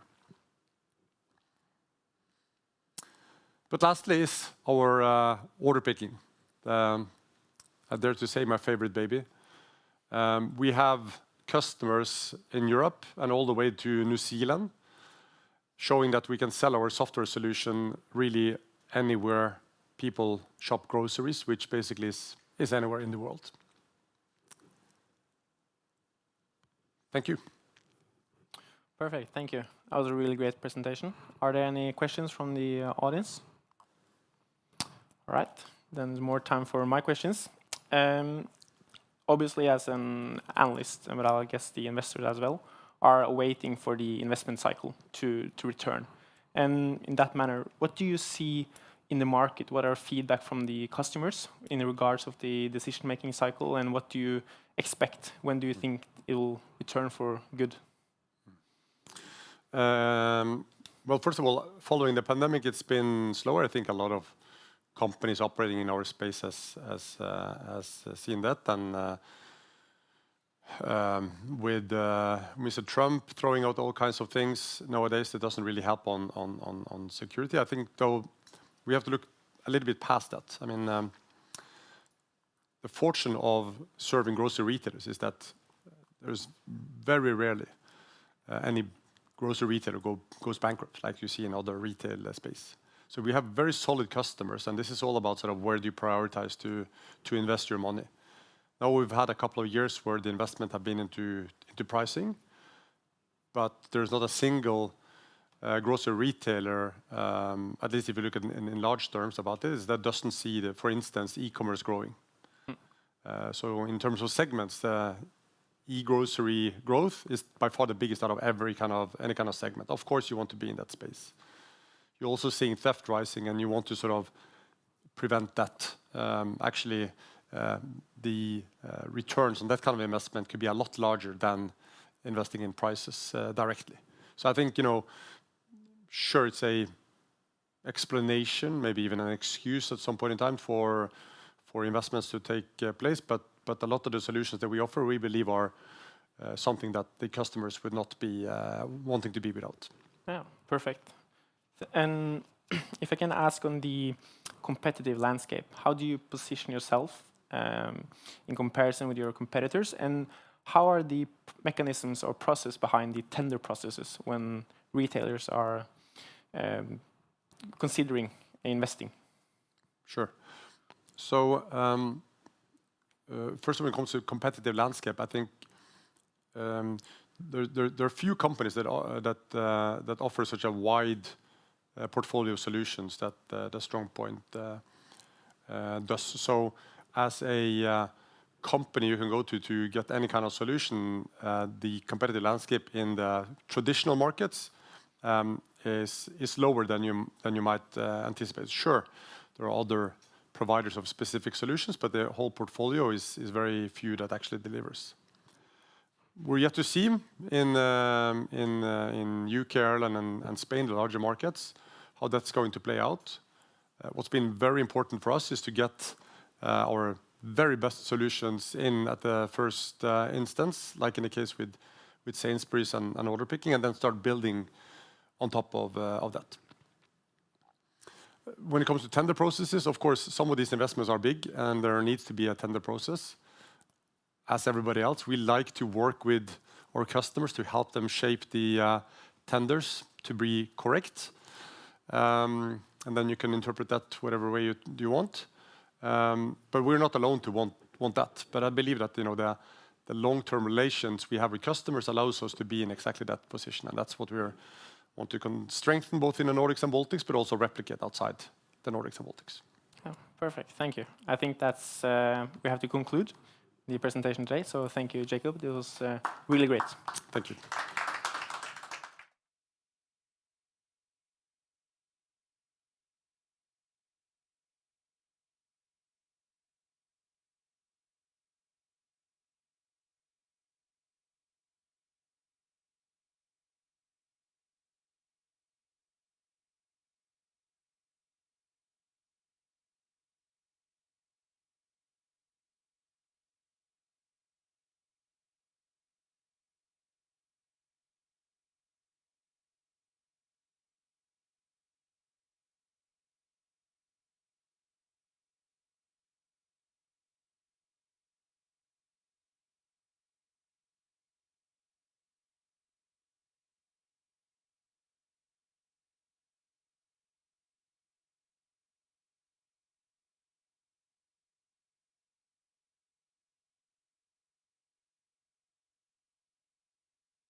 Hej allesammans och välkomna till ABG Investor Days. Jag heter Nikola Kalnoski och jag är aktieanalytiker här på ABG. Med oss idag har vi Martin Stenström, vd på B3 Consulting Group. Tanken är att Martin berättar lite för oss om B3 Consulting Group ungefär 20 minuter och sen så har vi en liten frågestund på ungefär 5 minuter. Så med det sagt Martin så är det bara att köra på. Tack så mycket Nikola. Ja, ska vi se hur den lilla klicken, höger, nej, så då. Okej, det är teknik. Ja, tack så mycket Nikola. Martin Stenström heter jag då och jag är då vd för B3 Consulting Group. Och idag tänker jag prata lite grann om, helt kort om B3, lite företagspresentation. Kommer berätta lite grann hur det gick i Q1 som vi rapporterade för ett tag sedan. Och sen ska jag prata lite grann om våra tillväxtinitiativ vi har lanserat i samband med kvartalsrapporten. Och sen ska jag avsluta presentationen med lite grann om min syn på marknaden och lite grann hur jag tycker ni ska se på BT som investment case. Ja, då ska jag berätta lite grann helt kort om BT. Vi är ju då en expansiv konsultverksamhet inom IT och management. Vi grundades ju 2003, så vi har nu mer än 20 års lönsam tillväxt historiskt bakom oss. Vi är idag cirka 1000 medarbetare i Sverige, Polen och sen några månader tillbaka i Norge också. Jag ska berätta mer om det sen. Omsättningen 2024 var strax över 1,1 miljard. Ja, och vi har ju då blivit utsedda till en av Europas bästa arbetsplatser. Vi är väldigt stolta över. Och vi har fått många andra utmärkelser för vår framgångsrika företagskultur. Vilket är ganska, vi brukar få 1 eller 2 sådana varje år. Och för oss är våra medarbetare väldigt viktiga. Och det gör vi att vi bland annat, och för att främja deras hälsa så gör vi bland annat mer än 200 hälsofrämjande aktiviteter per år. Och vi finns på börsen sedan 2016.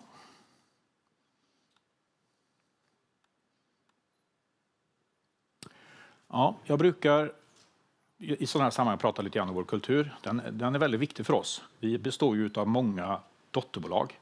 Och kulturen är det då som binder dotterbolagen tillsammans till en koncern. Det är det som gör oss så unika och är väldigt viktiga för oss då. Vår vision är ju att vi ska vara Sveriges bästa konsultbolag. Och då för våra medarbetare, kunder och ägare i den ordningen. Vi tror på om vi kan vara attraktiva för befintliga medarbetare och framtida medarbetare så kommer vi också ha de bästa konsulterna att kunna leverera till våra kunder. Kommer våra kunder vilja köpa mer av oss och då kommer vi tjäna mer pengar och då kommer också våra ägare bli väldigt nöjda med oss. Så vi tror att det fungerar i den ordningen. Jag vill också lyfta fram kulturen som vi har bland våra ledare. Vi är stolta över att ha en positiv prestationskultur.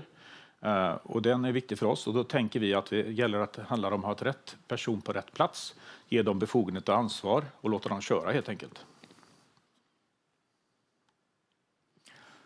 Och vår framgångsmodell, vi gör så att vi attraherar duktiga entreprenörer som antingen startar bolag hos oss eller som driver ett bolag som vi redan har igång. Och genom det så får vi de bästa av 2 världar. Vi får dels det snabba ledarskapet i en driven entreprenör och stabiliteten av ett större bolag.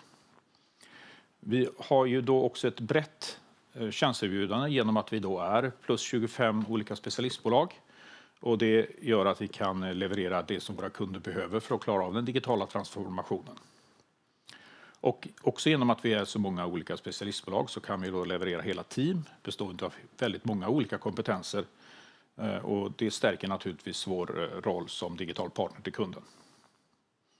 Och avslutningsvis där även här höjer jag upp att vår kultur gör oss unika och är det någonting som gör att vi har byggt vårt bolag där vi är väldigt noga med att medarbetare ska må bra och att de ska utvecklas och lära sig nya saker. Ja, den här bilden var ju mycket roligare att prata om för 2 år sedan för då hade vi en obruten tillväxtkurva. Men vi tar det ändå. Vi har över 20 års historia av lönsam tillväxt. Vi har haft lite tuffare de 2 senaste åren. Men nu tycker vi nog att vi har sett en vändning sedan ett antal kvartal tillbaka där det börjar gå bättre igen. Vi hoppas att det är framtiden för oss. Men ett historia av lönsam tillväxt och det är den typen av bolag vi vill vara. Låt oss klicka på rätt ruta här. Så. Ja, kundlistan här då. Många fina varumärken, många fina bolag. Och vi ser att ni ser här då att vi har kunder i väldigt många olika branscher. Det gör ju naturligtvis att vi inte är väldigt beroende av någon enstaka kund eller någon enstaka bransch som skapar då en stabilitet när konjunkturen går upp och ner i någon bransch. Som ni ser är det många stora och namnkunniga bolag och organisationer i vår kundlista, vilket vi tar som ett bevis för att vi levererar bra tjänster i hög kvalitet över tid. Vi har några då branscher som vi satsar lite extra på och är lite extra starka på. Och där kan vi lyfta då bankförsäkring, där vi har många stora och viktiga kunder. I princip alla de storbankerna i Sverige har vi som kunder. Hälsosektorn är också en viktig area för oss att vara. Där jobbar vi både det att leverera till våra regioner som ju har stora konsultbehov just nu. och till privata aktörer både på vårdsidan och de som levererar till vården. Sen tredje punkten vi kan nämna här är medlemsorganisationer där vi då levererar system för att hantera deras medlemsadministration. Det har vi också varit väldigt framgångsrika i. Sen förstås, även vi då har ju sett att försvarsverksamheten ökar och där tar vi nu steg för steg nya kundleveranser och den kommer förstås att vara viktig för oss framöver som för många andra.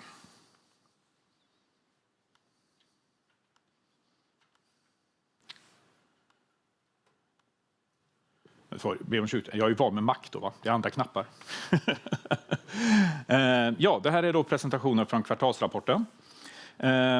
Och vi har ju sedan 18 månader tillbaka lanserat en gas- och bromsprogram kan man säga. Där vi då har kombinerat besparingsprogram med offensiva satsningar som förvärv. Vi har ju då tidigare haft ett besparingsprogram där vi har sparat 41 miljoner på årsbasis.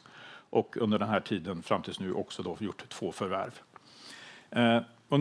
Och det har då börjat ge resultat ser vi i kvartal 1 i år. Och jag börjar ju den här presentationen med frågan om vi nu har nått vändpunkten. Och det är för tidigt att säga säkert, får jag väl ärligt säga. Men mycket tyder på att nu går mot bättre lönsamhet och mer tillväxt. Så vi får helt enkelt vänta och se hur det blir nästa kvartal. Vi växer med hela 15%. Om vi räknar bort förvärv så landar vi på strax under 4%. Vi har en EBITDA på 24 miljoner, vilket är 7,4%. Men som är belastad av lite mindre engångskostnader på 3,4%. Så justerat ebitda blir 8,5%. Och vi är då genomsnitt antal anställda under perioden 975. Och det är primärt drivet av vår konsolidering av Polen och förvärven då. I Sverige enskilt har vi haft en nedgång i antalet FTR, som ni säkert vet. I mars köpte vi också då in oss i det norska managementbolaget Habberstad, som blev en del av koncernen. Jag ska berätta mer om det senare. Vi gjorde ett förvärv förra året av Websteps svenska del. Och det har då utvecklats enligt plan. Vi har gjort stora kostnadsbesparingar, 16 miljoner har vi sparat på deras overhead. Och nu är de i lönsamhet som våra andra bolag i den sektoren. Debiteringsgraden är ju väldigt, väldigt viktig för en konsultbolag. Jag tror vi är relativt unika i Sverige att presentera det här så här transparent. Vi tycker det är bra. Ingenting att dölja. Men här ser ni då att vi fortsätter förbättra vårt debiteringsgrad jämfört med kvartal mot kvartal. 2,6% ska det vara, procentenheter mot föregående år. Och debiteringsgraden i Sverige är då 81%. Vi ser då, som ni kanske noterar, en liten inbromsning i Q1 jämfört med Q4. Och det är ett traditionellt sån här säsongsmönster att väldigt många konsultuppdrag startar om i Q1 i januari och då tar det ett tag innan man kommer ut i uppdragen. Sen även om vi då är väldigt glada över att debiteringsgraden rör sig åt rätt håll så den är fortfarande inte bra. Det här är ju för dåligt för en lönsam konsultverksamhet. Så den måste upp. Och i samband då med Q1-rapporten lanserar vi någonting vi kallar Fit for Growth. Så. Och det är egentligen en anpassning att vi såg att intäkterna för primärt den svenska delen av verksamheten följde inte den takten vi hade räknat med när vi la vår budget. Och därför tänkte vi måste anpassa vår overheadkostnad till verkligheten. Men vi vill också samtidigt satsa på nya saker så vi kan få igång tillväxtmotorn. Då. Och då tar vi det roligaste först, de positiva investeringarna vi gör. Och då har vi först att nämna då att vi har ju då förvärvat Habberstad i Norge. Och som ett komplement till det så drar vi då igång och startar ett leveransbolag i Norge. Och det kan vi prata om lite mer om senare. Sen ser vi då att det är en fördel att våra affärsenheter är lite större. De har varit många men de har också varit lite för små. Så därför börjar vi klustra ihop dem nu till lite större enheter. Och här har vi ett exempel att då samordna 5 systemutvecklingsbolag i Stockholm till en enhet vi kallar Dev Stockholm. Och då undrar man kanske varför slår inte bara ihop bolagen? Ja, det tror vi är väldigt viktigt för väldigt många av våra medarbetare att känna tillhörighet till det här lilla bolaget. Så då får vi också det här med att bästa av 2 världar. I Polen då, som vi också kommer att prata mer om sen, har vi då gjort en startup inom cybersecurity-området. Och sen inte minst då så har vi utökat vår obligation med 50 miljoner för att säkra framtida förvärv.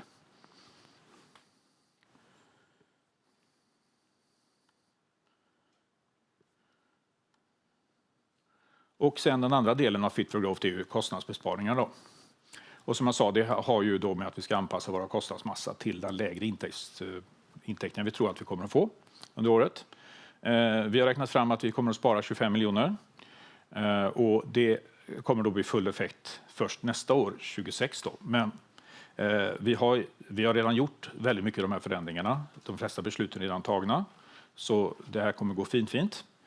Och då ska man bara betona också att de här besparingarna vi gjorde i förra hedgehog-programmet är exkluderat. Också de besparingar vi gjorde när vi med webbstep-förvärvet då. Utan det här är utöver detta. Och vi har ju tagit där en punkt i Q4 25 där då alla beslut kommer att genomföras. Sen blir det mer en genomförande process.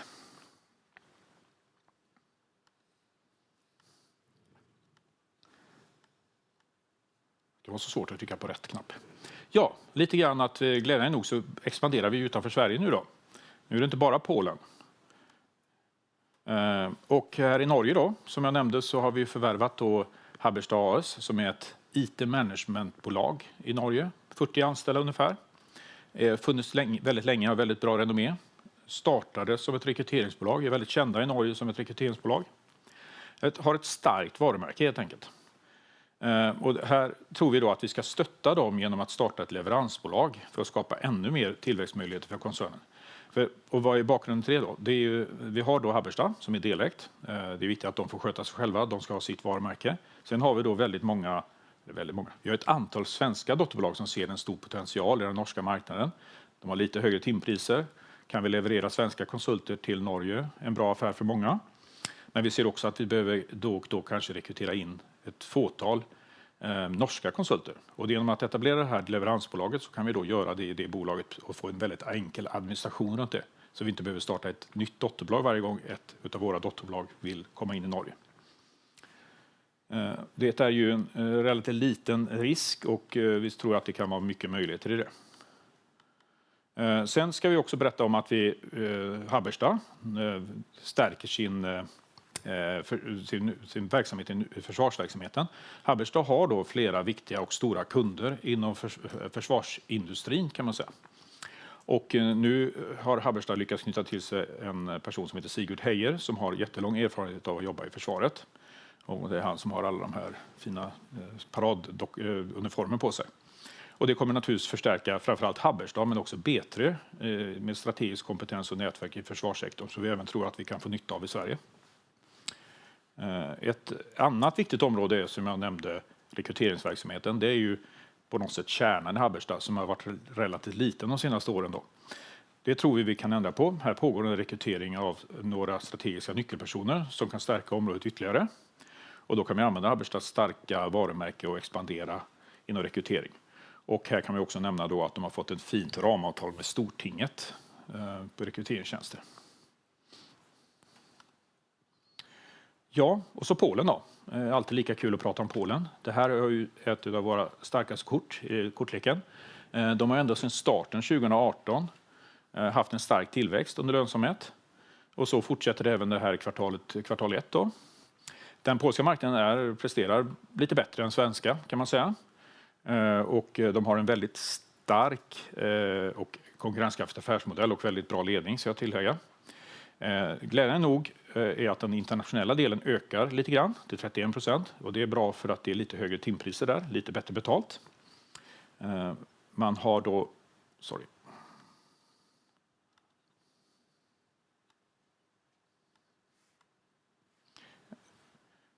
Man har då fått lite nya fina affärer. Man har skapat ett inbrytning i Schweiz. Man har fått ett partnerskap med ett schweiziskt SAS-bolag. Man har fått ett nytt uppdrag på en logistikbolag och man har levererat en AI-lösning till ett polskt läkemedelsföretag. Och sen har vi då där cybersecurity som är ett väldigt intressant startup där man har lyckats knyta till sig Jan Kostreva som tidigare jobbade med att bygga upp Polens cyberdefense för regeringen i justitieministeriet. Han har då sätter nu upp ett bolag med en heltäckande tjänster för heltäckande skydd mot cybersecurity-attacker. Så det ser ut väldigt spännande. Ja, och då market outlook då. Vad tror jag om marknaden? Ja, vi är ju då verksamma på många olika marknader inom flera branscher med alla våra dotterbolag. Då, så vi är en ganska bred bild av marknaden. Då. Vi bedömer marknaden fortfarande osäker. Det är inte så där direkt att den har känts som att nu har det släppt. Det finns fortfarande osäkerhet både internationellt och i Sverige. Den polska och norska marknaden var lite bättre än den svenska de senaste åren. Det kommer vi inte ifrån. Generativ AI är ju en viktig del av framtiden. Än så länge är det relativt små affärer vi gör där och det tror jag gäller de flesta andra av våra konkurrenter också. Men det kommer mer och mer. Det är väldigt mycket frågor om juridik. Vad får man lov att göra? Vad kan man göra? Och säkerhet då förstås. Vad får man dela med sig och så här. Det är ju nog alla funderar lite grann på det. Och det här kan vi då hjälpa våra kunder med. Sen är ju den övergripande IT-megatrenden finns ju där. Alltså det är inte så att Sverige eller världen är slutdigitaliserad. Så det kommer att finnas jättemycket mer att göra även om AI tar och effektiviserar allas arbete. Ja, och vårt svar på den här osäkra marknaden är då Fit for Growth, där vi då tar de här tillväxtinitiativen men också sparar pengar för att bli mer effektiva och få ner våra overheadkostnader. Sista bilden. Ja, varför ska man då investera i B3? Ja, först tycker jag man tänker lite grann bakåt. Trots de där 2 sista åren som inte varit så roliga så har vi en historia av lönsam tillväxt. Det kommer vi fortsätta med. Vi har den digitala strukturella digitaliseringstrenden bakom oss, eller med oss. Vi har medvind där, det kommer att behövas mer konsulter, absolut. Vi kan attrahera väldigt kompetent personal. Vi är ett bra employer brand. Folk gillar att jobba på B3. Vi kan få startups att fungera i vår organisation också. Vi gör då tillväxt också genom att välja ut få, men väldigt noga utvalda startups. Eller förvärv menar jag. Och vi är inte så beroende av några enskilda kunder eller sektorer. Och vi har långsiktiga och starka kundrelationer. Ja, och vi har ju en stark trend i tillväxt nu och förbättra lönsamhet. Och vi har en bevisad förmåga att gasa och bromsa samtidigt. Så det tycker jag talar för oss. Det var det hela. Kanske vi har frågor? Ja, kanon. Ja. Bra, tack så mycket. Vi kan väl börja lite med lite frågor från kundperspektivet om vi tar det därifrån. Ja. Hur skulle du säga att efterfrågemomentum har sett ut de senaste 4-5 månaderna? Ja, då säger jag, om vi tar perspektiv 4-5 månader så är det absolut bättre, men svagt bättre. Ja. Det var lite grann det vi pratade om varför vi behövde göra den här kostnadsanpassningen. Då. Vi hade ju räknat med lite mer fart på det hela kan man säga. Det får vi ju ärligt säga. Ja. Och lite som du var inne på så har ju beläggningsgraden börjat komma tillbaka. Ja. Men inte där ni vill riktigt. Men den kommer tillbaka. Ja. Rör sig i rätt riktning. Sen är marginalen också lika så börjat röra sig i rätt riktning. Hur skulle du se på möjligheten att ha en positiv nettorekrytering någon gång under 2025? För det är någonstans det viktiga för att få upp den här tillväxten som du pratar om. Ja. Och det både räknar jag med och hoppas på och tror det blir av. Vi kommer att vända här någon gång vid sommaren kan man säga. Ja, och det är såklart svårt att förutspå den här IT-konsultmarknaden. Men jag tror att fler IT-konsulter än B3 väntas återgå till positiv nettorekrytering. Tror du vissa kommer tvingas till att nettorekrytera kanske? Eller hur ska man se på själva marknaden om man tar det här? Jag tror inte vi är unika på något sätt. Jag tror att andra tänker lite grann som vi. Och de ser ju att det kommer att komma ett behov av mer konsulter. Och nu behöver man ju staffa upp för att kunna täcka det behovet. Så absolut tror jag att de flesta tänker som vi gör. Att man ska ha en positiv nettorekrytering till hösten. Det skulle jag tro. Kanske lite oavsett vad som har skett med marginalerna. Att man kanske inte har fått samma uppsving som ni har. Nej, tillväxten är ju viktig för en konsultverksamhet. Och vi kan inte krympa oss till lönsamhet i all evighet. Just det. Ja, men du var inne lite på förvärv där. Bland annat Habberstam men även lite andra förvärv som har gjort under de senaste 12 månaderna. Där ni har Webstep Sweden och B3 Polen. Hur skulle du säga att integrationsarbetet hur väl har det gått under 2024? Hur väntas det fortskrida under 2025? Under Websteps svenska verksamhet var ju den vi förvärvade under 2024. Då. Där har vi Det har gått som plan, lite bättre än plan faktiskt. Man vet ju att när man förvärvar bolag, i alla fall i konsultbranschen där det är medarbetarna är tillgången, det finns alltid risker att det blir avhopp och folk slutar och så. Det har gått bättre än vi trodde, ska man säga. Vi har ju tagit de här kostnadssynergierna, så vi har fått upp lönsamheten väldigt bra med Webstep. Och där tror jag nu har vi mer på en intäktssynergi framöver. Just Webstep-delen är det vi också integrerar i våra större enheter där för att få en stark enhet i Skåne och en stark enhet i Stockholm som är lite större. Så det tror jag vi ser en tillväxtfaktor i.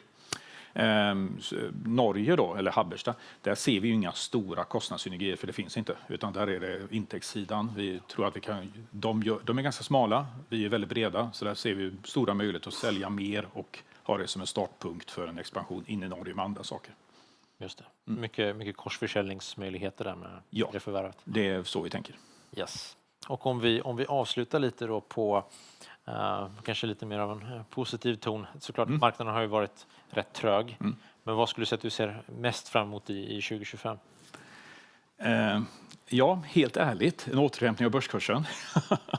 Men den beror ju inte på, den kommer inte av sig själv, den beror ju på en bättre lönsamhet och en tillväxt. Och det är vad jag ser fram emot. Speciellt för bättre, men också en bättre konjunktur. Men vi ska kunna klara det även i en trög konjunktur. Absolut. Ja, men grymt Martin, tack så mycket och tack till alla andra som lyssnade. Tack så mycket.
Hej allihopa och välkomna tillbaka till ABG Investor Days. Mitt namn är Adrian Gelani. Jag är analytiker här på ABG och ansvarar för vår bevakning av gruv- och stålbolag.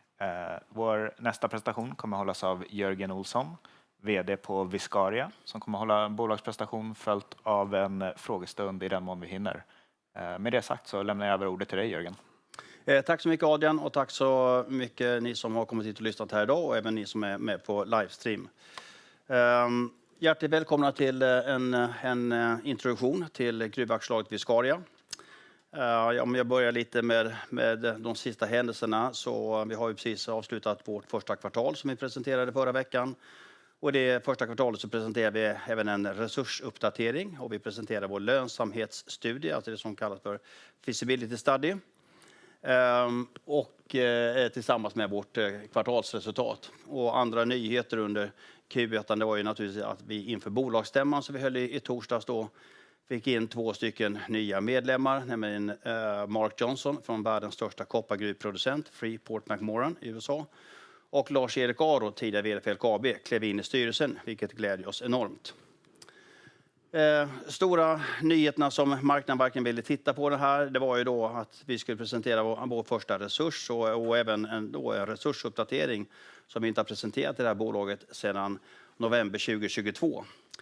Och för er som har följt oss så finns det ju så vet ni om att anledningen att vi inte gjort någon resursuppdatering är att absoluta lejonparten av all borrning har vi gjort är så kallad gruvplaneringsborrning eller infill drilling och det är för att ge en stabil gruvplan. Vi har sedan i maj 2020 omborrat nästan 200 000 meter, 500 borrhål. Och absoluta lejonparten har ju bara varit gruvplaneringsborrning. Och det ökar ju då alltså tillförlitligheten i hela gruvplanen men ger ju ingen ny prospektering per se. Och det var först i sensommaren förra året som vi påbörjade prospekteringsborrningen och vi publicerade de första resultaten i september. Och sedan uppdaterade vi prospekteringsresultat i Q4. Och nu då i Q3 och Q4 och nu då i en sammanfattande resursuppdatering. Och glädjande pikar då alla pilar uppåt. Vår totala resurs går från 93 miljoner till 108, men det är inte hela sanningen så jag ska berätta lite mer om den på nästa bild. Att koppargraderna ökar är naturligtvis en styrka för det här caset och de ökar ännu mer på djupet. Vi har ju flera kopparkärnor med över 2% på djupet i både B-zonen och D-zonen. Nåväl, det här med resursen, jag kommer sen till reserven och lönsamhetsstudien. Nåväl, det här med resursen 108 miljoner ton, jag sa att det var inte hela sanningen, hela historien. För det är så här att när vi då presenterar vår lönsamhetsstudie, och det är det som är gruvplanen, vi ska ju själv mina detta. Detta bolaget är alltså inte till salu och har aldrig varit till salu under mina 5 år som jag har haft kommando i det här bolaget. Från de 93 miljoner tonnen så har vi tagit bort först 15 miljoner ton genom att vi har en striktare gruvplan, en striktare cut-off grade. Vi har också tagit bort ett antal ton i A-zonen. Depletion, alltså det finns gamla brytrum där man kan tänka sig att om man ska vissa pelare kan vara känsligare än andra. För att ha marginaler så har vi tagit bort de tonen också för att vi har en konservativ kassaflödesplan för oss själva då vi vill lita på vårt kassaflöde. Så när vi tar bort de tonen och lägger till de här sista årens prospektering så ni ser att åren 22 till 24 var det mindre prospektering men då nu från i höstas när vi har gått upp till 6 riggar så bara sista årets prospektering har alltså gett oss ungefär 25% tillökning utav hela vår resurs. Alltså 28,3 utav 107,9 är väl 26% för att vara riktigt exakt. Och då ser man lite på tillökningstakten på den här resursens storlek. Resursen är alltså öppen både på djupet och på bredderna i alla våra 3 zoner och numera 4 zoner. Vi har hittat en 4:e zon, ABBA-zonen, för er som har lyssnat på detta tidigare. Så detta är ju en väldigt snabbt växande kopparresurs. Och inte nog med det, de här borrresultaten de är bara i absoluta anslutningen till våra bearbetningskoncessioner. Och de sista åren har vi jobbat väldigt aktivt med hela det större området. Med geofysiska överflygningar, geofysiska markmätningar, gamla borrhål, egna scouthål utanför området. Och idag har vi alltså lagt beslag på man kan kalla det för en bombmatta utav undersökningstillstånd som man får från Bergsstaten, eller man söker om. Och undersökningstillstånden, det är alla de här olika inom prickade området. Så våra 3 bearbetningskoncessioner, alltså där vi ska bryta gruvan nu, som ingår i våra reserver, vår lönsamhetsstudie. Det består nu bara 2% av hela området som vi har undersökningstillstånd på. Och undersökningstillståndet återigen är ju då inte något slumpmässigt utvalt område, utan mycket tid, pengar, energi och geologiarbete har ju legat bakom, alltså med de här geofysiska och geokemiska. Geokemiska, man tittar på vattenanalyser. Geofysiska är antingen med magnetband eller att man skickar ner magnetstrålar mellan borrhål. Och då hittar man ju underliggande responser som visar då på mineraliseringar, både på magnetit och på koppar. Och det är därför de här undersökningsstånden ligger exakt så. Så vi har ju väldigt stora förväntningar på att utöka den här fyndigheten på ett fantastiskt imponerande sätt. Den lönsamhetsstudie som vi då presenterade också i torsdags. Vi presenterade en lönsamhetsstudie, men vi tog även in 8 miljoner ton av inferred resources. Inferred är ju den lägsta kategorin av tillgångsklasser man har. Man har ju kända, indikerade och antagna inferred resources. Man kan titta på en life of mine precis som en kreditportfölj. Om man bara vill titta på värdet på life of mine, som i detta fall är 17 år, ja, då är det som att köpa en run-off-portfölj av en kreditportfölj. Alltså man tar den och så sätter man portföljen i run-off. Men om man investerar i en bank som ständigt emitterar krediter, så vet man ju om att för varje kvartal när man emitterar krediter så lyfts svansen eller förlängs svansen.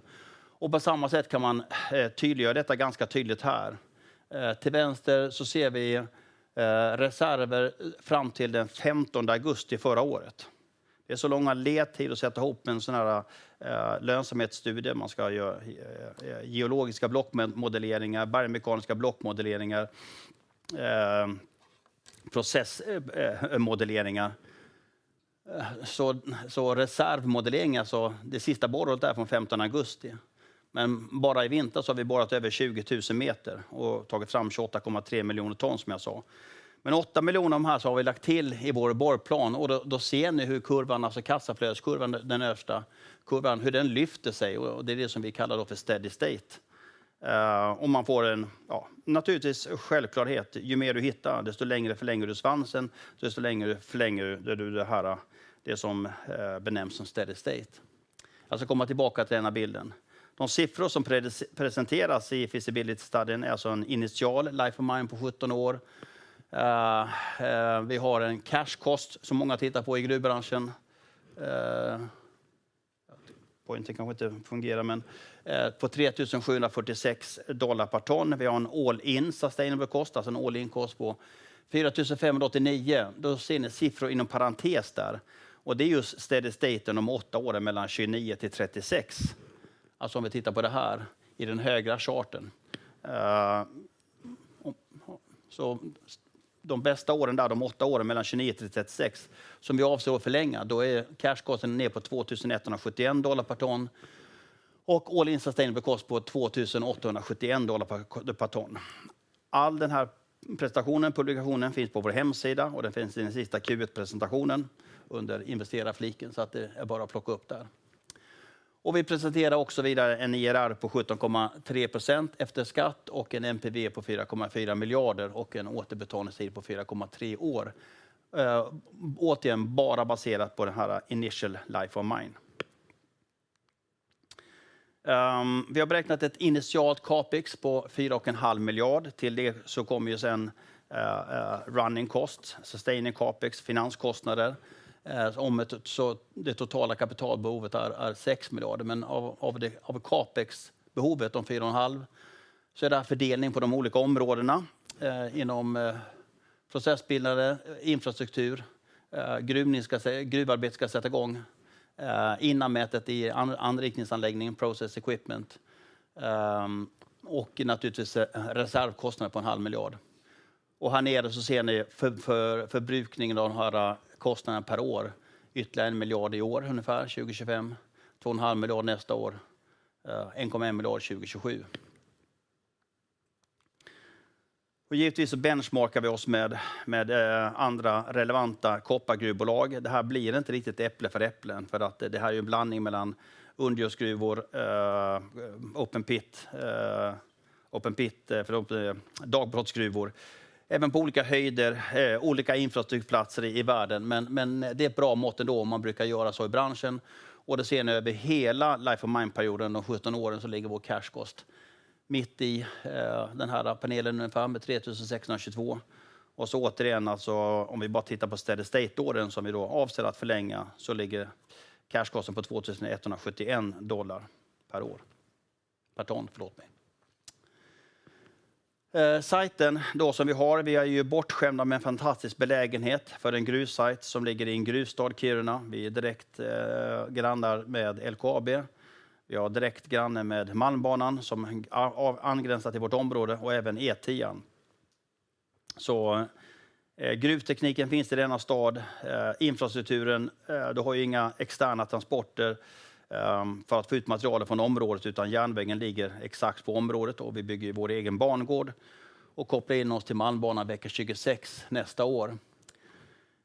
Vi fick vårt tillstånd den 6 maj förra året, och i samband med det tillståndet så fick vi även ett igångsättningstillstånd. Alltså vi fick lov att påbörja aktiviteter på egen risk med saker som vi sen kunde återställa.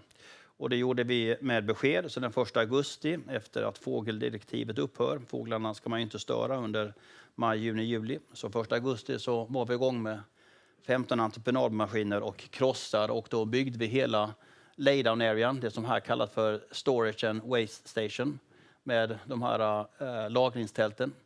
2 tälten finns redan på plats och hela området är klart. Vi planlade och byggde hela grundområdet till Viscaria Village, och det ska vi ju bygga i år. Det är alltså där entreprenörer kan ha kontor. Det är ungefär 500-600 personer som kommer att bygga hela anläggningen. Och vi påbörjade byggnad av vattenreningshuset där för 500 miljoner, och det står snart färdigt. Och pumpstationen, alltså de 4 hålen ner till 320 meter, de första pumpstationerna är också färdigborrade. Och pumpningen in i vattenreningsverket kommer gå igång den 1 oktober. Det tar ungefär 1 år att tömma hela gruvan ner till 650 meter med 1000 kubikmeter i timmen. Men för varje meter vi kommer in så vinner vi tid. Vi kommer att göra snedbanor in till B-zonen och D-zonen redan vid 150 meter och en ny snedbana vid 450 meter. Att kunna använda den gamla infrastrukturen i A-zonen för att snabbare ta sig in i B-zonen gör att vi det kostar en 50-del av kostnaden än om du ska driva en huvudort själv. En huvudort är 5 gånger 5 meter. Kostar 30 till 40 000 kronor metern att driva en huvudort. Så det är till en 50-del av kostnaden och ungefär en 1/4 är så snabb tid att driva sig ner och till marken. Så vi har en enorm förtjänst att vi kan luta oss mot den här gamla befintliga infrastrukturen för att ta oss ner. Vi kommer nu och håller på att påbörja markarbetena för anrikningsverket som vi kommer påbörja bygget av i år. Och det kommer alltså stå färdigt i början på 2027. Så vi kan köra igång och producera sedermera vårt första kopparkoncentrat utifrån området i mittåret Q3 2027.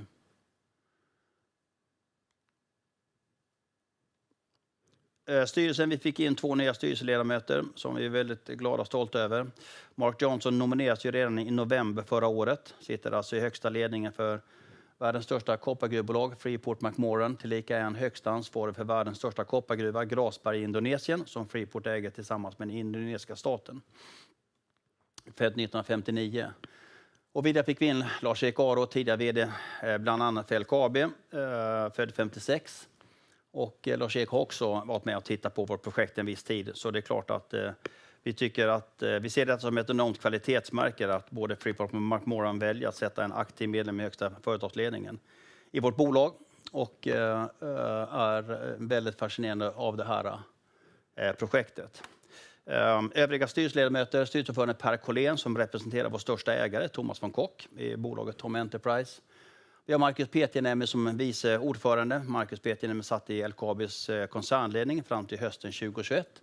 Och när han slutade där så klev han in i vår bolagsstyrelse. Vi har Ingmarie Andersson Drugge, geolog från början, från ursprunget, jobbat bland annat i Bolidens smältverk. Och vi har Jane Lundgren Eriksson som bland annat suttit i företagsledningen på SEK i 24 år. Lars Scheitz kommer från bankvärlden, gammal kollega till mig, och jag själv sitter i styrelsen också. Det här är väl en av de riktigt intressanta bilderna tycker jag själv. Detta kan vara en av Europas snabbast växande resurser, men det får naturligtvis bekräftas av oberoende geologer vad man tycker om det. Men det finns inte så många andra kopparprojekt på gång i Europa av den här storleken. Vi importerar alltså mellan 51-56% av all koppar som vi konsumerar i Europa. Och det rimmar illa både med den geopolitiska situationen och även med Critical Raw Materials Act där koppar utsätts som ett strategiskt material. Så vi behöver producera mer koppar i Europa. Den sista resursuppgraderingen då är alltså 108 miljoner ton. Och i och med att det har gått så snabbt sista året, alltså bara 25% av de 108 har vi hittat bara sista året. Så har vi då höjt våra ambitioner på midterm resource target, alltså inom en 3-5 årsperiod så är vår målsättning att vi ska ta upp vår resurs till 140-160 miljoner ton. Vilket gör detta till en fortsatt betydande fyndighet. Avslutningsvis, vi fortsätter detta nu i ett högt tempo. Vi fortsätter med prospektering också för att påvisa vidare prospekteringsresultat. Vi kommer påbörja byggnations- och arbetena. Vi kommer att presentera finansieringsstrategier under året här. Och se fram emot ett intensivt år under 2025 så att vi kan hålla vår tidsplan väl inom marginalen. Och med det, Adrian, så tänkte jag denna korta presentation skulle vara bra som intro. Toppen. Tack så mycket, Jörgen. Vi kör på med lite frågor. Du pratar lite om initiala livslängden för gruvan, 17 år. Den som du nämnde lite, den inkluderar inte vidare prospektering. Och ni har ett midterm-mål som ni kallar det på prospektering. Men om du får blicka fram lite, hur ser liksom den långsiktiga potentialen för Viscaria-området ut i relation till den initiala livslängden? Nej, men man kan inte referera till någon annan gruvsajt i världen därför att den ena sajten ser ju inte, eller den ena resursen ser ju inte är lik den andra. Och det finns ju absolut både koppar och zink och vilken metallresurs som helst som blir utminad, alltså som där den tar slut. Men vi har ju påvisat de här geofysiska mätningarna. Det här är vedertaget i geologibranschen. Vi presenterar vid internationella geologikonferenser. Fler och fler internationella geologer har börjat besöka oss, vilket några av er kan se på sociala medier. Så att det är inget tvivel om saken att detta är en av Europas kopparrikaste regioner. Det är också så att det finns ur ett internationellt perspektiv så finns det en enorm potential av den enkla anledningen att Kirunavaara, alltså Kirunamalmen, järnmalmen, som LKAB utvinner, är världens största underjordsgruva av järnmalm. Och världens mest höghaltiga järnmalm också. På de flesta ställen i jorden så kommer en sådan järnmalmskropp med en stor kopparkropp. Men i Viscaria har vi inte hittat den än. Så Viscaria varit en jordnöt jämfört med den här stora järnmalmskroppen. Och det finns alltså både Sydamerika, USA, Australien, Indonesien där järnmalmskroppen kommer med en kopparkropp. Så framtiden får naturligtvis utvisa detta, men med de även geofysiska bilderna som vi har släppt till marknaden, som geologer kan verifiera, så ser vi detta som en fantastisk stor fyndighet. I Malmberget, 12 mil söder om Kiruna, så har vi också en stor järnmalmskropp. Och där har vi också en stor kopparkropp i Bolidens koppargruva Aitik. Och Bolidens Aitik öppnade ju 1968. Och om jag inte missminner mig helt fel så tror jag att Aitik öppnade med 12 års life of mine någonting. Så här. Och Aitik drivs fortfarande och har ju en uppskattad livslängd på minst 30 år till publikt kommunicerat. Så det finns väl en helt osannolik grej att alla gör fysiska mätningar, alla borrhål. Borrhålen finns ju där, de innehåller koppar. Så det här kommer att vara en gruva i drift i många, många decennier och dessutom med mer höghaltig koppar eftersom kopparhalten ökar nu när vi går på djupet. Precis som man kan säga den nya Pajejemalmen är, den ligger under 1000 meter när man har en mer höghaltig järnmalm. Pajejemalmen ligger parallellt med våran kopparmalm. Och du pratar lite om det närliggande området, vilka gruvor som finns, de aktiva. Bolidnitic har ju även en hel del biprodukter i form av guld och silver. Det är inget ni har med i er studie. Hur ser ni på möjligheten att potentiellt... Nej, men generellt sett så är det så att ha mineral i backen är en sak, att mina dem ekonomiskt är en helt annan sak. Och vi är ett så kallat junior miningbolag. Vi ska komma upp till marknaden. Vi är enormt angelägna om att vara konservativa i alla våra estimat. Och det innebär att vi räknar bara med ett värde på det som vi har påvisat med stor säkerhet. Och som vi själva har då gjort så full lock cycle tester med. Och det är ju kopparmalm och järnmalmen. Vi har ju järnmalm som en biprodukt. Ni som har följt våra prospekteringsresultat, ni ser att det finns både guld och silver, kanske framförallt silver på djupet i den här resursen. Men silvret av den, både kopparn och silvern av den art att i så fall så kommer det utvinnas av smältverket. Om det är så pass mycket så att man får ett värde av det hela. Och det är ju nästa fas när bolaget står inför att vi nu då skickar koncentratexempel till slutkunder, till smältverk. Och därefter kan man se det, men vi vill inte ta med någon kalkyl för man vet det. Så att, men vi har ju påvisat det i ett antal borrkärnor. Och publicerat det också. Och den här studien, den är ju baserad på ett kopparprisantagande på $9,500 per ton. Ja. Det kopparpriset kommer ju drastiskt påverka er intjäning både på gott och ont. Korrekt. Och jag kommer inte be dig sätta ett eget estimat på kopparpris, men vad är din bild av marknadsdynamiken om man blickar några år ut när det är dags för er att börja producera? Nej, men i den här ambitionen att vara brutalt ärlig och transparent så har vi gjort en känslighetsanalys som också finns då på hemsidan under Q1-rapporten så ni alla kan se det. Och det är känslighet i dollarpris, i kopparproduktion, i cashkosten, i kopparpriset, i allting så att man verkligen kan... För det är ju ingen som har en kristallkula, eller hur? Men vi hade ju upp en professor, Adam Simon, nu från University of Michigan här i veckan och han har även varit i Stockholm veckan innan han har föreläst om jordens behov av koppar. Och då finns det ett antal fakta som vi vet om. Vi producerar ganska exakt 23 miljoner ton koppar idag från världens koppargruvor. Om 10 år så kommer vi producera ganska exakt 23 miljoner ton koppar från världens koppargruvor. Inklusive de kända nya som håller på att öppnas. Och det är flat. Jordens medelklass ökar. Det finns en 100-årig korrelation mellan efterfrågan på koppar och tillväxt av medelklass. 80% av alla mineral efterfrågan kommer av tillväxt av medelklass. Efterfrågan på koppar är inte drivet framförallt utav någon elektrifiering eller green transition eller någonting sånt. Och det ser ni inte heller överhuvudtaget på vår hemsida. Efterfrågan på koppar kommer för tillväxt av medelklass. Tillväxt av medelklass är hyddat till hus. Grusväg till asfalt. Ingen infrastruktur, skola, sjukvård, vård och omsorg till allt det där. Allt det där drar koppar. Alla tröjor som är på idag är koppar i, skjortorna är koppar i, byxorna är koppar i, skorna är koppar i, den här mattan är koppar i, mina glasögon är koppar i, indirekt koppar. För allt det jag nämnde just nu är modern infrastruktur. Modern infrastruktur är skapat av maskiner. Det finns inte en enda maskin som inte har koppar i sig. Sen har vi direktkoppar, 100 gram i den här datorn, 10 gram i telefonen, lite koppar i den här klockan, koppar i alla lampor och element, koppar i all VVS, direktkoppar. Så koppar är en allomfattande metall. Man kan till och med uttrycka så här, det finns inte särskilt mycket koppar i något här i världen. Men det finns lite koppar i precis allt. Och det är därför koppar kallas för doktorkoppar. Alltså BNP-utveckling ser man direkt ett resultat på koppar. Nåväl, världens medelklass ökar. Kopparresurserna är konstanta.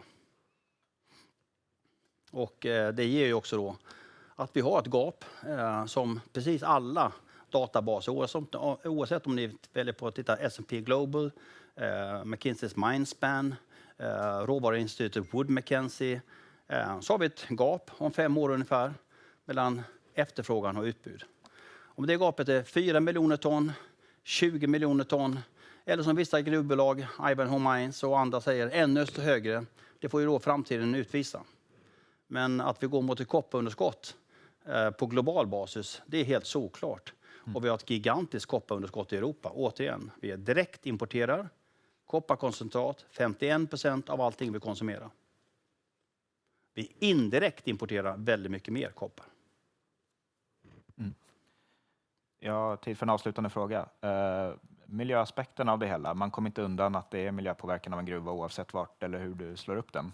Hur ställer sig Viscaria i ett globalt kontext jämfört med övriga koppargruvor? Vi ställer oss oavsett vem ni pratar med, vilket institut ni använder för att välja att granska oss i absoluta världsklass. Så 2 aspekter ska man komma ihåg. Förutom att man ska fortfarande komma ihåg att vi importerar över 51% av all koppar till Europa.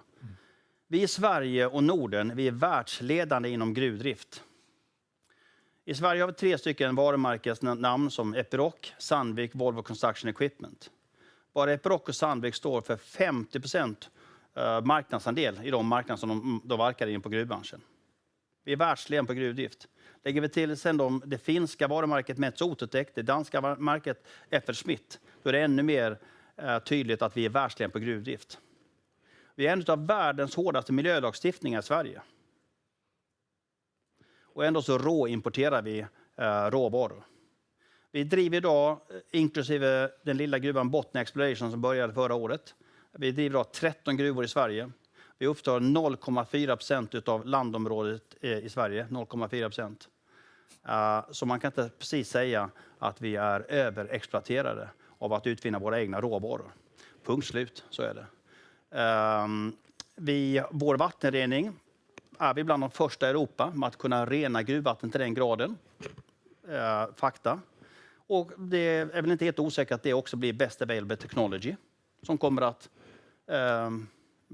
efterfrågas hos andra gruvbolag. Absolut att man gör ett sår i naturen. Absolut att man har ett gruvavfall, alltså ett sandmagasin. Men metaller och råvaror som vi behöver för hela vår vardag går inte att suga upp med dammsugare. Man måste bryta det. Grymt. Med det sagt Jörgen så har vi använt vår tid. Så jag vill tacka dig så mycket för din presentation. Och tack till alla som lyssnade in både här och på livestreamen. Tack så mycket.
Ja, hjärtligt välkomna till nästa presentation. För er som inte känner mig så heter jag Simon Granat och jobbar som analytiker på ABG där jag följer teknikbolag. Och jag kommer moderera den här sessionen där vi har nöjet att presentera Daniel Krok, vd på Bredband2, som har 20 minuter ungefär till sitt förfogande innan vi kommer följa upp med en frågestund. Så med det sagt, Daniel, varsågod. Toppen, tack, kul att vara här. Och som nämnt, Daniel Krok och har varit vd här på bolaget väldigt länge. Från ett väldigt litet bolag med stora utmaningar till där vi är idag. Där vi är ju 3 på svenska marknaden när det kommer till fiberanslutningar. Men jag tänkte gå in lite mer på bolaget, vad vi gör, varför kan det vara intressant att investera i Bredband2.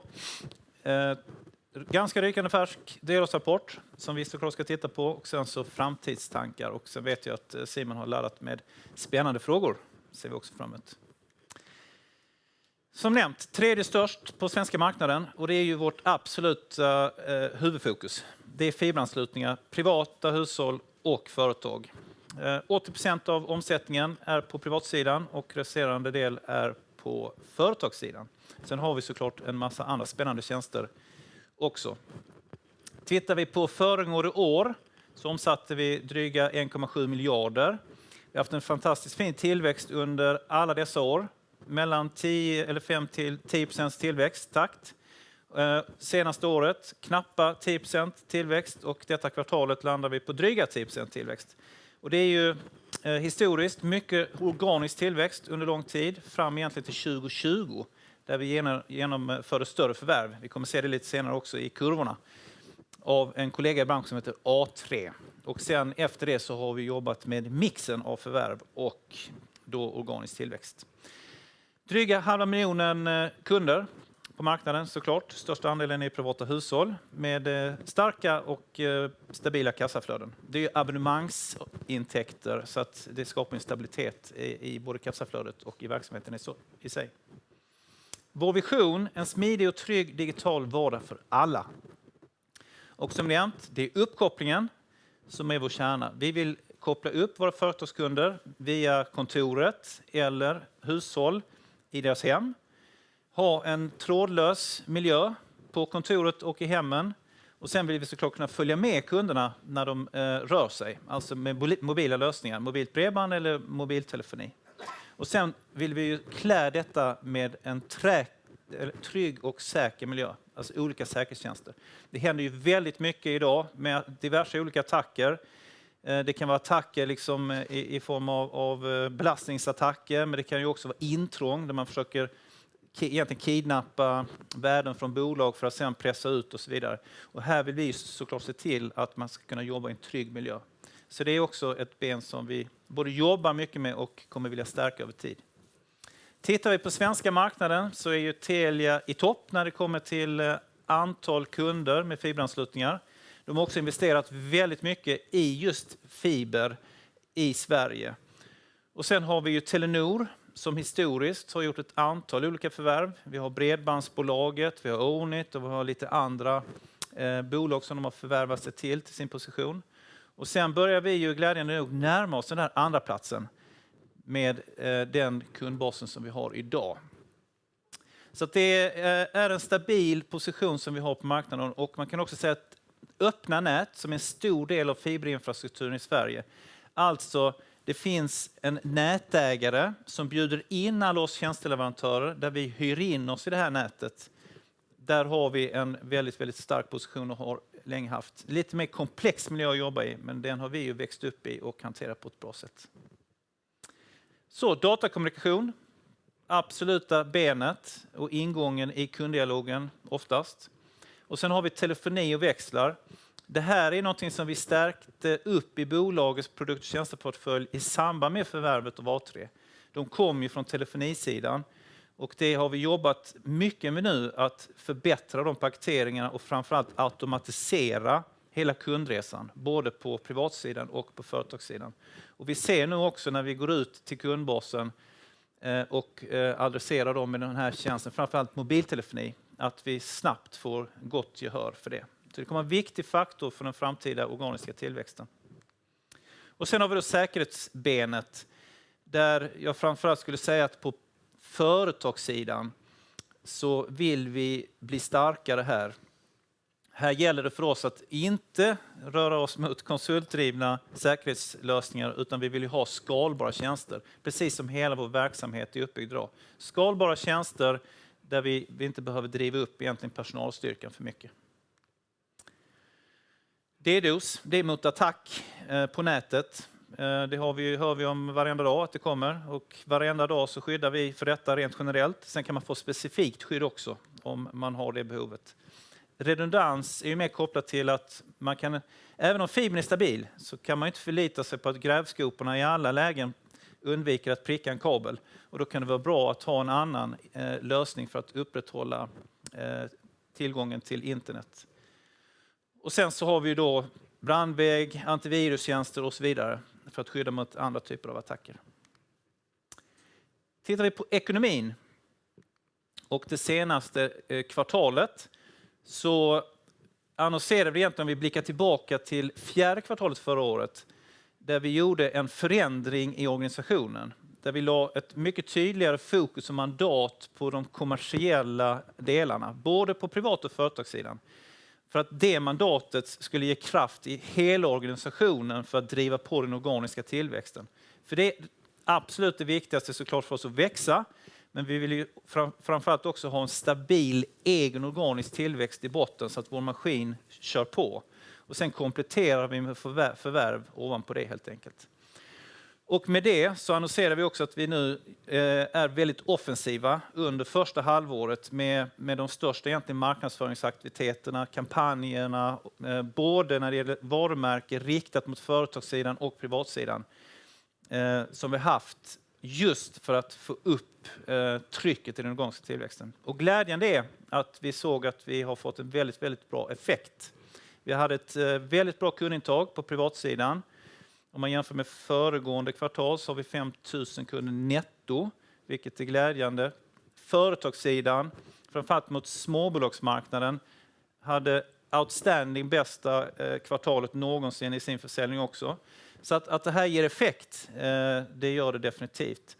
Och sen är tanken att vi kommer styra om när vi kommer in i andra halvan att jobba upp marginalerna och lönsamheten. Men kortsiktigt kan man säga Q1, där trycker vi på lite, framförallt i övriga kostnader, men det är ju någonting vi kan styra, gas och broms. Och sen i Q2 så kan man väl förvänta sig när de här kampanjerna i högre grad slår igenom att det finns en viss marginaleffekt, men kanske inte lika mycket tryck på marknadsföringskostnaderna istället helt enkelt. Vi gör ju massa olika aktiviteter i samband med detta här. Och vi förvärvade ju också en kundbas på 7000 kunder. Ett varumärke som heter Följ. I sådana här öppna nät. Handen i handsken, perfekt. Vi gör ett inkråmsförvärv, tar hand om kunderna och kan egentligen lägga det rakt på den nuvarande verksamheten och hantera på ett bra sätt. Så den typen av förvärv som vi både har gjort och ser att vi ska kunna göra fler av framöver är ju perfekta för oss helt enkelt. De kommer in först den 1 juni, men det pågår ju såklart mycket arbete. Och sen så har vi ju även gått in i lite olika spännande samarbeten här framöver som vi kan också se händer lite efter kvartalet. Gått in i gaming. Det är ju inte så att det bara är yngre kids som sitter på kammaren och spelar och inte går och lägger sig på hela natten. Utan gaming, e-sport, superstark trend och det rör sig i alla skikten från de unga till de äldre. Och här har vi en ambition att vara mycket mer närvarande. För att där är ju fiberanslutning såklart kritiskt. Så att där har vi många samarbeten som har landat och vi ser att vi ska kunna landa fler spännande samarbeten inom gaming och e-sportvärlden här framöver också. Så att den spännande, det är mer varumärkesbyggande delar såklart när vi kommer till de bitarna. Som nämnde tidigare, förvärvet kan man väl ganska tydligt se när det hände. Där är en liten hockeysticka som kommer i mitten och det var en kollega i branschen som var till och med lite större än vad vi var. Och därefter så jobbade vi mycket såklart med att få ihop, vi siktar på ett varumärke, gemensam infrastruktur, gemensamma systemlösningar och utvinna alla synergier som kommer helt enkelt med detta när det kommer också till organisationen. Och sen har vi då successivt gå tillbaka till att få god fart i den organiska tillväxten. Och även då fortsatt komplettera med de här förvärven som nämnt. För det här gav ju definitivt mer smak för att vi har fått ut väldigt, väldigt mycket positivt ur det här förvärvet. När det kommer till framtiden så är det ju mycket kring digitalisering. Vi har alltid varit duktiga på automatisering. Vi har en tight kostym, standardiserade tjänster. Vi vill att det ska rinna igenom bolaget så smidigt som det bara går för att kunna liksom ha en hög volym och inte skala upp i personal och liknande. Och sen att vi har ett egenutvecklat system till BOSS där det är just automatiserat i de flesta leden när det kommer allting från köpresa till leverans och supportdelar. Men egentligen det här sistnämnda, just köpresan, är ju det som vi har jobbat mest med nu. Att se till att kunder kan ha en enkel och smidig köpresa digitalt och även när man är som kund vill göra förändringar, att man kan göra det på ett enkelt och smidigt sätt. Så det kopplar ihop automatiseringen till det här ökade. Sen kommer vi ju in i hela analysbiten. Att kunna bli mycket, mycket bättre med hjälp av AI såklart. Att kunna analysera och bli mer pricksäkra i all kommunikation och alla erbjudanden till våra kunder som vi har. Och AI har vi gjort en hel del superspännande projekt. Såklart ökad effektivitet. Om man tittar på servicecenter och supportdelarna så finns det ju många saker som man kan göra och många saker som vi har rullat ut där som har ökat effektiviteten väldigt mycket. Plus att det såklart frigör tid till att man ska kunna göra andra saker med den arbetade timmen. Men det här slår igenom överallt. Det finns liksom ingen avdelning som inte kan använda AI på ett positivt och attraktivt sätt. Och här är vi väldigt måna om att ha en tydlig push in i bolaget. Det ska inte bygga på att man har ett eget intresse av AI och så jobbar man lite med det. Utan alla måste få in det här som en del av sin vardag och jobba med detta. Så där har vi organiserat lite olika grupper i bolaget som jobbar intensivt med att helt enkelt nå alla medarbetare med de här fantastiska möjligheterna och verktygen som AI ger oss framöver. Då var det dags för lite frågor. Strålande. Tack för det, Daniel. Mycket intressant presentation som vanligt. Och du och jag, vi brukar ju ofta diskutera den här balansgången mellan tillväxt och marginaler. Du var inne lite på det under presentationen, men skulle du återigen bara vilja beskriva hur ser ni framtiden 2026, 2025 och in i 2026? Precis. Ja, men i grund och botten så är det viktigt för oss att växa. För det är nyckeln till att någonstans kunna få ut bättre marginaler. Vi behöver få upp omsättningen och intäktsmassan, för då kommer vi kunna se till att vi har liksom förbättrade marginaler över tid och får ut mer på sista raden. Och det handlar ju mycket också om att liksom personalkostnaderna, de följer ju inte med intäkterna på det sättet om man kan upprätthålla en hög effektivitet. Och samma sak med egentligen övriga kostnader. Sen finns det ju på bruttomarginalnivå, där finns det ju mer av de rörliga delarna som hänger med. Men där kan vi också se om man blickar tillbaka, trots att vi faktiskt har haft en bruttomarginal som har minskat lite över tid. Och en faktor är ju att vår privatdel har blivit en större del av omsättningen, som nämnt 80-20, som kanske tidigare var då 70-30, för företagssidan har högre marginaler. Men trots att den har minskat en del så får vi ju bättre marginal på sista raden, alltså rörelsemarginal. Och det är just för att vi kan skala med en ökad omsättning. Så tillväxten är absolut avgörande. Och sen är det den här balansen då. När ska man trycka på gasen för att bygga tillväxt? För det kostar med tillväxt också. Och det är det vi nu är väldigt offensiva under det här första halvåret. Men samtidigt så vet vi historiskt att vi har en väldigt god förmåga att jobba upp lönsamheten med den ökade omsättningen. Så att just nu så står vi inför att det är gas ett halvår och sen kommer vi jobba med lönsamheten under andra halvan.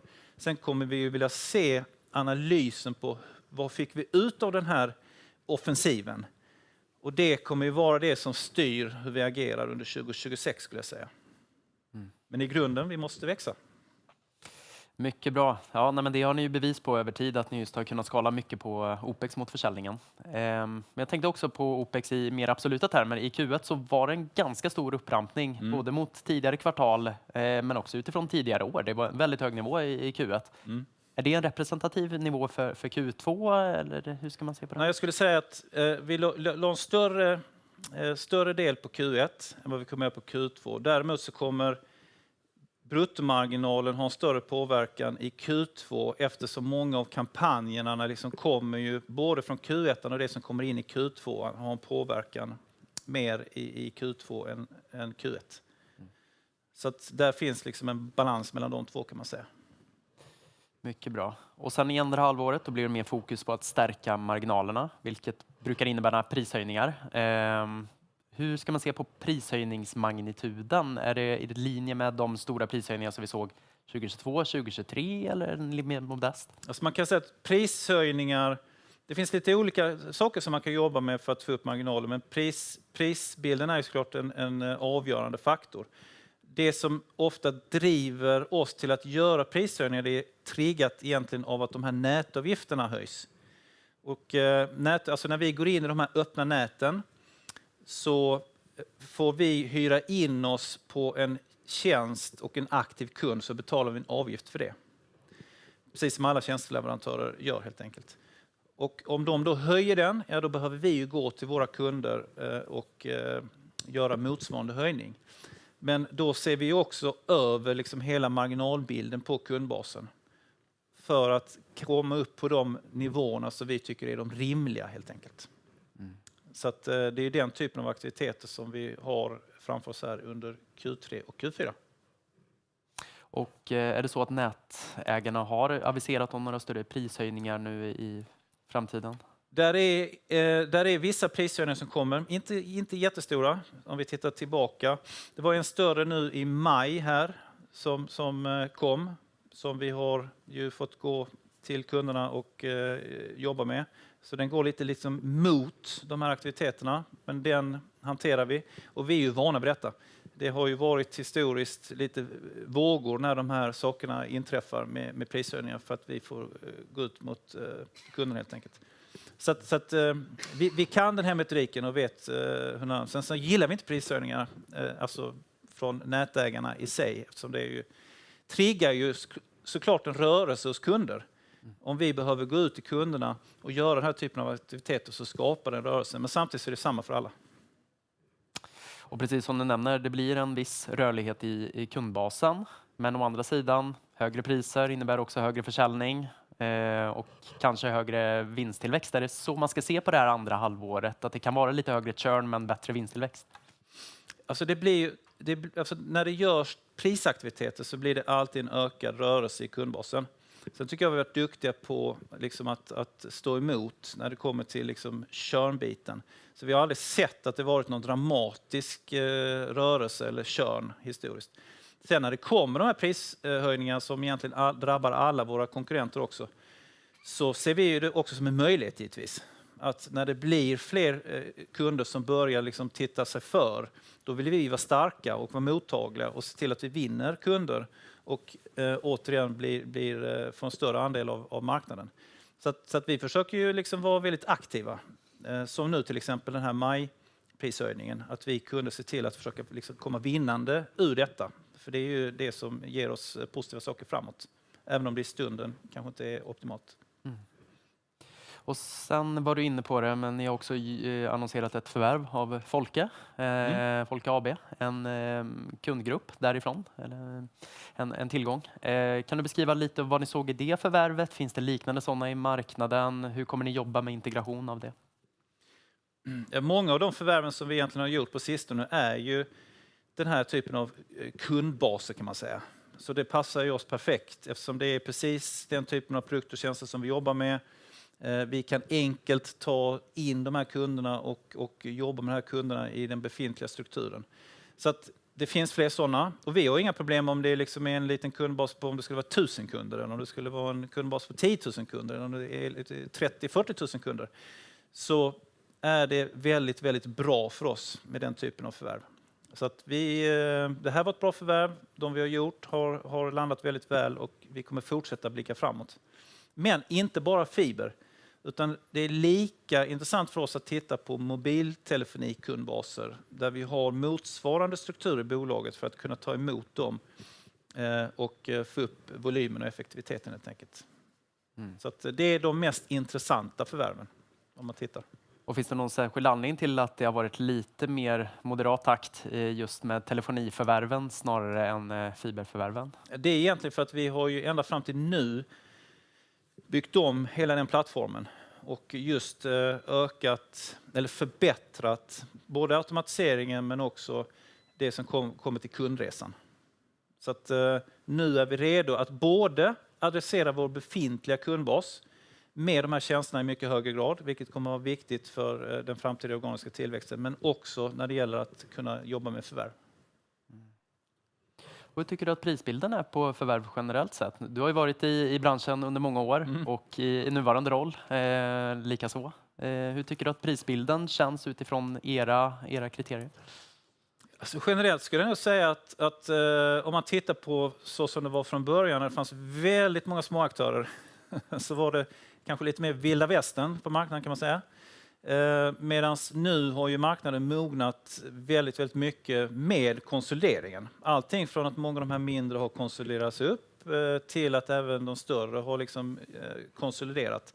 Så att med det, och det är ju en klassisk resa liksom, med att det mognar och det blir stabilare. Och det gäller inte bara prisbilden, utan det gäller även hela kampanjsidan. Alltså hur aggressiv man ska vara i kampanjer, där det tidigare kanske var 6 månader halva priset eller 6 månader gratis, så är det ju inte i närheten av det nu. Det är en väldigt dyr kostnad för att få en kund.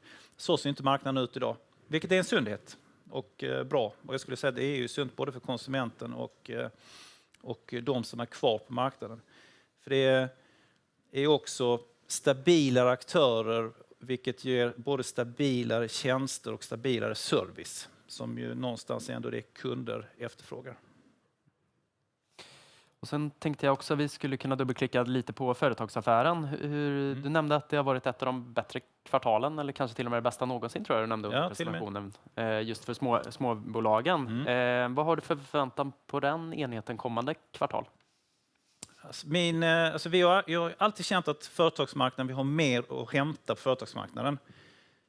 Och nu känner jag att med de här förändringarna vi har gjort och vi har stärkt upp också med en hel del kompetenser i bolaget, där också på produktsidan och tekniksidan för att skapa vassare produkter och tjänster mot marknaden, så skulle jag inte säga att det här kvartalet är liksom en tillfällig lyckoträff, utan min känsla är definitivt att vi kommer ha ett bra momentum i försäljningen framåt. Och det är ju 3 delar inom företagsförsäljning. Vi har ju storbolagsdelen där vi också har fått in en ny säljstyrka. Och sen har vi då småbolagsmarknaden, små och medelstora, som var den som vi nämnde här. Och sen har vi då mot fastighetsägare och bostadsrättsföreningar. Och där förvärvade ju vi förra året Stockholms stadsnät, där vi ju nu har liksom, gjort ett stort arbete på att ta vara på den kunskapen och bli starkare i det, som också ger en effekt. Så att det är 3 olika delar som jobbar positivt framåt. Så att jag skulle säga att jag är optimistisk.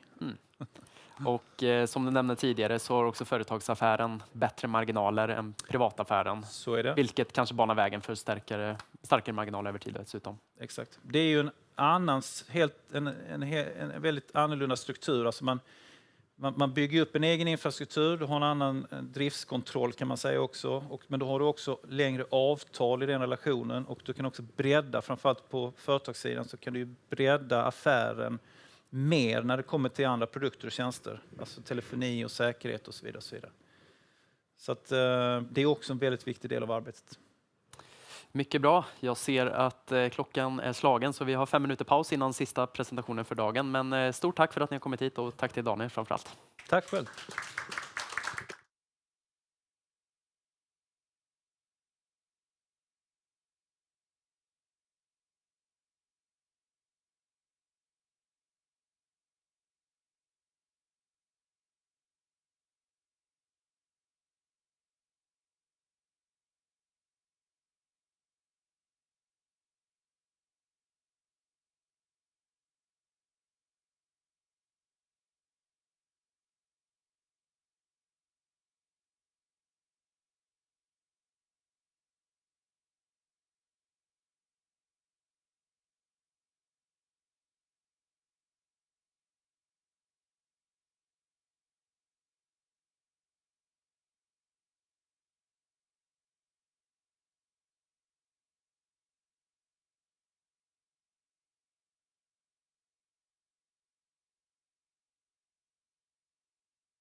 Good afternoon, and welcome to the ABG Investor Days. My name is Alexander Krämer, biopharma analyst here at ABG. Today, I have the pleasure to host Sten Sørensen, the CEO of Cereno Scientific. Welcome, Sten, and the stage is yours. Thank you. I've been asked to do the presentation in Swedish, which will be a struggle for me. We meet a lot of international collaborators and interesting parties and do the presentations most of the time in English. But we have translated this for you guys, and I'll do my very best. Det är en glädje att vara i Stockholm så här på försommaren. Alla blommor slår ut och speciellt glädjande att vara involverad i ett projekt som kan hjälpa människor med svåra sjukdomar, ovanliga sjukdomar, att leva ett bättre liv och ett längre liv och få uppleva det vi gör här idag. Jag är då vd för Cereno Scientific och vårt första läkemedelsprojekt adresserar den här kvinnan. Hon är mitt i livet, 50-årsåldern, blir helt plötsligt diagnostiserad. Ni ser träden här i bakgrunden, lite som vi har det här idag. Hon får en diagnos som ser ut så här, eller beror på det här. Det är alltså förträngningar av lungartärerna, de väldigt små blodkärlen i lungan som ska hjälpa blodet att transportera syrgas från inandningen ut till, eller syresättas där och sen blodet komma tillbaka ut i kroppen och syresätta alla våra väsentliga organ. Den här kvinnan har fått den ovanliga sjukdomen pulmonell arteriell hypertoni, PAH. Och det betyder att hon har en sjukdom där blodkärlen väldigt snabbt, musklerna inuti blodkärlen växer till och kärlen blir väldigt trånga. Och då blir det jobbigt och svårt för högerkammaren, som är det lilla kretsloppet, att pumpa blodet till lungorna. Kvinnan upplever först ingenting, sen upplever hon att hon blir trött. Och då börjar man göra en utredning och så småningom så upptäcker man i det här fallet att hon har fått PAH. Hennes trötthet och svårighet att agera och ha sin normala funktion beror just på att det är för trångt. Trycket har stigit i lungartärerna. Högerkammaren har svårt att pumpa och så småningom blir det svårt att syresätta blodet. Den här kvinnan har 7 år kvar att leva efter diagnos i genomsnitt. Alla nuvarande läkemedel försöker jobba med det här genom att dilatera, utvidga de här kärlen så att högerkammaren kan fungera normalt och pumpa blodet. Men det hjälper till och det har förlängt överlevnaden från 2,5 år i snitt till 7 år. Men egentligen så stoppar det inte den här snabba utvecklingen av ett smalare blodkärl, lungartär. Och så småningom så går hon in, som man säger, i väggen. Trots 2-3 vasodilaterande läkemedel så kommer hennes hjärta, högerkammare och hjärtat svikta och hon kommer dö av det. Och det är här vi kommer in, Cereno. Vi har upptäckt och identifierat ett helt nytt sätt att angripa hjärt-kärlsjukdomar och lungsjukdomar. Att använda oss av något som heter epigenetisk modulering via HDAC-inhibition, HDAC-hämmare.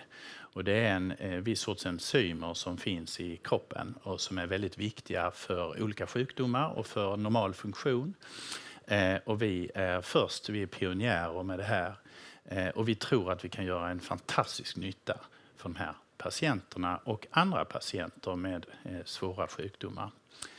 Det här är en annan patientgrupp som vi har som target, som man säger, eller målsättning för vårt andra läkemedel. Vi har 2 läkemedel med det här nya sättet att jobba, HDAC-hämmare. Och den här patienten, det är mannen här i det här fallet, han har 3-5 år kvar att leva från diagnos.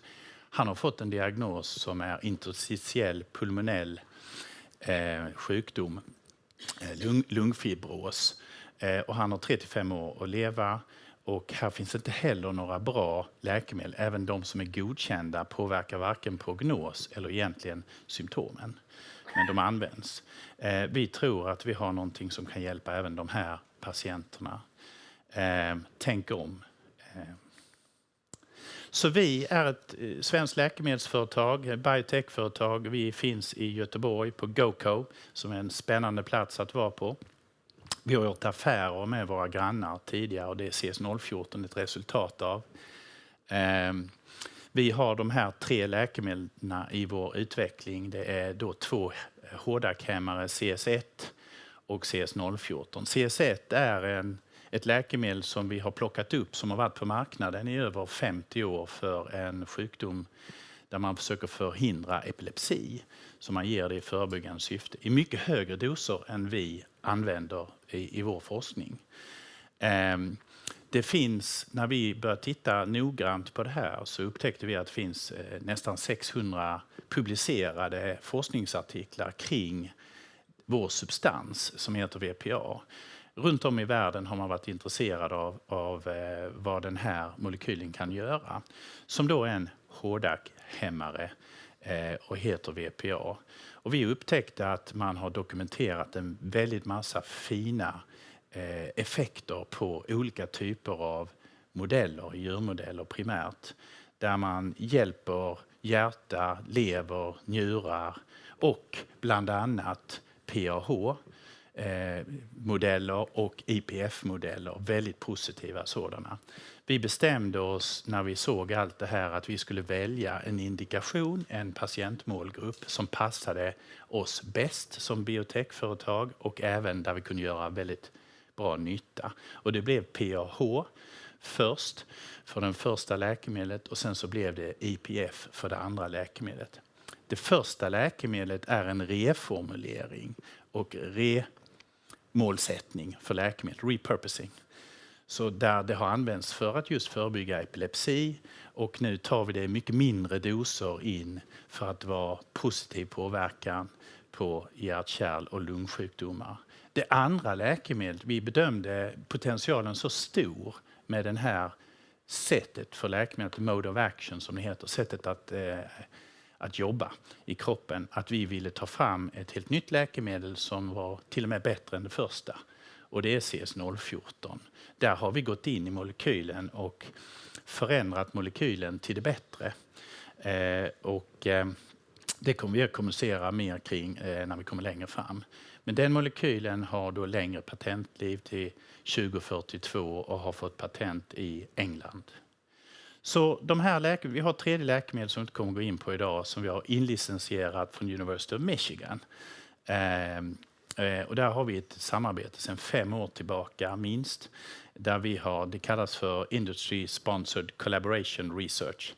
Där har Cereno slutit avtal med Michigan-universitetet om samarbete kring forskning. Och vi har utvärderat både CS014 och då det här nya läkemedlet som kommer därifrån faktiskt. Det är en upptäckt som en forskare, en professor där, Mike Hollinstadt, har gjort.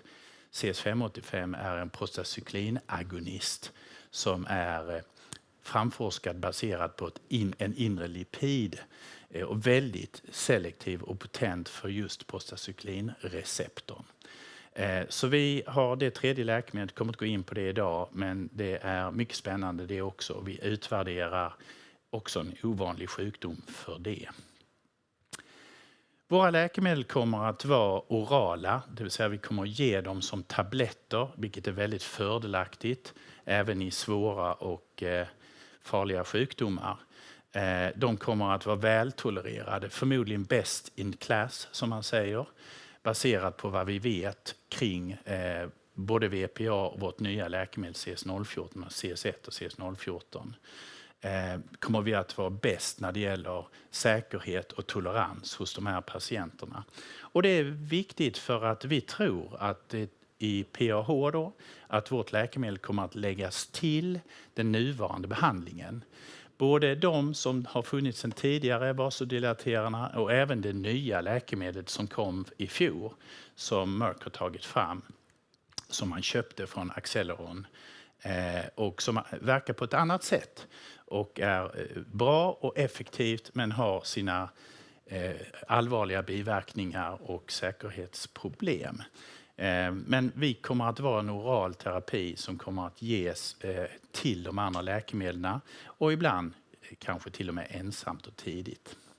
Det viktigaste med vår HDAC-portfölj är att vi angriper ursprunget till den här patologiska förändringen av kärlen i PAH och också fibrosutvecklingen i IPF, lungsjukdomen. Vi kommer att vara, tror vi, först med det i båda sjukdomarna på riktigt. PAH, om vi går in på det, så är det just som jag sa en snabb förändring av lungartärerna. Och det finns inte så mycket mer att säga kring den här bilden än vad jag har sagt sedan tidigare. Men vad man vill göra och vad vi har sett i våra djurstudier är att man vill ju först bromsa sjukdomsutvecklingen och vill man naturligtvis få den att gå tillbaka. Det skulle ju vara det allra bästa.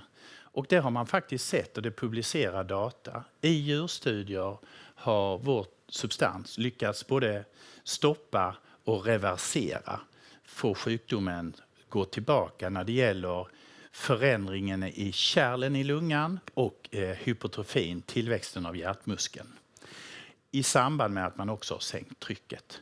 Man har också i de här studierna sett att man har mindre bindvävsutveckling i kärl och hjärta. Det är väldigt viktigt. Så tänk om man kan erbjuda den här patienten som har 7 år kvar att leva ett sånt läkemedel istället för att bara dilatera kärlen. Det är det vi jobbar dygnet runt i princip för. Så CS1 är vårt ledande projekt och har ju en fantastiskt fin profil. Vad som är viktigt att komma ihåg är att just de här enzymerna är kopplade till de här förändringarna som man ser i kärlen. Så det är ingen tillfällighet att vårt läkemedel ser ut att vara effektivt i både djurstudier och i då vår kliniska studie fas 2A som vi släppte topline för i september och vi hade en webcast med mer fullständiga data i februari. Och där vi har sett vår bedömning väldigt fina signaler på effekt, på sjukdomsmodifierande effekt. Som hjälper de här patienterna både när det gäller välbefinnande, funktionsklass på hjärtat och riskprofil när det gäller överlevnad. Och vi kommer att titta på de data. Och vad man vill göra är ju sakta ner den här progressen av förtätningen av lungartärerna som ni ser på bilden. Så hur kan detta ske? Jo, vårt DNA, våra gener är ju en kod för proteinproduktion i kroppen. Essentiella, viktiga proteiner. Och det går så att säga sämre för människan när man lever. Man har den här kartan för produktion men det är bara en del av så att säga, historien. Utan det är så att den här fabriken av proteiner som DNA egentligen är kartan för måste fungera. Och det finns ett antal enzymer kring DNA som får den att fungera. Och ibland så går det snett och då kan det bli sjukdomar kring det. Och det är precis det som är en del av anledningen till PAHs utveckling.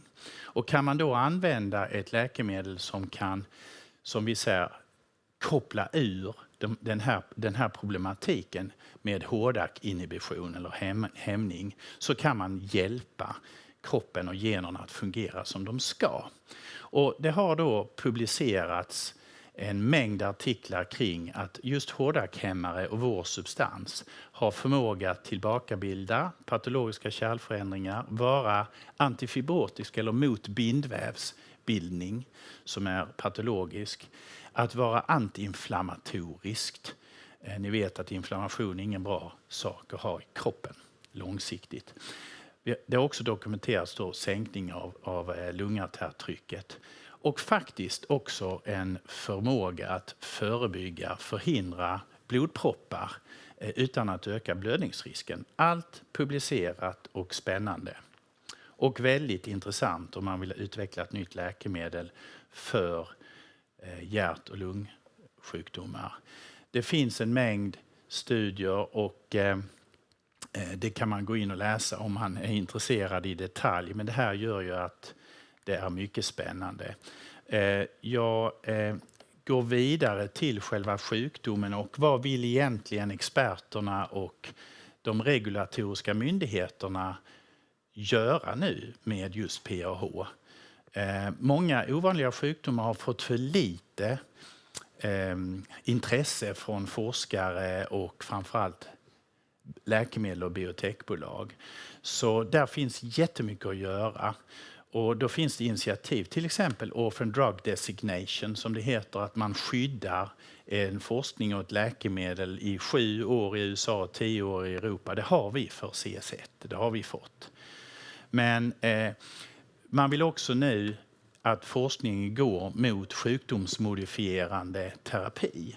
Och man samlades här i december i CVCT där 2 co-chairmans faktiskt sitter på vårt vetenskapliga råd.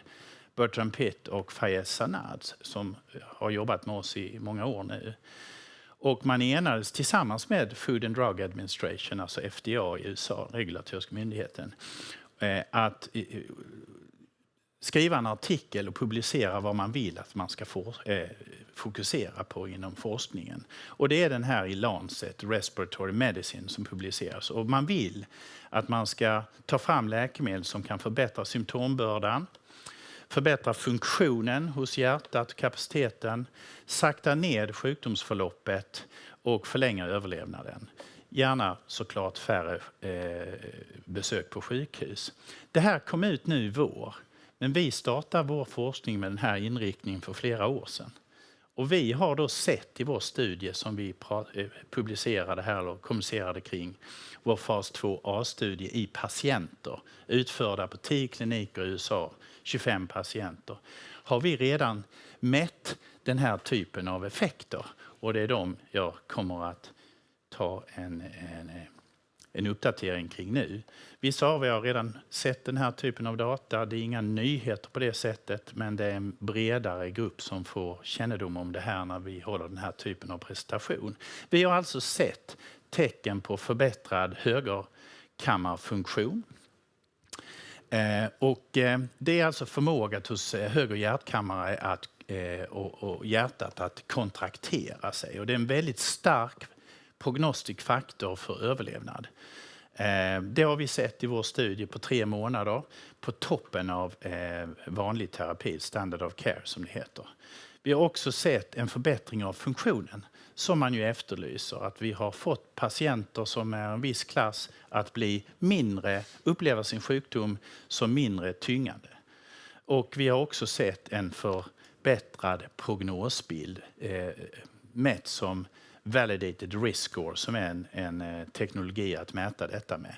Så vi har redan sett väldigt tydliga signaler på att vi kan göra den nytta som FDA och experterna nu efterfrågar hos de här patienterna. Så upp till nästan 80%, 76% av patienterna stannar, de är stabila eller bättre när de får vår terapi över 3 månader.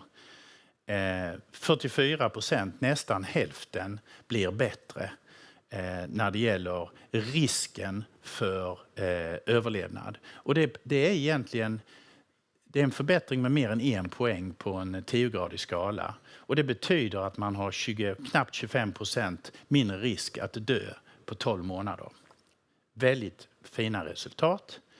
Vi har också sett i en tredjedel av patienterna att vi flyttar dem från en funktionsklass där de mår dåligt till en bättre funktionsklass. Typ tidigare sjukdom kan man säga.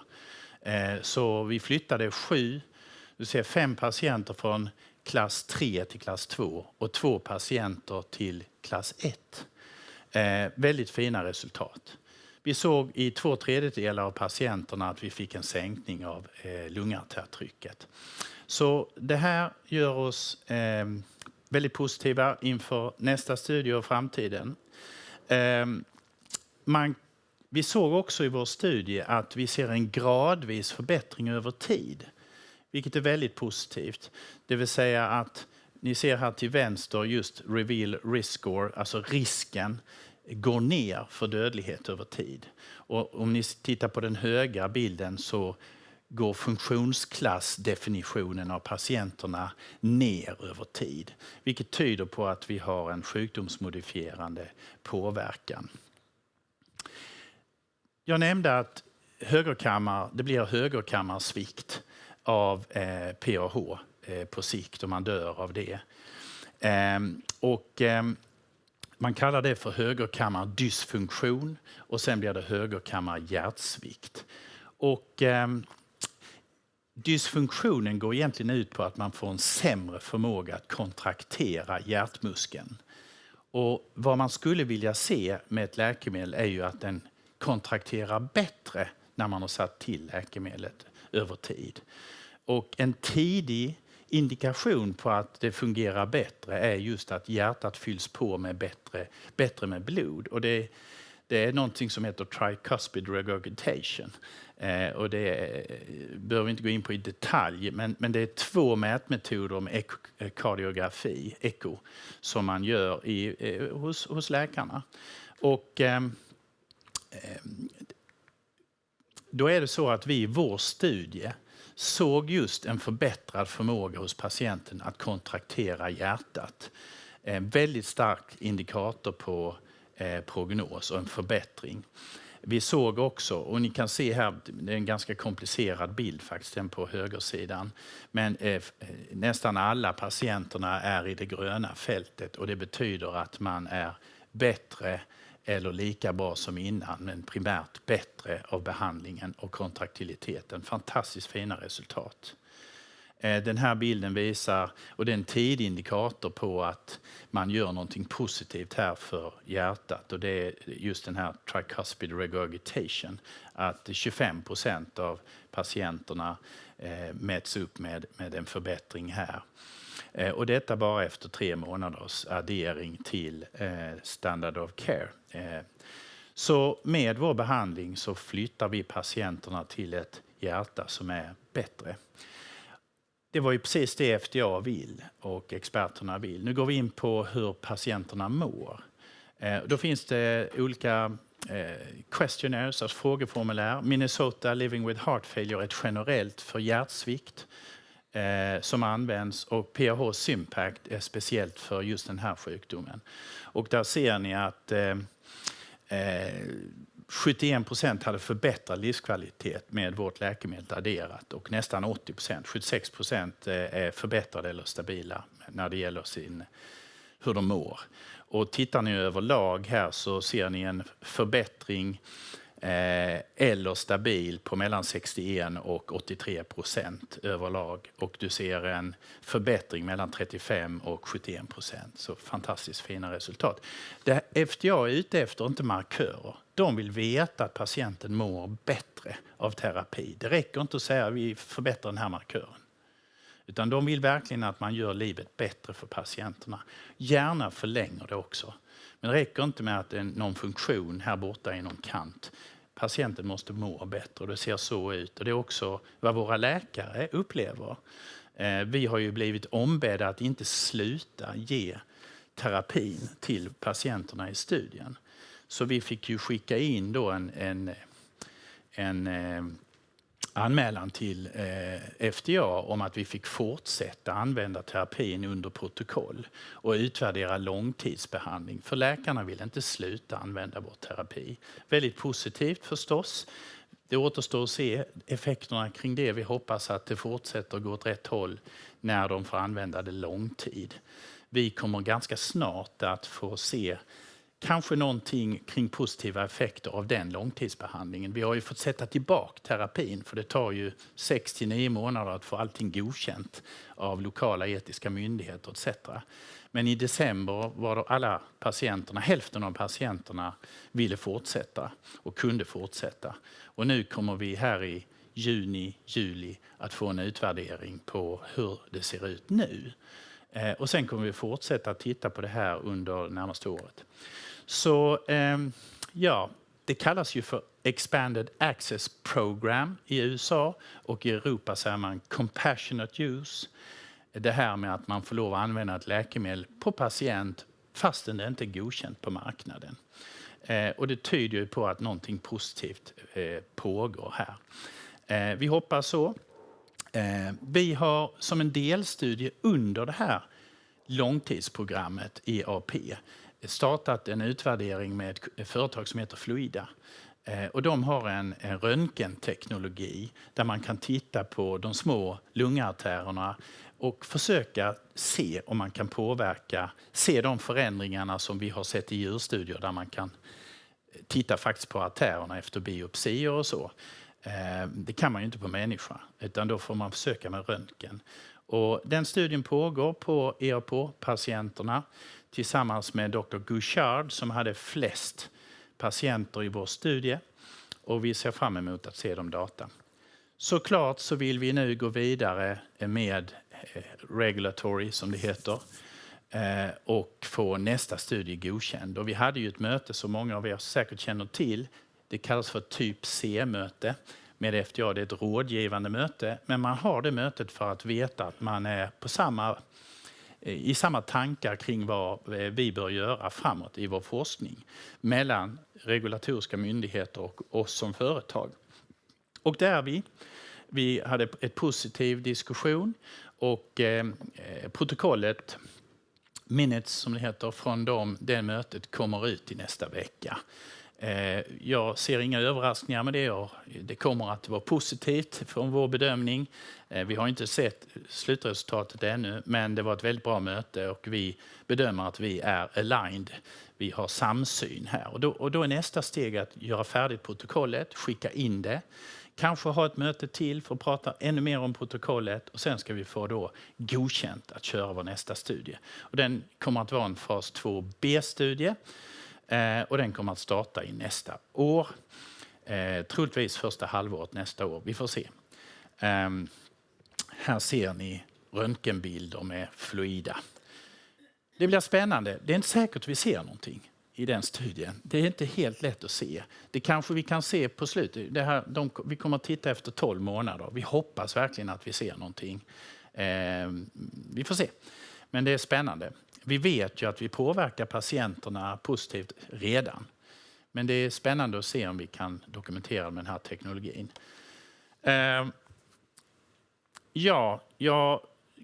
Vi har ju ett annat läkemedel, nummer 2 här, CS014. En modifierad version som vi har som target för den här lungsjukdomen, interstitiell pulmonell fibros, IPF. Ännu kortare överlevnad. Hemsk sjukdom. Men det finns redan proof of concept data på HDAC-inhibition i djurstudier, precis som det finns på PAH. Vi har en ganska stort hopp om att vi kan göra nytta även i denna sjukdomen. Den här läkemedlet har vi tagit från starten. Vi köpte idén från Astra-forskare som tog fram efterföljaren till Losec, världens största läkemedel en gång.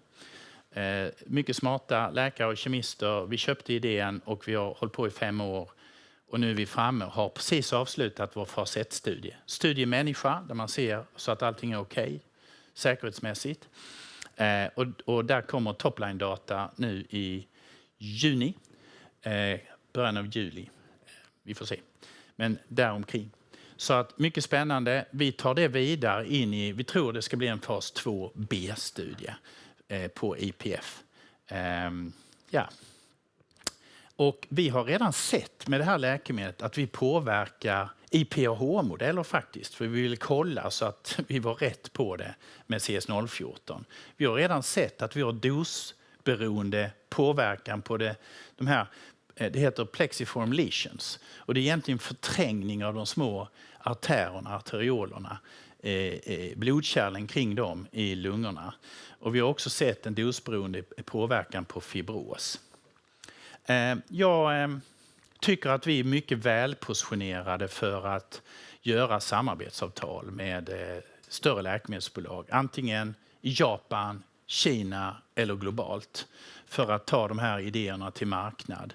Vi har många samtal. Vi har Japan, Biotech Japan, China.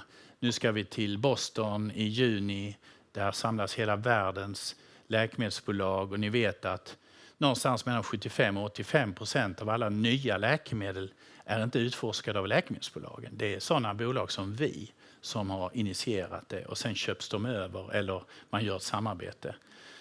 Så att vi tycker de diskussionerna är spännande. Vi får se när det passar någon och oss att göra en affär. Det får framtiden utvisa. Det konkluderar min prestation. Jag ser att du har rest dig upp, Alexander, så jag har säkert gått över tiden igen. Yes, thank you very much, Sten. This has been a very interesting presentation. Unfortunately, indeed, we are running a little bit short on time. But if I may, I would just ask one question in the end. And it's about your Type C meeting. Of course, you had a nice meeting with the FDA. Next week, we will get the minutes, which will be a very important milestone. And I would like to hear, of course, you're not able to give us too many details, but I would like to hear a little bit like, what do you think about the design of your phase 2b study? Like, also like considering that sotatercept is now on the market, is like being rolled out by Merck in the US. And also another component here is the cost of that study. Like, what do you expect will that study cost approximately? Well, I can tell you that, so as I mentioned up front, I think that our drug will be able to be added to therapy. I've been part of developing new therapies for left heart failure. And usually there were a couple of therapies at that time. So diuretics and maybe inotropic agents, maybe ACE inhibitors. But we took, through the initiative of myself and my colleagues, we developed MR antagonist for heart failure to be added in low dose. And when I rejoined Astra in 95, we initiated development on beta blockers for heart failure. They were forbidden to give to heart failure patients at that time. Gunnar Olsson, who's on our board, and I and colleagues did that. And that's now used in 95% of the patients together with other therapies, safely and very effectively for the patients, extending both life and helping quality of life. So we believe that what we're doing here will be added to all the other therapies without incremental risk and add efficacy and be disease modification for the patients. So we see a huge market for our drug, oral, safe, well-tolerated, and disease-modifying, impacting both prognosis and quality of life. So how do we study this? Well, of course, we study it on top of the other therapies, including the new agent, Winrevair or sotatercept. That's how the study will be done. And we will most likely do a specific review of how this will work together with Winrevair, because it's a new drug, etc. So that's part. On the cost of the study, I won't go into any detail. I can tell you that it's a study that's we look, of course, at what FDA has accepted before and what was done latest, and that's sotatercept or Winrevair by Merck. And it's going to be a study around 100 plus patients, probably run in the whole world, probably around 50 centers in the whole world. So it's a big study, big undertaking, but it's going to be helpful. So I'll get back to you on the cost of that eventually when we know, but I can say that we are already negotiating with the partners to do the study. The top in the world will we work with. So that will be a good study, and the partner will know all the centers that have run the other trials. Yeah. So great. That's what I can give you. Yes. Perfect, Sten. Thank you very much for coming here today. You're welcome. And with that, I close the session. Thank you. Thank you.